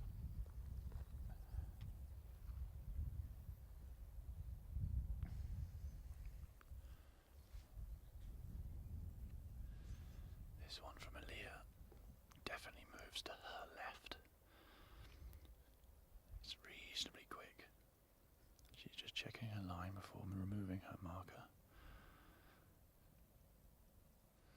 2 more groups behind this group to follow, including in the next group our leader.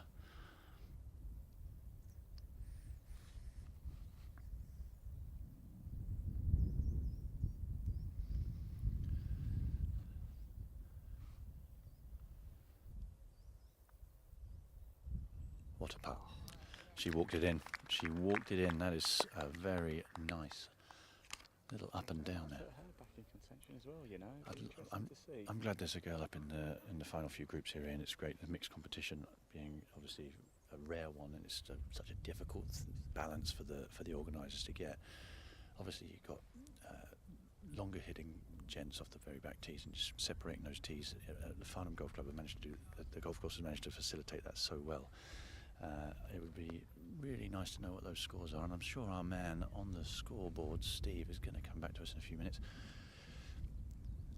See, what we've got here is a few people who've been helping around the halfway hut. If the cameraman doesn't mind just panning slightly to the left, just to get a feel for the atmosphere we've got here.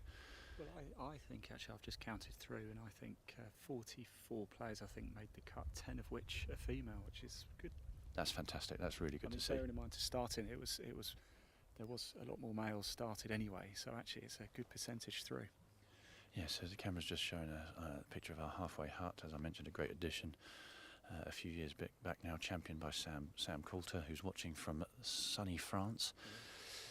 So there's a lot of people chilling out. They've all done their duties. They've been spotting on the 9th tee behind us here. And then what I imagine will happen is this gallery will start to increase as we go back towards the clubhouse. I've just seen a flash of a golf ball to the right-hand side of the green here, but no one seems to have spotted it. So that could be an issue. I heard something drop.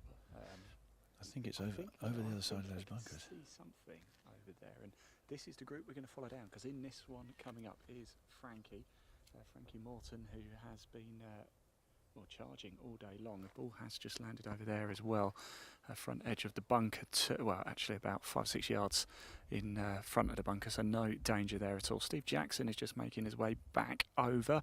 Thank you all for tuning in as well. We're going to be live right to the finish of the English U18 Championship here at Farnham Golf Club. We're currently in the gap between the 11th and 12th, and as soon as we get Frankie coming through, we are going to pop the camera in the buggy and follow Frankie all the way home, unless the story changes. We are here to adapt, and if needs be, we can whiz off and find somebody else. And Steve, you look like you've been on a mission. Yeah, trying to figure out what the scoring is going on. We think Toby Peters then, after doing the double on the 9th, is level past into then, so he's still, I think he's still 5 off the lead. We don't think that Frankie has dropped any shots up until now. It's a question actually here for Luke, because my understanding is this is a par 6 for the girls. It's not necessarily a par 6. It's called a balancing shot. It's just because it's stroke index 1 to make the equitable nature of the event. You couldn't separate the tees quite far enough. All the girls would be so short that it would become almost a bit silly. So England Golf had to do what's called a balancing shot. So it just so happens that on this hole, at stroke index 1, that's where it's taken off. But basically, the girls receive a shot better than what they score each day. So if they score a gross 73, it's actually down as a 72, and that helps make this event far more balanced.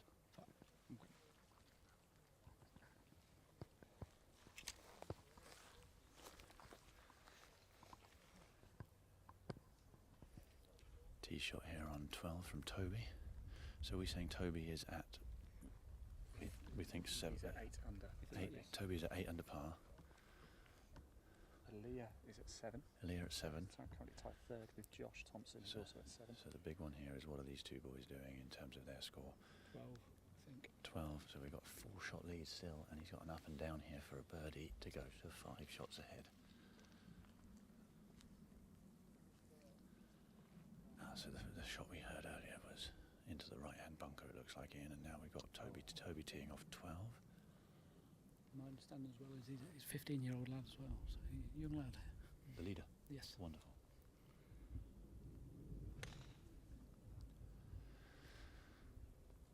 He's happy with that. Doesn't need to watch it land. He knows where it's gone.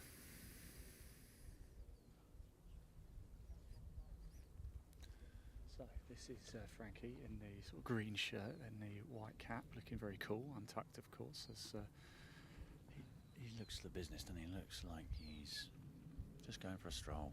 He's going to chip that up, hold the putt. He looks so confident.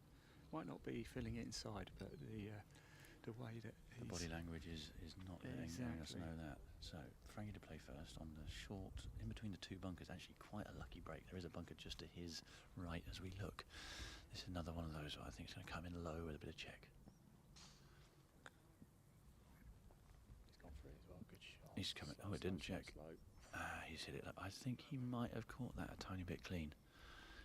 I'm not sure. Sounded very a little bit clunky, yeah, wasn't it? It didn't have any of the check that I think he was expecting. I know it was at the rough, but it did come out a little low. I said low, but not that low.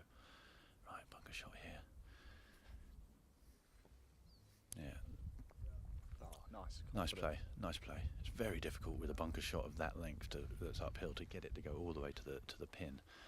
But yeah, played that very nicely. So I think the angle of the picture we've got there is not quite perfect, but for where we are stood, they're equidistant. If you had a choice of the two putts, which one would you take? Look, the greens aren't scary, so they're both holeable putts. They're both probably, I'd say, 10 feet, maybe just inside 12. I'd want to putt uphill. Ian would want to putt uphill, and I would choose the same. But like I said, it's not as if we're going to be putting off the green because it's that much of a slope. So I think as long as the ball, you start the ball on line, stroke the ball from the downhill putt, it's actually, I think it's 6 of one, half dozen of the other. Oh, it's going to be a decision about who goes first. This is becoming a match play situation. Both putting their ball more. They were looking to you, Luke, for some guidance. Actually, Frankie was trying to make eye contact with you and say, "Yeah, come on, Luke." He said, "Gimme, gimme." Yeah, I'm not sure that would go down well.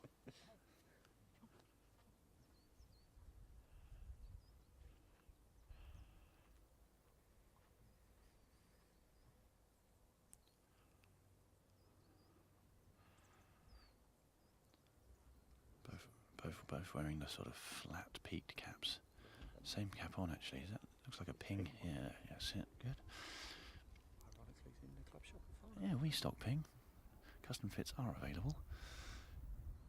Oh, he's pushed it again. I'm going to say it one more time. I'm going to say it until someone doesn't do it. It's low side again. Low side miss. A chance because we're going to follow this group down 12. So one of the things that the coaches will be getting them to do post round is to analyse their stats, not just how many putts they had, but also their biases. So where did they miss on right to left putts, low, high, left to right putts, low, high, so that you can start building a picture of what you tend to read or underread when you're out on the golf course, and actually then go back and work on it on the putting green in your own time.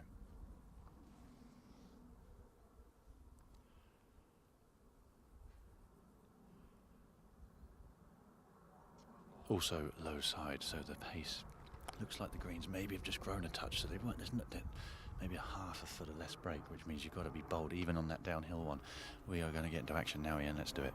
Yes, absolutely. I think there's a bit of a gap. So what we're going to do now is we're going to take the camera, get into the buggy, and we're going to follow this group home. Unless, of course, anything changes. We will move around. We're adaptable. We can move quickly as well. So don't go anywhere. We're just going to pop that leaderboard up with our holding screen behind it just whilst we get the camera into the buggy. Let Dan sit down for a little bit, and then we will be back live all the way to the end, following who we think is going to be our champion. Don't go far.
Right, everybody, yes, we're back. We are down at the 12th green now with Frankie Morton and Josh Thompson. And Luke, tell us about the challenges here. What have we seen? So Frankie has just hit long of the green in 2, pins at the back, and he actually used a little hybrid club, just a little run it through the fringe and let it go down the hill. Stuck it to about 2.5, 3 feet for his par. This is Josh for birdie. What might be for par? I think he might have had to pitch out of the bunker.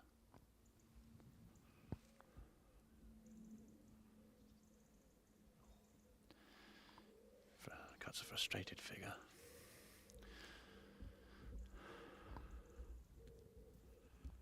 So this is for a par 4 on the par 4 12th.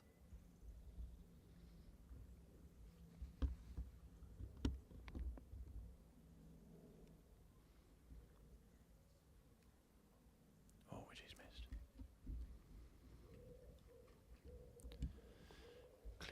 Clicked his fingers in disgust. Wasn't happy with that one. I thought he played quite a nice little chip the hybrid, but we now have a dropped shot there for our lead.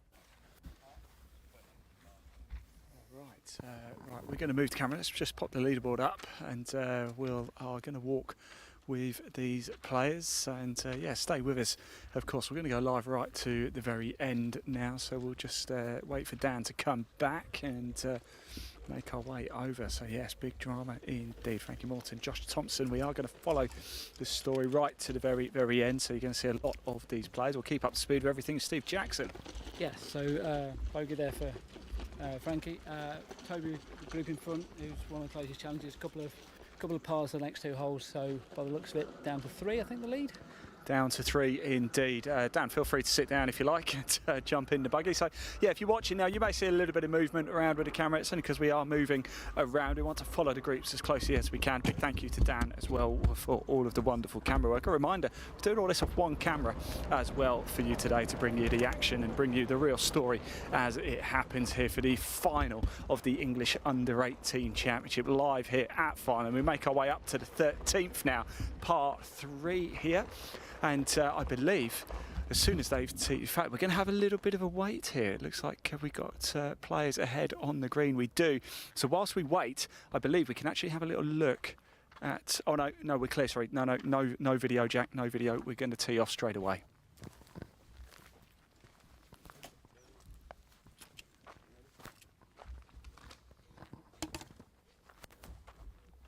So it's par 3 here at Farnham.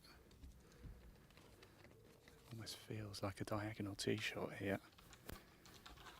152 yards from the silver. Steve is coming back. What you got for us, Steve? So a lie out in the group in front, bogeyed their last 2 holes, so therefore she drops 2 off the pace. That was the tee shot, Josh Thompson.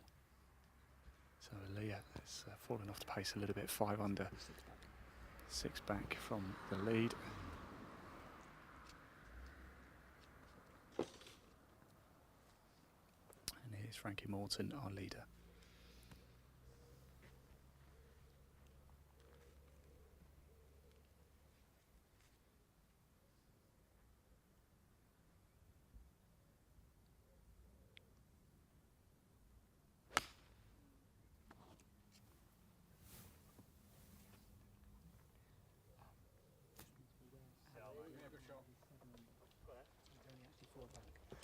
So actually Steve is giving us some good advice. Aaron in the group behind Aaron Moody's at 7.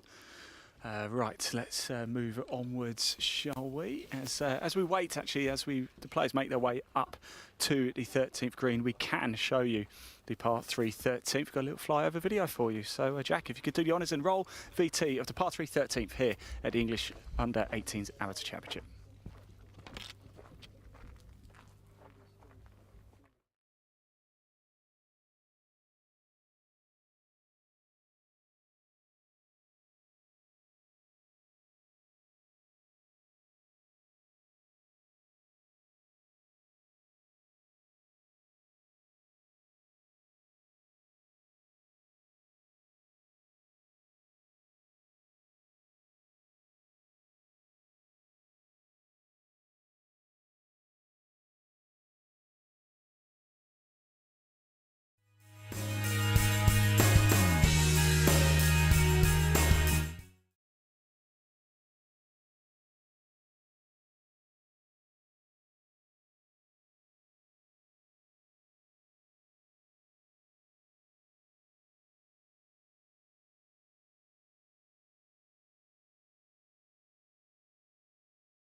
groups that we're currently with. So Toby Peters right in the mix, Frankie Morton in the mix, and Aaron Moody. It looks like it's between those three.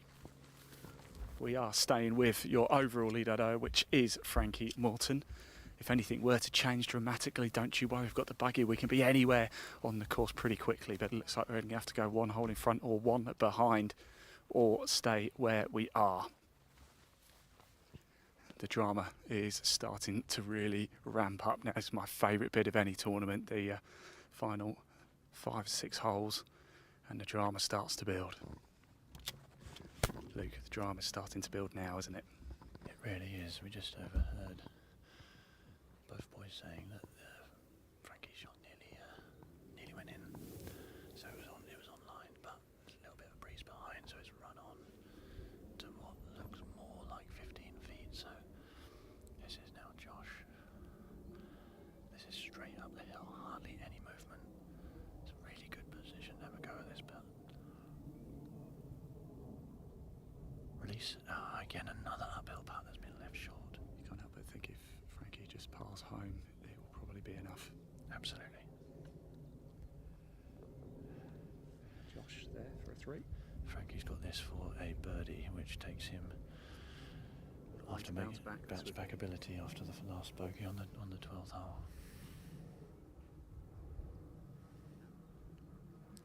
Having a little talk to himself, a bit of motivation.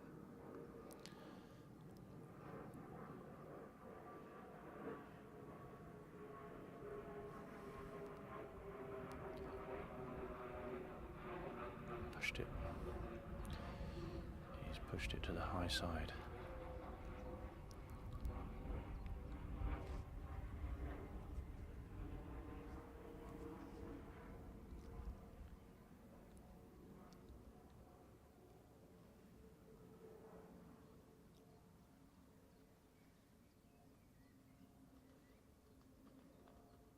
And a safe par. It is. It's a good par actually. I think actually we're going to have a bit of a backlog here. So what we'll do, Dan, if it's all right with you, we'll park ourselves at 14th because I think we'll still be able to see the group behind. It's worth catching Ethan Roos and Aaron Moody because Aaron Moody is in the mix a little bit. So you tell us where to park, Luke. I'll go bring the buggy. You guide Dan if that's okay. So we want to watch. Do we want to watch the tee shots from the next hole? Or do you want to watch them into 13? I think we watch the tee shots here for Bert. If we get a good spot, maybe here we can kind of catch it in the middle and watch all of them. Well, I say we go behind the green here for 13, and then we'll turn around for 14 after that. Move the buggy. Yep. Dan, if you go with Luke there, if that's all right. And Fine. So we're in a good vantage point here for the 13th green. We can stand behind the 13th green and watch the last group come in their approach shots into that green. We can then turn around and see down to the 14th green with the new ditch in front of the green, making the second shot when they're going for the green that little bit more difficult. We can see these balls land into the green. It's going to be something like a 9-iron into the green for the guys today. Probably more like a pitching wedge for the girls off the slightly shorter tee.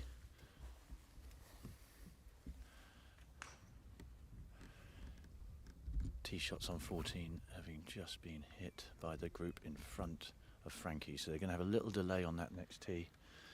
14th is downwind today, so the boys and the girls can both get around the corner, which means that people are waiting for the green to clear on their second shots, which means it just has a little backlog on that tee.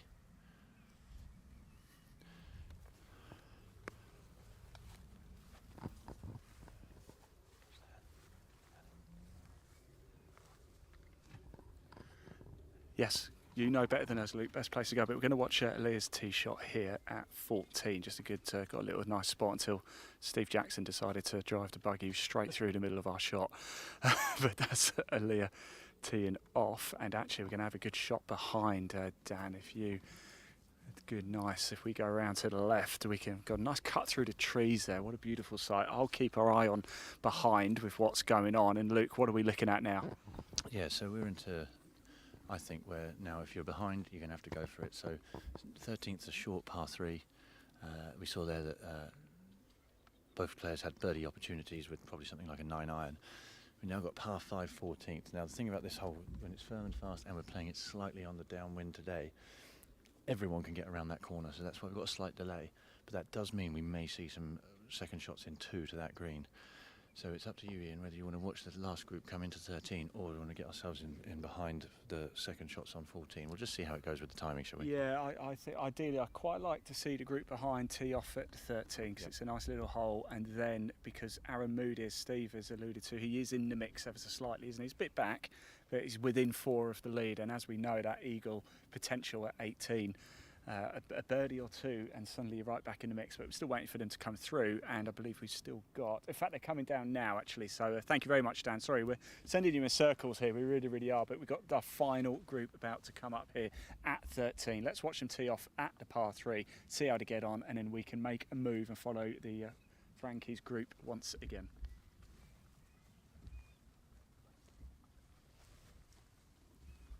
Just sending Steve off, aren't we, to do some research for us and find out exactly what's going on. Here come the 2 players. They've got a free green in front of them, so they're not going to take too long here. About 150 yards, I think this will be playing today, maybe just under from where the tee box was. Again, small crowd following, a couple of England golf regional coaches and a couple of obviously proud parents. The weight on 14, I think, is going to outweigh the time on 13, so I think this has been timed perfectly here, Ian. Almost as if we've done this before, Luke. Well, you are the consummate professional. So yes, here they come. It's Ethan Roos and Aaron Moody. Aaron Moody within 4 of the lead, which is why we've decided to stick around and watch them. They are the final group out on the course. They're in the closing stages now. This is getting exciting. It is the closing stages of the English U18 Championship. Do not go anywhere. We are not going to cut the camera again. We will keep popping the leaderboard up for you so you can see how things are going whilst we move around a little bit, just so you're not seeing pictures swinging around. A great job that Dan is doing on the camera as well, by the way. What a shift. Can we get a bit of love in the live chat for Dan? He's put a shift in today, hasn't he? Yeah, and fantastic. He's been really getting some beautiful shots of our wonderful golf course. Ethan Roos was actually our first round leader, 66, round of the week. He's the one teeing off now, I believe. He wears the second. I like that shirt. He wears the longer sleeved undershirt there, which I think keeps the UV rays off. So this ball's coming in. He's watching it. Oh, it's straight over the top of the pin, slightly long. Oh, hear that firm bounce, but you got a bit of check. It's just going to trickle to the fringe, isn't it? Oh. So firm bounce. I think that breeze is just starting to pick up a little bit. I know that the breeze changed direction halfway through the day. So this morning's round was northwest. I think it changed back to a more southwesterly this afternoon. Good thing about that, though, it's downwind on the par 4 14th next hole. That means we can see some eagles. We like eagles, don't we, Ian? I love eagles. I love a closing hole where there's good scoring opportunities. And 14 too. There could have 2 eagles in the last 5 holes. It's quite something, isn't it, to make up 4 shots in 2 holes? That could be something special. Oh, Aaron is firing at the pins. What a golf shot that is. Did you see that stop? Stop within a yard of its pitch mark. I'm glad we stayed here because, as I said, Aaron is in the mix. If that goes in, he's only 3. And with, as you just said, 2 big eagle opportunities still to come up. Aaron Moody, he's in the mix here. Fantastic marshalling going on in 14 behind the camera at the moment. Doesn't need to turn around, but we've got obviously a dogleg par 4, which is downwind, so reachable in 2, and that means that people are in range around the corner from the tee shot. So we have still got a marshal out there with his red flag saying no to our penultimate group on the 14th tee. You cannot tee off yet, so that wait for the 2 on the 14th tee just maybe lets the nerves just trickle in a little bit more there, Ian. A little bit more thinking time, haven't you? Which is probably not necessarily a good thing when it comes to golf, because I often know sometimes if I walk up to the ball, hit it straight away, it seems to be a lot better when I think about it. Sounds like you need to play speed golf, Ian. Yeah, it does, and I am going to experience speed golf in September, Luke. Is that official? That is official, yes. I'm not officially supposed to talk about it yet, but I can unofficially say that I will be at Sunningdale Heath in September. But just leave it at that. That is great news. Well, yeah, you'll enjoy it, mate. You're competing, right? It's called speed golf, not snail golf. So we are behind Ethan here. We're just going to make sure we don't disturb him as he approaches his shot. Dan's getting a nice close down shot there. Look at that. Let's just step a little bit out of the way.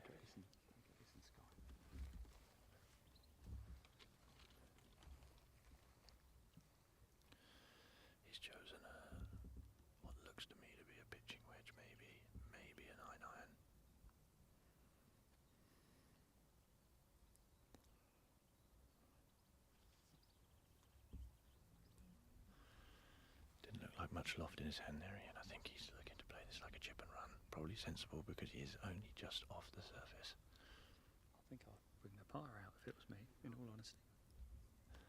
He has got a little bit of fringe behind the ball though. It can have an effect on snagging the putter to club up.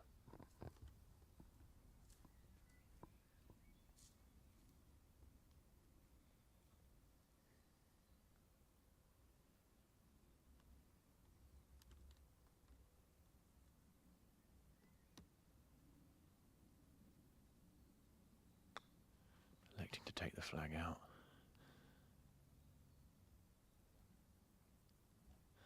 Playing reasonably aggressive, just to the right of the pin there. Obviously felt that was almost like what you call a chip putt, so getting the ball rolling like a putt very, very quickly so that it got a chance of going in. Still got the red flag on 14. We're going to get all the action here on the last few holes. This is brilliant, Ian. It's going to be a fast and furious finish, isn't it? This has worked out very well indeed.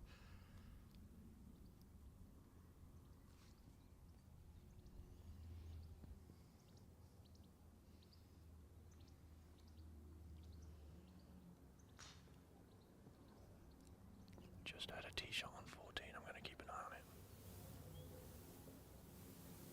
It's right around the corner. Massive drive. I think it was Josh as well who went first.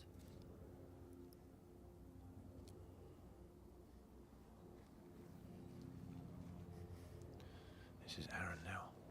Probably 8 feet for the birdie. He's pushed it high side with a lot of pace. That is. I think you needed that to go in. There was 3 feet left on that one. We got another drive on 14. I'm just going to try and watch that land.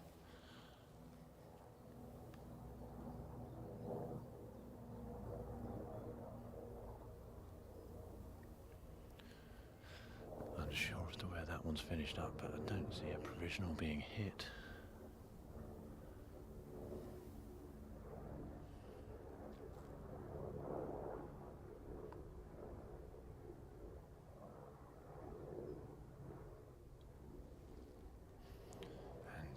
Has missed his par putt. There's a bogey from just off the back of the green.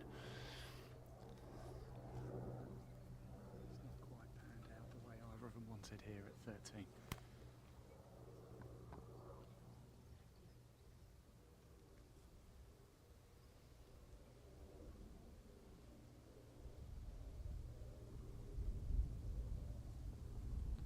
Good par putt from Aaron there. We're going to get down into the buggy and we're going to watch some great second shots on this 14th hole, par 5. Yes, just whilst we move the camera, we'll pop that leaderboard up for you so you're not too disturbed by the movement of the camera so much. We'll pop that live leaderboard up on the screen whilst we make...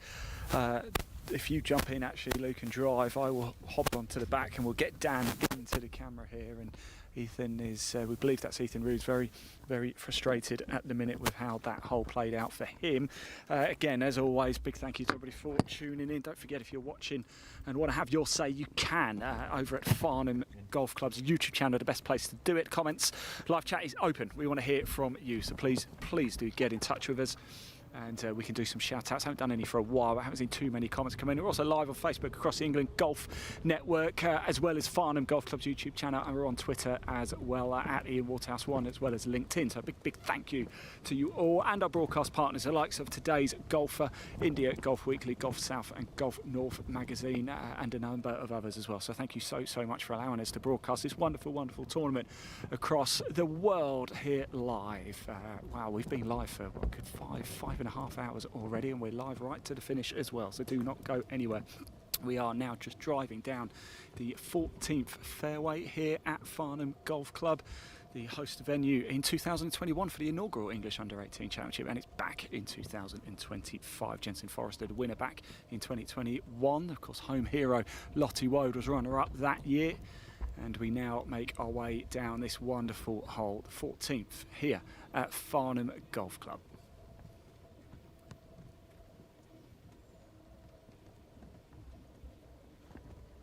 And I'll come to you live from the back of a golf buggy. And here we are.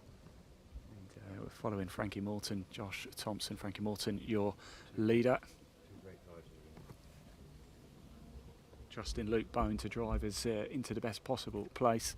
Good stuff indeed, Luke. I haven't seen where the balls actually were, but I'm going to just hop off. Oh, there's one right in front of us. Fantastic. On the line. This scorched mark almost straight across is like right through the heart of the fairway, right into the middle. We've got Frankie just off to our right coming down. Wind is really picking up now, Luke, here, isn't it? Certainly is. You can tell that because look how far Josh has just hit that around the corner. That is huge drive. What Dan can do is probably position himself in behind Frankie here for the second shot. This is definitely going to be going for him too. We're talking about just over 200 yards for Frankie and well inside 200 yards left of the green for Josh. Brilliant. Let's move, shall we? Let's get into position over here, Dan, and we'll get a nice shot just behind Frankie here. There we go. Look at that, looking at him down the barrel. So I'm not sure if the leaderboard's up, but if it is, we can take it down because we're going to have a good view into the green. Just waiting for Aaliyah just ahead of us and her playing partner just to hole out. Of course, Aaliyah Irwin, caught up with her yesterday. If you do want to go back to any of the content we've collected over the course of the last 24 hours, I was here yesterday. I spoke to Aaliyah after her second round. You can go watch that. I also caught up with Daisy Lee and Jake Platt and Ben from Farnham Golf Club and Ian Wilson Sprocket as well. Go back and watch any of those interviews. Farnham Golf Club is now on TikTok as well, also on Instagram. I know Luke's been doing a lot of work on that, as have I, over the last 24 hours. Plenty of content. And if you're watching at the Farnham Golf Club YouTube channel, please hit that subscribe button as well. Just make sure you don't miss any of the content coming up here at Farnham Golf Club. We're also live at Live Sport now as well. Please hit that like button and that subscribe to watch Live Sport completely for free. And here we go. Frankie Morton, second shot here at the 14th Farnham Golf Club final round of the English Under-18 Amateur Championship.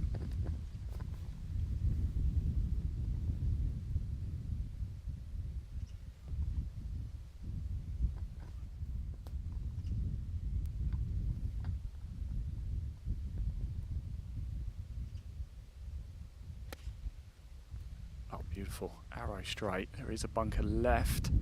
Just catching the wind a little bit. I think it's going to hold. I think it's going to be good.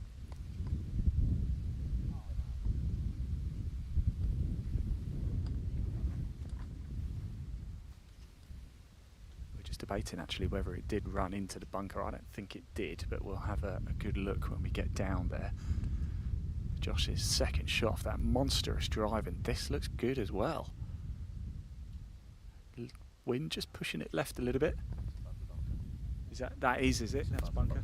Above it. Above the bunker, just short, shy of pin high, in great shape. Good stuff indeed.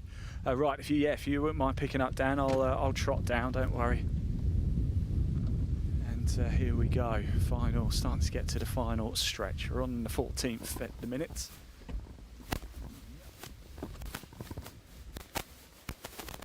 I'm going to just go on foot. We'll let the boys run off, and I will meet them down there shortly.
Oh.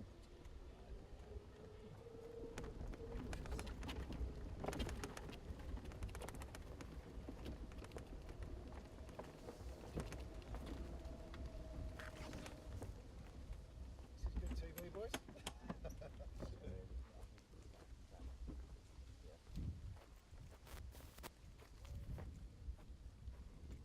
How's your luck, Frankie? How's your luck? Oh, right, we've got two here, haven't we? Wow. Yeah.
for Frankie.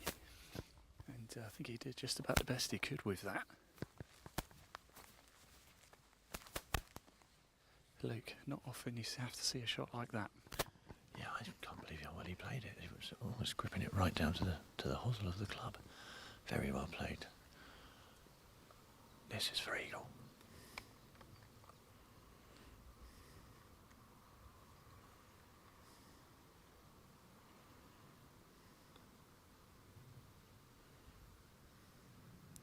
Just left it slightly short, took the putter. Yeah, he gave a bit of a sigh of frustration there, didn't he?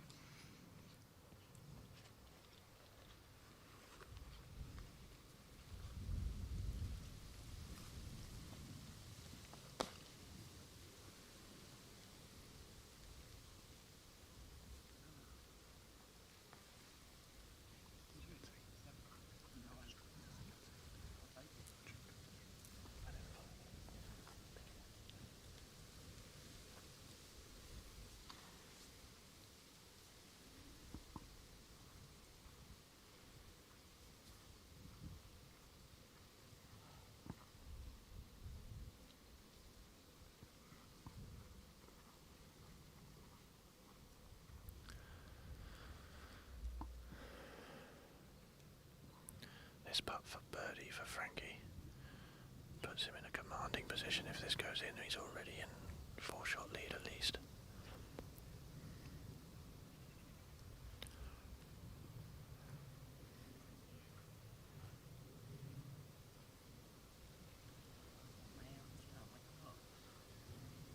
Again, I like the fact he's talking to himself, kind of keep himself relaxed. He said, "Come on, man, let's try and hole a putt."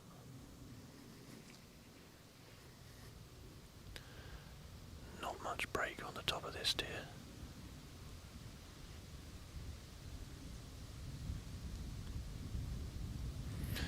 He's pushed it to the right hand side, a little bit of left to right on there. He thinks he's not holding anything, but again, he doesn't need to just now. Yeah, puts it down for par. It's good enough. We mentioned it a while ago, just par his way home, and it'll probably be enough.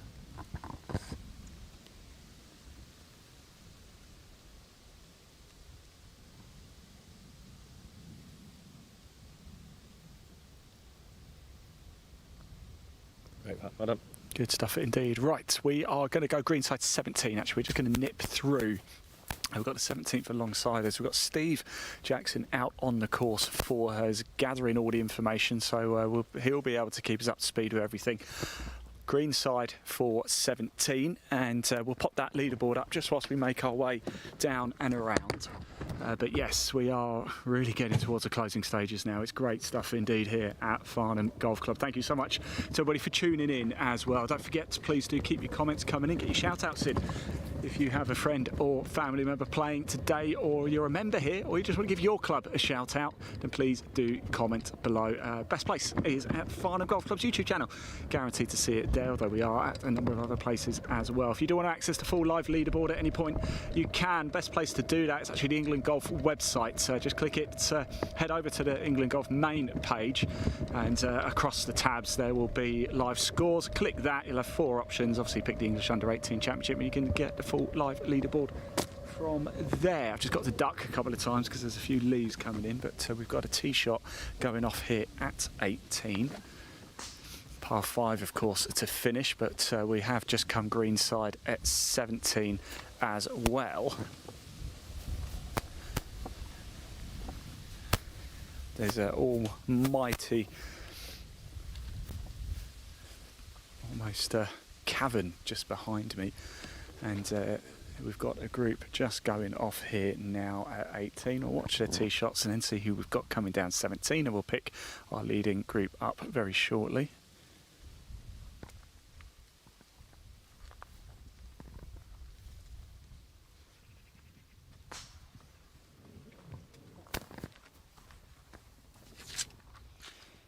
Now I believe this is Theo Morris and Thomas Prescott we're looking at, and coming down, yes, absolutely it is, because coming down 17 Sorry, heading down 18. Yes, coming down 17 just behind us is Harry Dickens and Gabriella Crowfoot. So going to see a few more different players now as we turn our attention back to the 17th here. Again, another very, very picturesque hole indeed here at Farnham Golf Club, the 17th, a par 4.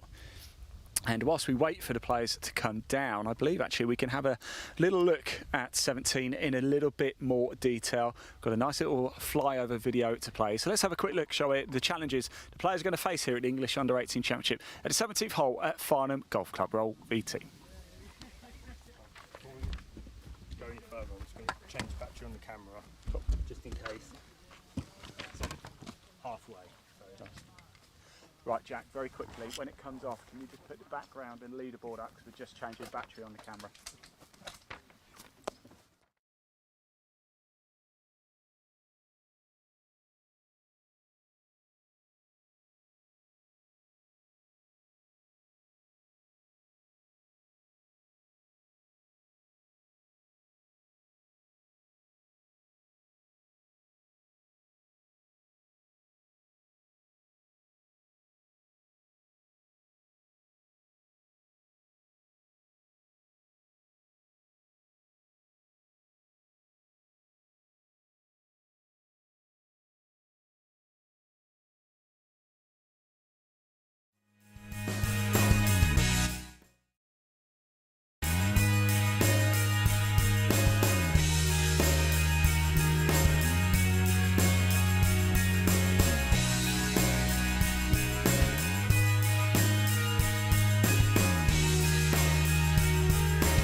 Change the battery on the camera, so we're good to go right until the very end, and we are looking at Harry Dickens and Gabriella Crowfoot making their way down 17. Luke. So yeah, Harry has hit it into the fairway bunker. That breeze picking up, meaning that he probably played safe off the tee, but not safe enough. He's had to wedge it out of the fairway bunker or around the rough, out of the fairway bunker. He is short right of the green, just past the new sort of ditch slash hazard area, which is brought in this winter to help alleviate flood in the winter time. Now Gabriella is in that said ditch. Now it's dry in the summer. Okay, so it's a seasonal wetland, as it's called officially. So she is not going to have too much of a problem here, even though she's driven in there off the tee. Left-handed with the wind off her draw side, so she's played it. It looks like it had to sort of snag a bit in the rough there, and that has gone straight into the greenside bunker on the right. You saw her follow through there was really curtailed. That looks like it was snagging up quite. I'm actually quite surprised, Luke, how narrow this green is at the back end of it. It does look, it's not as wide as you might think. So yeah, there's not a big green at Farnham Golf Club, Ian. So we are. This is actually the biggest, I believe. Rupert would tell me otherwise, but he's the man in the know. This is actually the biggest for square footage. Wow. But it's long and thin, and the way they've got the pin today, tucked from the player's view on their second shot, right in behind the right-hand bunker. This is my favourite pin position on this green. It's probably my favourite pin position on the course. I think it, being someone who likes to fade the ball and hates hooking it, when you've got the wind as it is now, you can just start it in the middle of the green and just let a tiny bit of drift towards the back pin. That's the plan anyway. It doesn't often happen as I intend. So we've got Gabriella in greenside bunker, and where, oh yeah, we can see it here, just probably a 50-60 yard pitch to the green for Harry Dickens.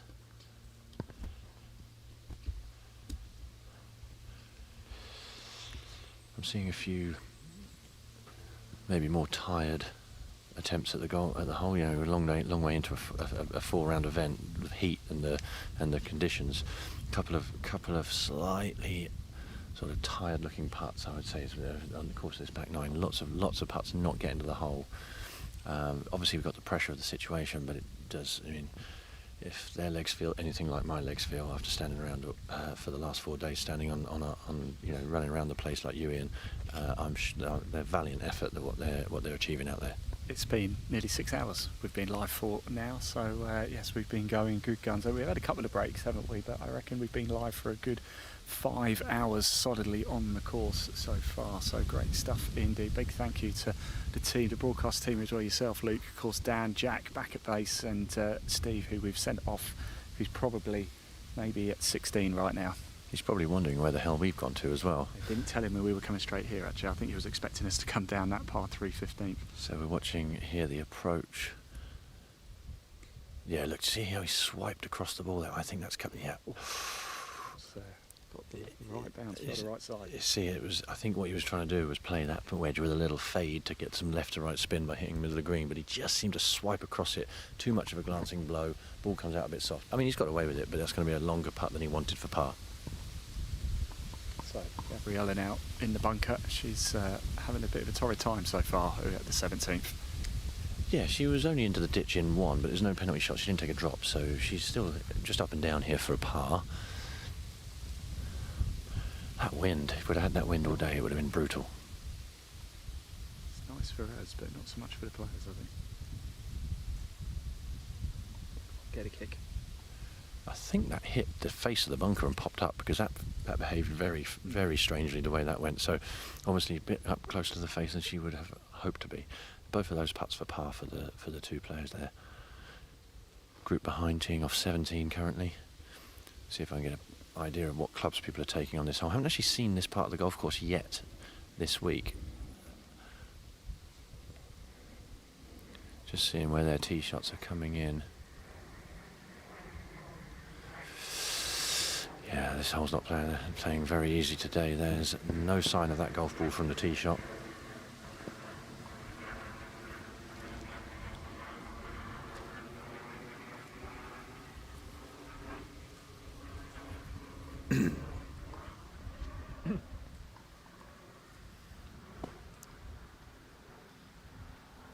Big thank you to everybody for tuning in on X as well, formerly known as Twitter, of course. A lot of people tuning in. So great to have you across social media. All this coverage is completely live and free for you to tune in. So thank you so much. Just if you are at the Farnham YouTube channel, do hit that subscribe button. There's a lot of content that's still going to go up over the next few days about the English U18 Championship, which just means you won't miss any of it. Of course, whether you choose to watch it or not is entirely up to you, but I'd recommend you do. And Harry Dickens here, just trying to read this. What's it going to do, Luke? So everything tells you that this putt is going to break left to right, because the whole of the green does that. But it's sat so far into the corner that often it doesn't do as much as you think. So I'm calling this as a double breaker, left to right, then right to left at the end.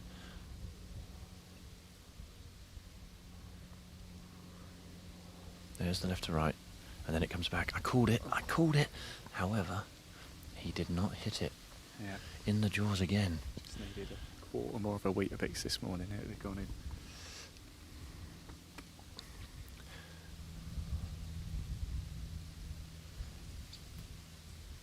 Actually, this could, I said Gabrielle's having a torrid time here, but actually this would be an up and down if she can get it in. Sandy birdie. You get 50p for that, don't you? Inflation, Luke, is probably 20 quid now. £20 bits? Oh no, I don't.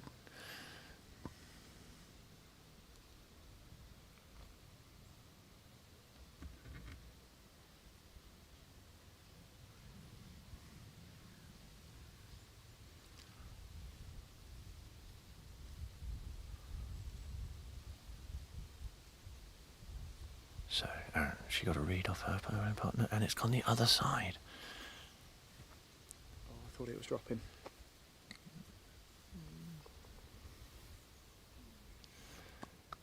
Oh, there we go. Here we go. Harry and Gabriella finished here at 17. And our next duo coming down, back to Toby Clark and Sean Jacoby. And then, of course, we start to get into the trio of groups where we think in each one that there's a player who has a chance. Toby Peters, Frankie Morton, of course, our leader, and Aaron Moody. So still a lot of golf to be played. Don't go anywhere. We are live right to the very end. And if there's a gap, we might be able to watch the tee shots here actually at 18 as well. So Harry's making his way over. I do like watching a tee shot face on. You get to see the emotion in the golfer's face. It's fantastic. So this is going to be a nice shot to watch, I think. And then, of course, Gabriella off to the left. So we'll watch the tee shots here and bring our attention back to 17, as then we'll have Toby Clark and Sean Jackery playing their approach shots here into the par 4 17th. I tell you, I've just seen one of the golf balls on 17. What a drive from the back tees into wind, getting just shy of the ditch on the right-hand side of the fairway. Tee shot on 18 here from Harry. Pre-shot routine, one practice swing, stares it down.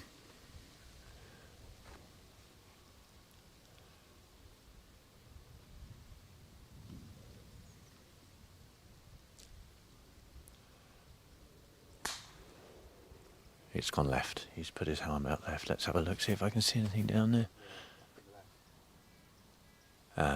Spotter's arm's seen it, so that's fine.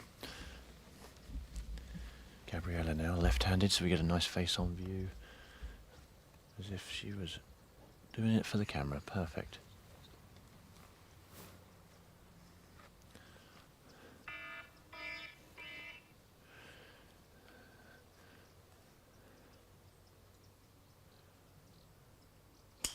Nice strike. She's gone left as well. Big arm out to the left-hand side in the trees. If we turn round here now, Dan, we can also now start seeing balls coming in from 17. This is from the bunker on the fairway. What a golf shot that is. From the, looked like from the bunker or just short of the bunker. That is some hit from back there. It's best part of 200 yards from that bunker area. Yeah, great stuff. We've picked a good one here, haven't we, down at 17? I've got to be honest with you, but you know, there's still drama to come at 18. We've just seen both tee shots go left. In fact, Gabrielle, as I had it hit the tree as it went up, and now we've got Toby Clark, I believe this is, to play his shot into the green here at 17.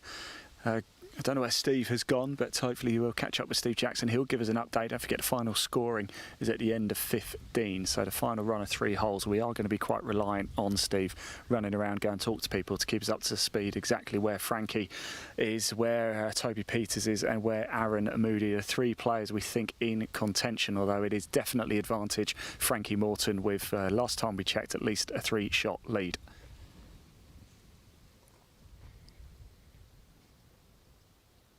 Well, into the early evening now down in Surrey, and we'll be all wrapped up in another hour or so.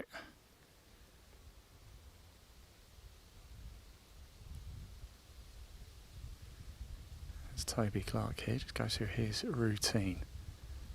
Shot into 17, the English U18 Championship final round now. We are in the closing stages. The ball's high up into the air. Calling for it to go. Good shot, pin high. Yeah, right to the heart. Good stuff. Flag waving about a little bit now at 17. Wind really has picked up. What are you making of the action here? Everybody tuning in and watching, let us know. Who do you think is going to get over the line? Is it going to be Frankie Morton? Can Aaron Moody do something? Toby Peters? What about somebody else? Aaliyah, not completely out of the mix. Dropped a couple of shots recently. She has. I think she did fall about 5 or 6 shots back at one point, but she has shown that she has got the ability. And with eagle chance still to come at 18, it just keeps it alive, doesn't it? That's a big chance at 18. If you are 2 back, you think, I'm just going for it. I've got nothing to lose. And earlier, actually, in the day, at the start of this broadcast, we spent a bit of time down at 18. I think we saw 3 eagles, didn't we, during that first stint?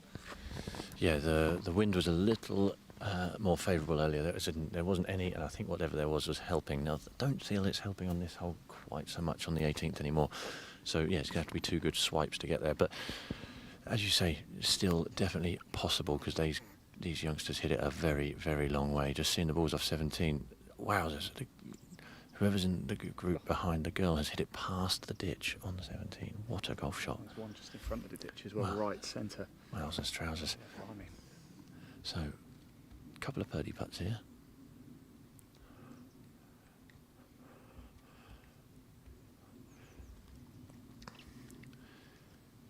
And the beautiful evening sun just starting to get a little lower in the sky.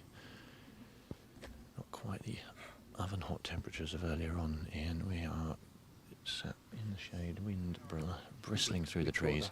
The hottest of the day, didn't we? Up at 6 actually. The hottest and the stillest. It was pretty stifling, but we didn't complain about it, did we? Well, we did, but yeah, quite a bit actually. But anyway, it's nice now.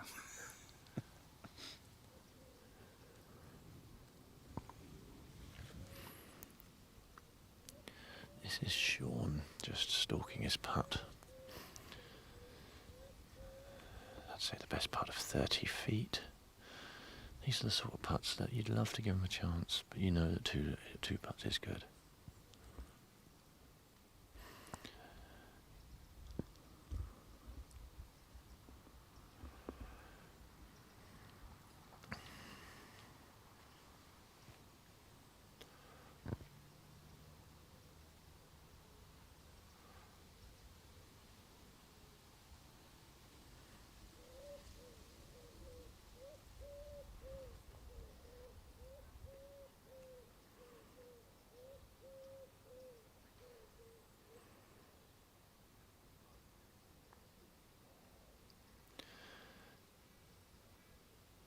That's the one where it comes back at the end. Did you see that gesture there? As I said earlier, everything tells you that should go left to right. But because it's set so far back right in the green, there's actually a little bit off the right-hand side there that kicks it towards us as we stand. And it takes many a year to realise that. Still, I can't bring myself to actually aim the putt right of the hole there, but I certainly have been. Have you been here? 22 years, man and boy, Ian. 22 years. I don't look old enough, do I? I only thought you were 22.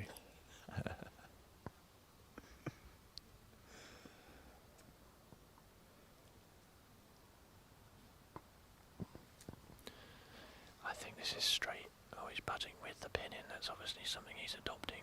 I didn't see him doing that earlier in the round, so maybe it's a block to try and get the ball more in the hole, maybe be a bit more bold with the pace.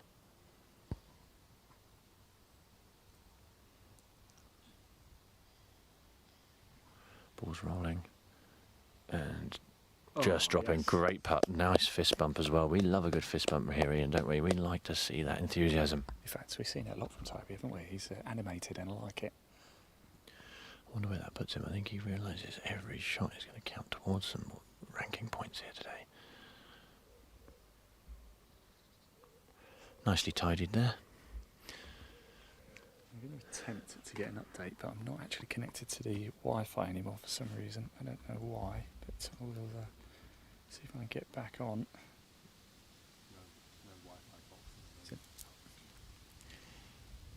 I can tell you through 16 we are looking at, let me just get my phone up to date.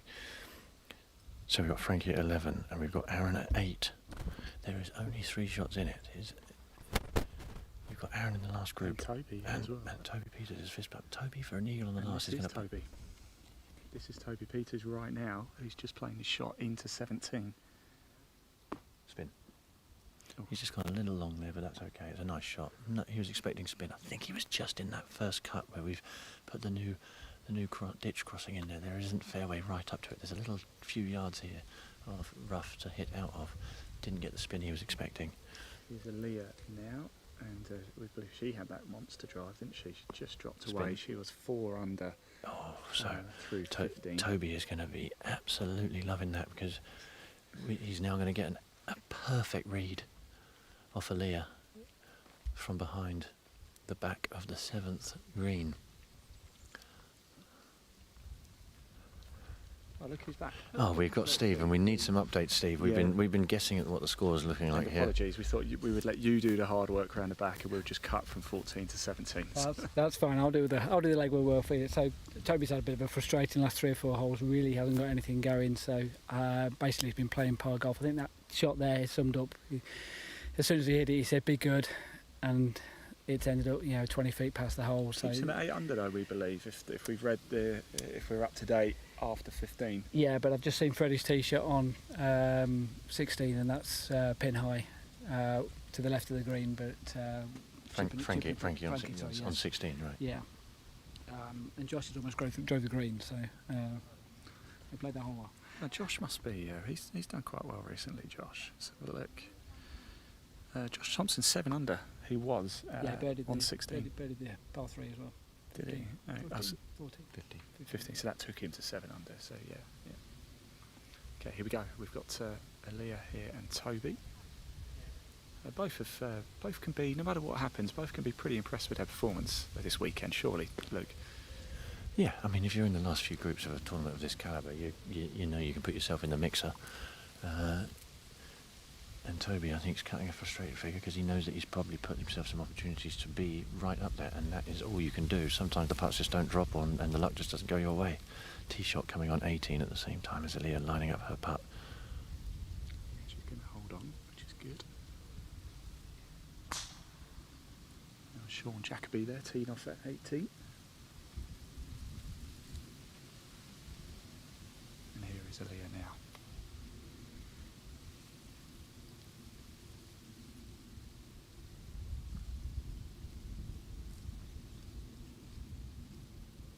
Yes, see, just at the end there, everything tells you that's going to go towards where the flag is resting, but it actually hangs up and to the right and actually slows up a little bit. Toby is going to have learnt an awful lot from that last part.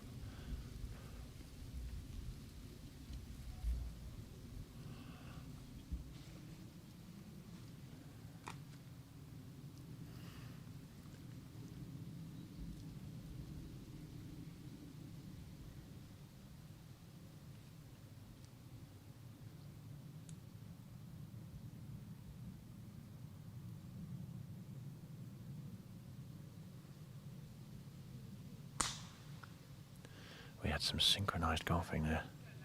Oh, he went for it. He knows he's being aggressive. I like that pace of putt, though. He's a little bit of work to do here, though, and this could end his tournament here. It's two and a half feet. He's going to tap that in just fine. I like the fact that he's being aggressive. It shows that he's trying to still win, still trying to hold those putts.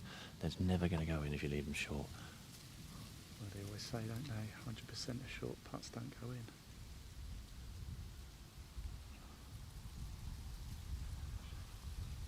Yeah, straight in.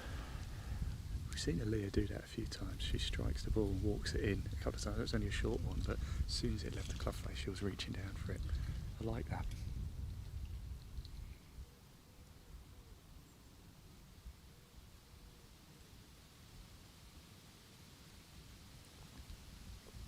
Straight in the back of the hole.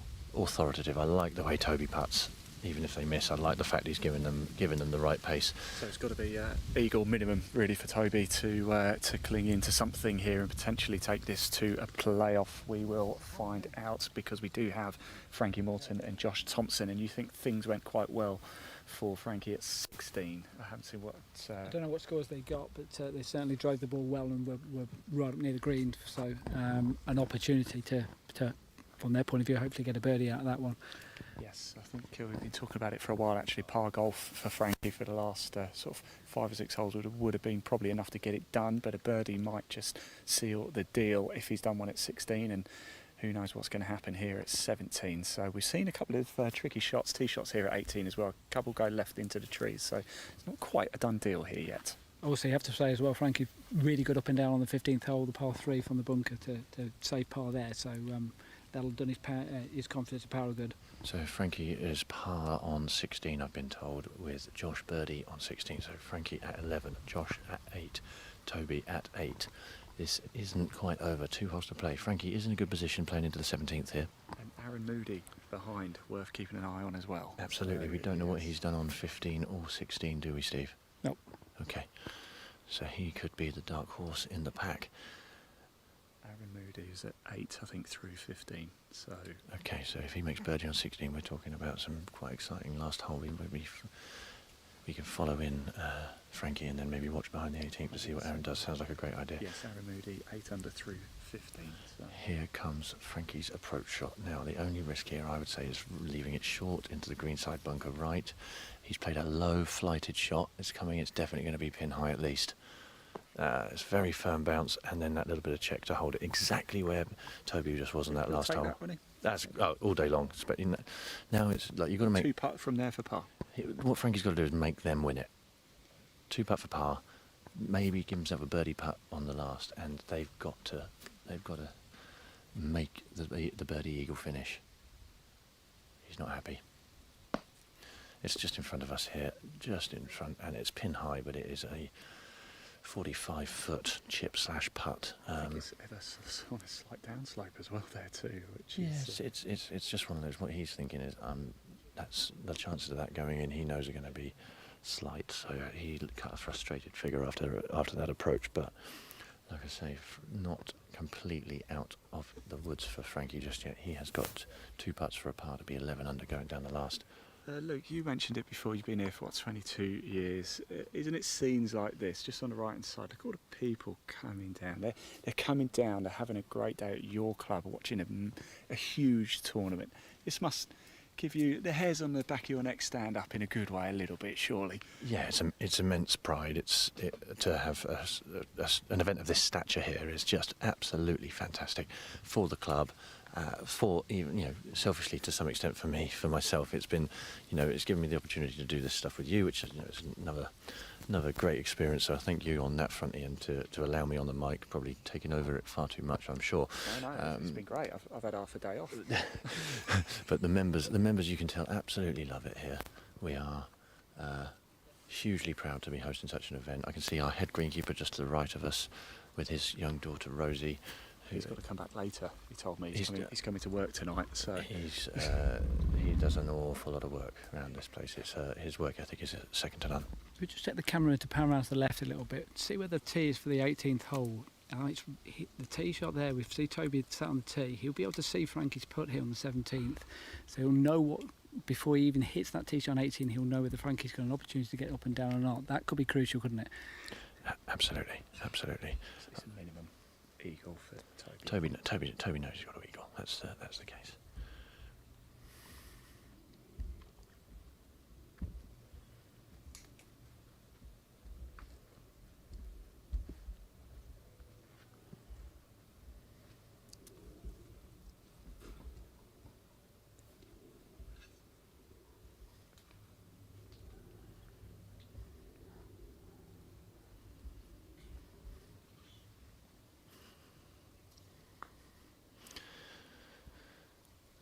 That's just set off there, but I just left it slightly on the short side there. As I say, this one's always fooling people. If you play the front of the green here, it slopes severely from the left-hand side as you play it to the right-hand side towards the bunker. On the back, it doesn't do that as much, and we've seen everyone leave it short. Here comes Frankie now from the back of the green.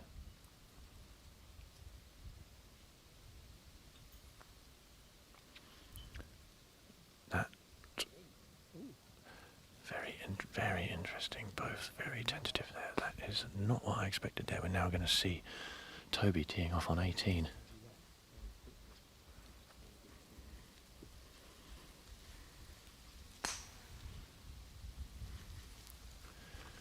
He's picking up his tee, looks like he's happy with it.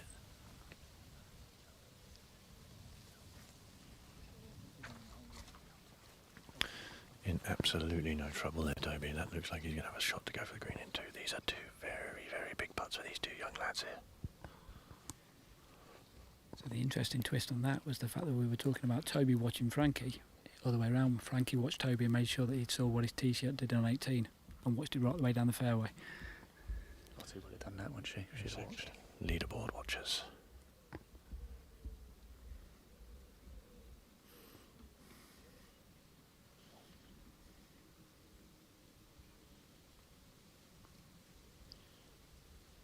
Push to the right side, that could be... Might be for Josh. He was 4 off the lead. I think that might have just ended his chances. So this is a very big putt for Frankie. Okay. So once again, Toby's waiting. Is he going to watch? He's going to watch to see what Frankie's putt does.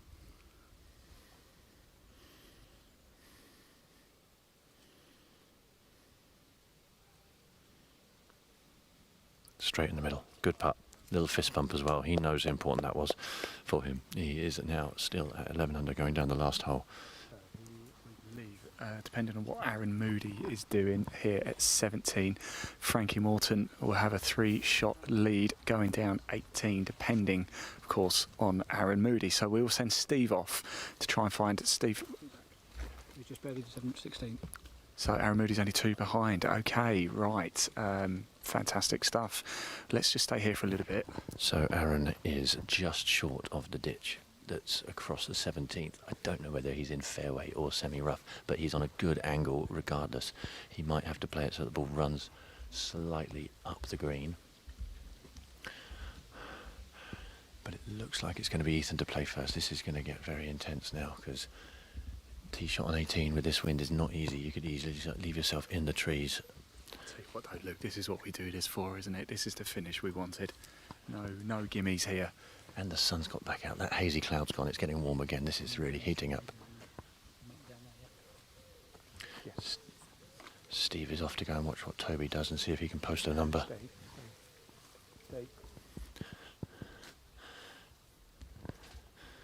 So this is Ethan playing from the right-hand side of the 17th, left-hand side as we look from the camera.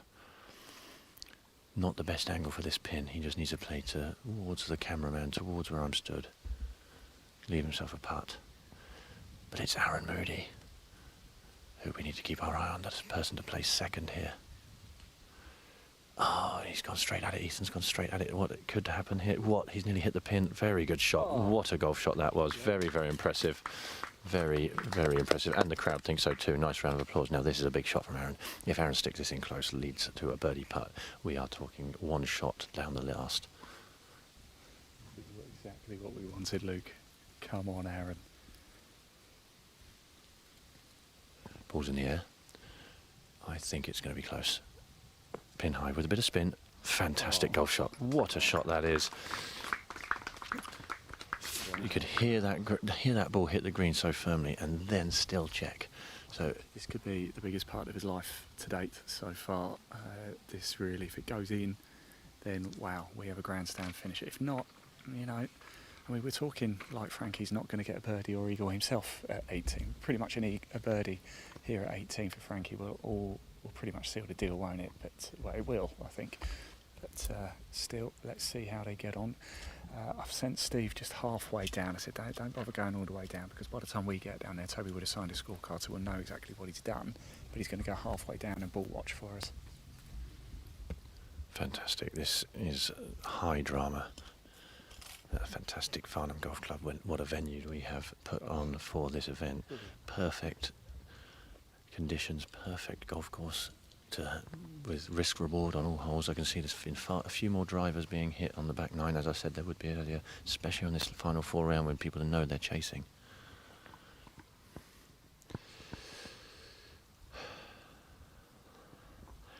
Aaron, I know, was disappointed with his 3rd round this morning. Obviously come back with aplomb this afternoon. Wonderful footage being taken by Dan here, right behind the line of the putt. We will know live whether this is going to be an exciting final round. I don't know, Jesse James, I can see just over there in the blue. That's a member at Farnham Golf Club. That's Aaron's granddad. Oh, brilliant. So there is a Farnham Golf Club connection. Member at Burr Hill.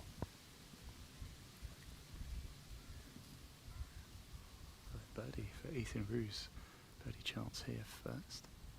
Trying to look at the club that Frankie's got in his hand as well to tee off here, but it's just slightly in the shade. It's definitely a driver.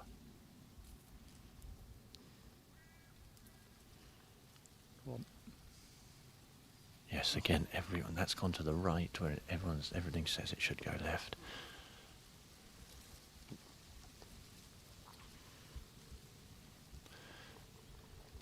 Aaron is in play now. It's time to go. This is it, Aaron. All you want is a chance down the last. This putt gives you one. And we've got it straight down the barrel, it looks like here as well.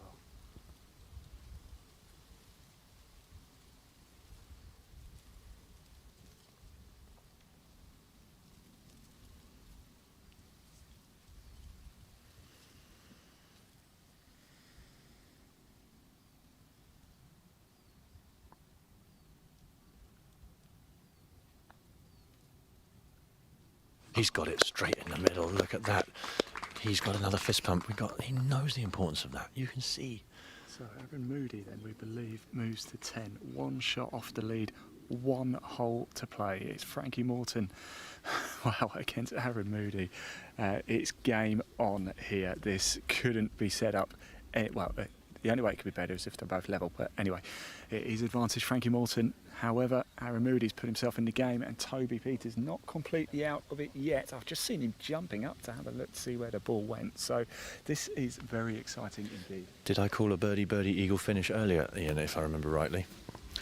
I called it. I think I said it's a potential, so that could be if Aaron goes birdie eagle to finish. What there's potential for me to go birdie eagle finish. Not much potential, but you know. What's interesting here as well is Aaron is on the tee with Frankie, so I don't know whether that's going to add pressure to Frankie. Frankie seems pretty relaxed sort of guy, though, doesn't he? He does seem pretty cool, he's about to tee off. Struggle a little bit with a putter over the last sort of few holes, but here he comes now. Frankie Morton leads by 1 on the 18th, final round of the English Under-18 Championship. No more second chances, chaps. This is it, everybody.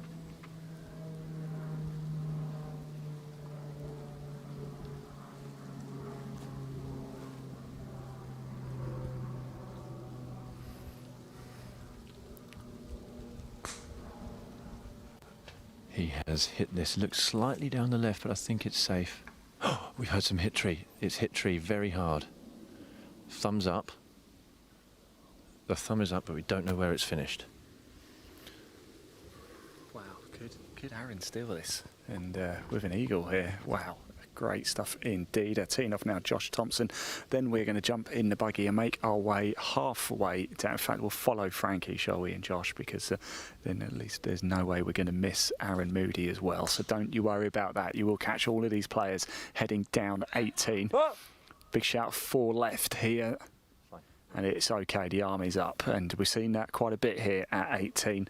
Right, whilst we make our way over, let's just pop that live leaderboard up on the screen so you can see for yourself how things are looking at the sharp end. The final round of the English Under-18 Championship here at Farnham. It is full of drama, it is intense, it goes down to the wire, which is exactly what we wanted. Could even still have a playoff here as well. So stick around, everybody. This is big indeed. Oh, I could have had a seat. So we're making our way up the 18th par 5 to finish here at Farnham Golf Club. Look at it, absolutely serene here.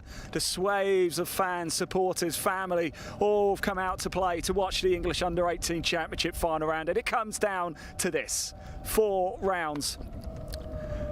All comes down to 1 hole. Par 5, and you can see a number of people just I don't know if you can actually, but I can tell you there's a number of people just round the ball just off to my left here on the buggy indeed. I'm not too sure whose it is. Somebody went a bit shorter, somebody went long.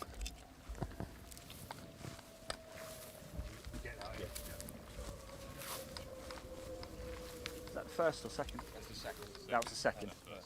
Oh, okay, they're both quite close. So this one here is Josh's, the one further ahead is Frankie's, and actually it looks like Frankie's got away with this a little bit. Yeah, Frankie's actually as good as in the fairway. Obviously the line might be the only thing that he has to consider, but he has no dramas with getting the ball to the green or somewhere near the green. Having watched him hit, he tends to hit that little tight little baby draw, which in this end, you just might have to keep it low for the first part of the flight, and then draw it back towards the clubhouse, which the wind is going to help him do anyway. I foresee this being having up and down, or maybe even being somewhere near the front of the green for the birdie. Good stuff indeed. Thank you very much, Luke, the voice of Luke Bone, joining us here this afternoon for the English Under-18 Championship. What a joy it is to have him. Steve Jackson's out on the course as well. He's just keeping an eye with Toby Peters and what is going on up there as well. Remember, we don't get scoring now until the 18th, so the final scoring marker out on the course during the round was after 15. So that's why we've got Steve out on the course giving us information. We've got a number of people from England Golf as well, so we'll keep. They will be able to help us and keep us up to speed as well. Let's have a quick look, shall we, at the lie for Josh Thompson here. Is that tree right in his way?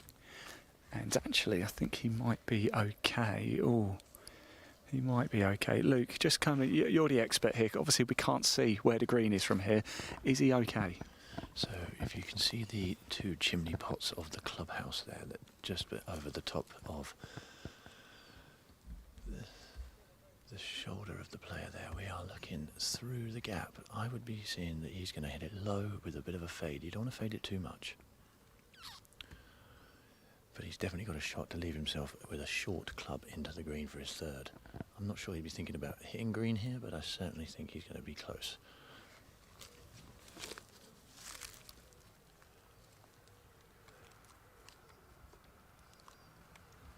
Yeah, so where he's busheling at the moment is where he's going to start the ball in terms of its flight. And then he is going to have to keep it low. If you keep it low and keep it straight, you can hit it down the left-hand side and let it run in. If he wants to try and carry it further, he's got to play a low rising cut. But I think that brings in leaving it short right, which is not an easy chip where we know the pin was from earlier on. Long wait for Aaron on this tee now. Oh, it is, isn't it? But he's got momentum and he's got current form. In fact, over the last 5 holes, he has been the man to beat so far. So, however, it's Frankie Morton who sits at the top of the leaderboard. Can Morton, for one final time, produce a bit of magic and just get himself over the line? We know it's a big eagle opportunity here at 18, and it's Morton who leads by 1 from Aaron Moody. Aaron Moody stood on the 18th tee right now, the group behind, and we've got Steve Jackson following Toby Peters, who was just 3 off the lead. And could he get an eagle and put himself to within 1? And who knows what might happen. Both these players here. Frankie Morton in the green over on the right side has got the better line. Josh Thompson just in front of us now. What is he going to do? Let's watch. Sit back, relax, everybody. Don't go anywhere. We are live right to the finish, and we are very close to the end.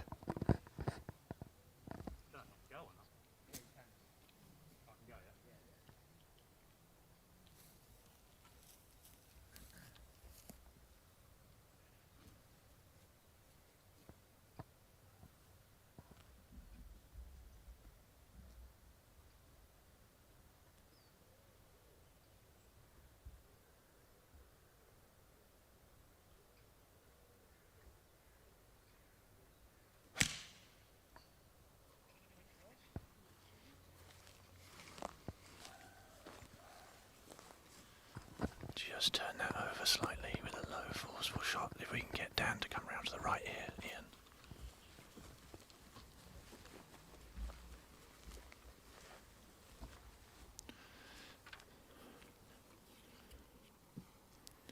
We've got a great view of this.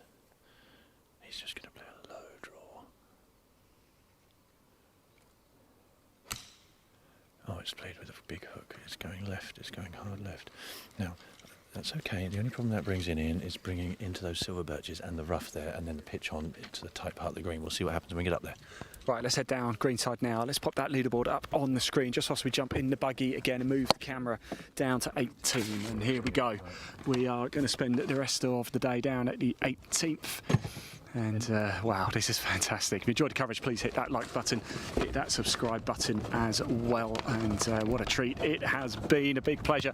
And thank you to Farnham as well for bringing us on board to bring you this live coverage of the final round of the English U18 Championship. Big thank you to England Golf for all of the hard work that they have put in, and of course all the volunteers and staff at Farnham Golf Club for, quite frankly, putting on what has been one of the most sensational tournaments we have seen. It has been absolutely fantastic.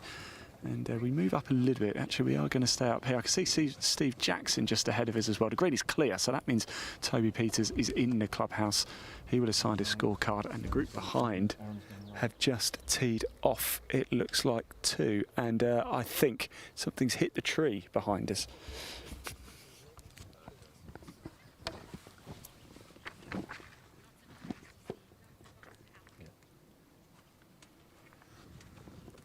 See if I can get an updated leaderboard for you whilst we just make our way a little bit further down. And I can see Steve is making his way back to us, so hopefully he's got a little bit more information on how Toby Peters finished up. Of course, he was 8 under through 15.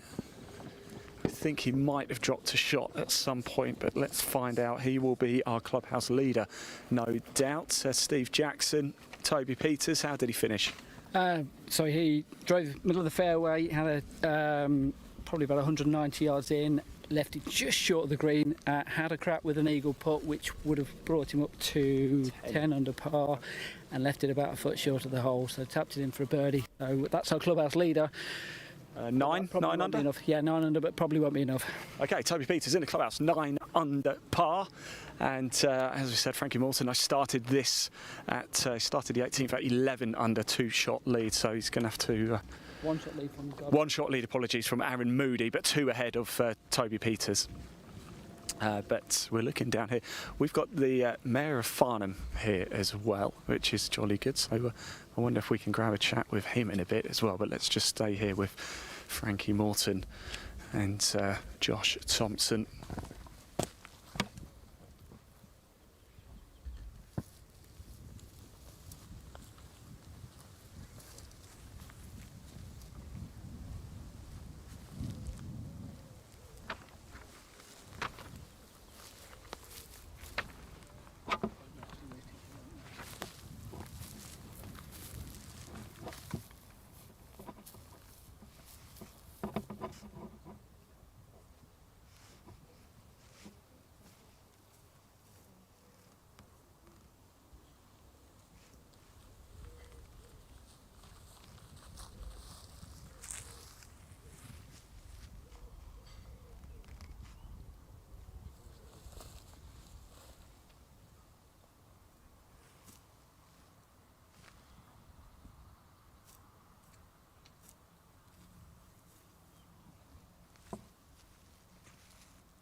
A bit of work to do here for Frankie Morton. That was his 3rd shot here at par 5, and Luke, suddenly this has come alive. It has come alive. Frankie there gone to the back right of the green. He's got a long putt, and and then, but we've also got, what's that? The buggy's fine. Yeah. So Aaron, we think Aaron's gone right off the tee on the 18th. I don't know if they found the ball or where that ball is. I have sent Steve up there to keep us up to speed. Fantastic. Aaron Moody and what's going on, but that was his 3rd shot. We've also got the Mayor of Farnham in contention. We've got to get an interview with him later, of course. He must be like a golf mad. He is apparently, yes. I don't know his name, but we will find out and talk to the Mayor of Farnham very shortly, but let's make this first and foremost about the players. That's what we're here for, to crown the English under-18 champion.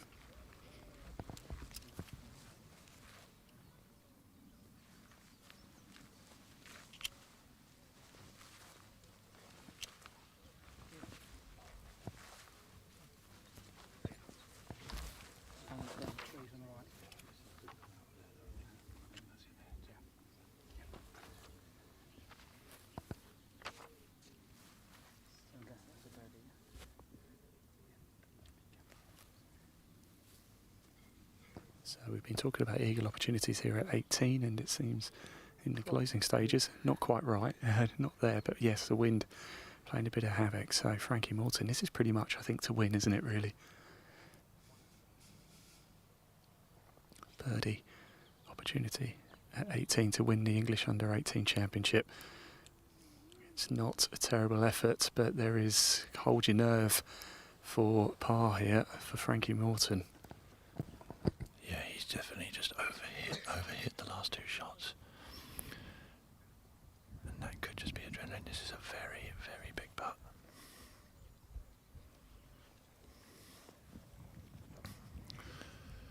Just giving himself a little time to compose himself there. One last look, one deep breath.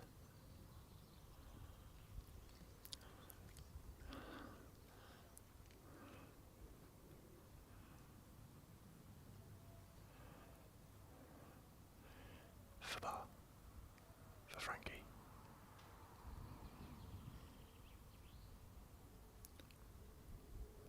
He's hold it. Oh my word. Yeah. That is calm as you like. So Frankie Morton will end his round 11 under par. It means Aaron Moody has to birdie to take it to a playoff.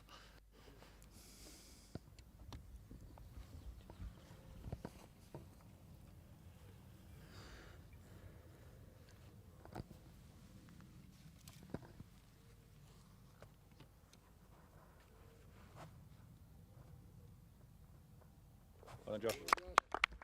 Good play by Josh Thompson as well. He ends up with Frankie Morton, clubhouse leader. We believe 11 under par. We're going to move the camera around a little bit just so these players can get their next shot in. And we'll grab a chat with Frankie very shortly, Steve.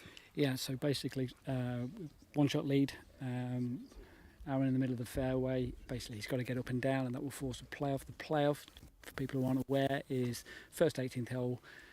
The 2 holes you play, well, it's a 1-hole playoff, sudden death, but they're the 2 holes. So if they don't sort it out in the first hole, they come back down 18 and then carry on and going until we get dark. And this is Aaron's, we believe, Aaron on the left over there. This will be his 3rd shot. Yes.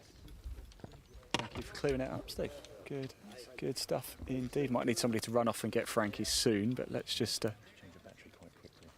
Okay. Yep.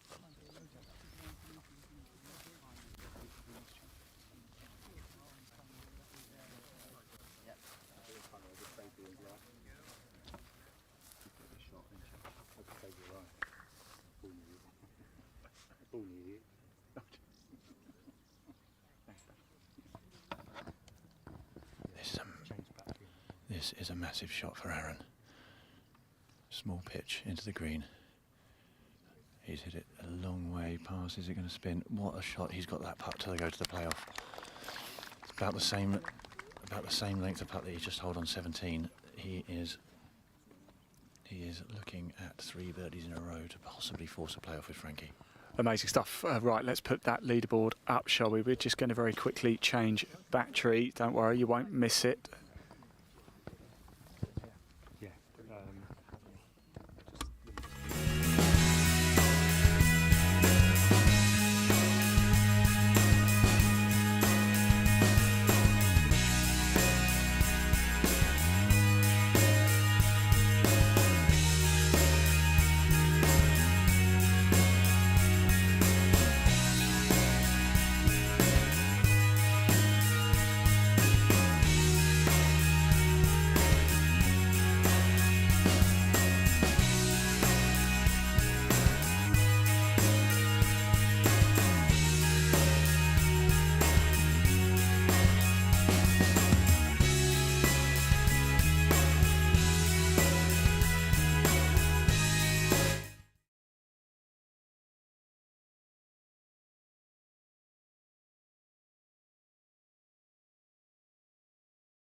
Here we are. Should be back. Hopefully you've got our audio back and I've not left it on mute, but yeah, we are back. Jolly good. Here we go. So this is it.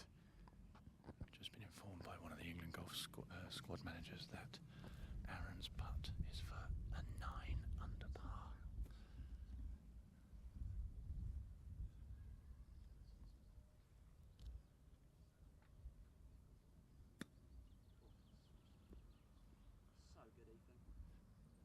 Ethan's just made a shot. Go on, what a golf shot that was. Frankie behind us singing that golf shot's praises. It's nice to see Ethan smiling. Look at that.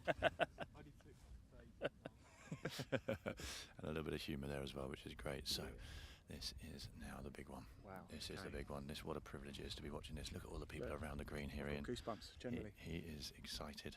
This for a playoff.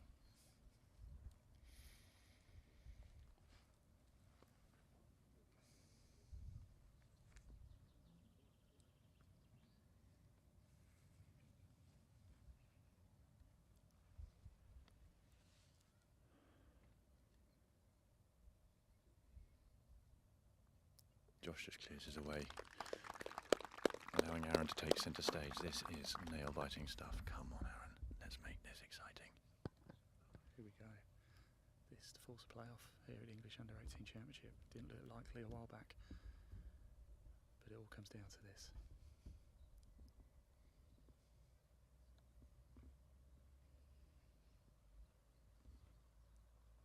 If ever there's a moment to deliver, it's now.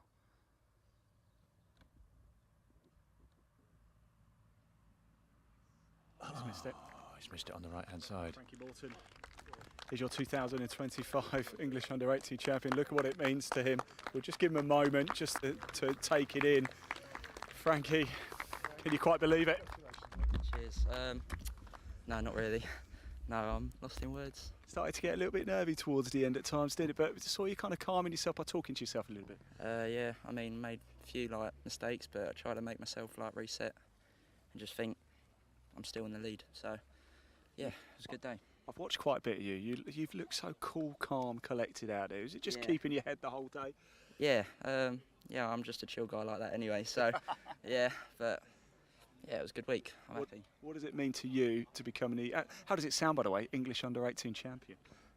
Sounds good. What does it mean to you? Means a lot because I put a lot of hard work in. Yeah.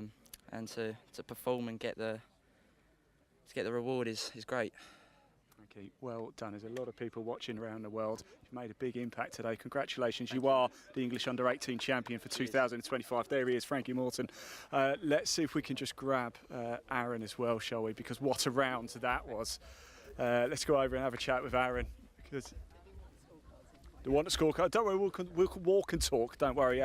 Aaron, not almost. He came so close, but what a round of golf that was from you. Talk us through that. Well, I hold pretty much everything, and best round of golf in your life. It is, yeah, and yeah, wedges were dialed, and hopefully that's my golf for the rest of the season. You can take an awful lot of confidence from this road. What do you make of Farnham Golf Club? Great course, great condition, and yeah, my granddad's a member, so I've played it quite often, so it's quite good. Congratulations, you've made yourself and a lot of people very proud today. Congratulations, Aaron, good stuff indeed.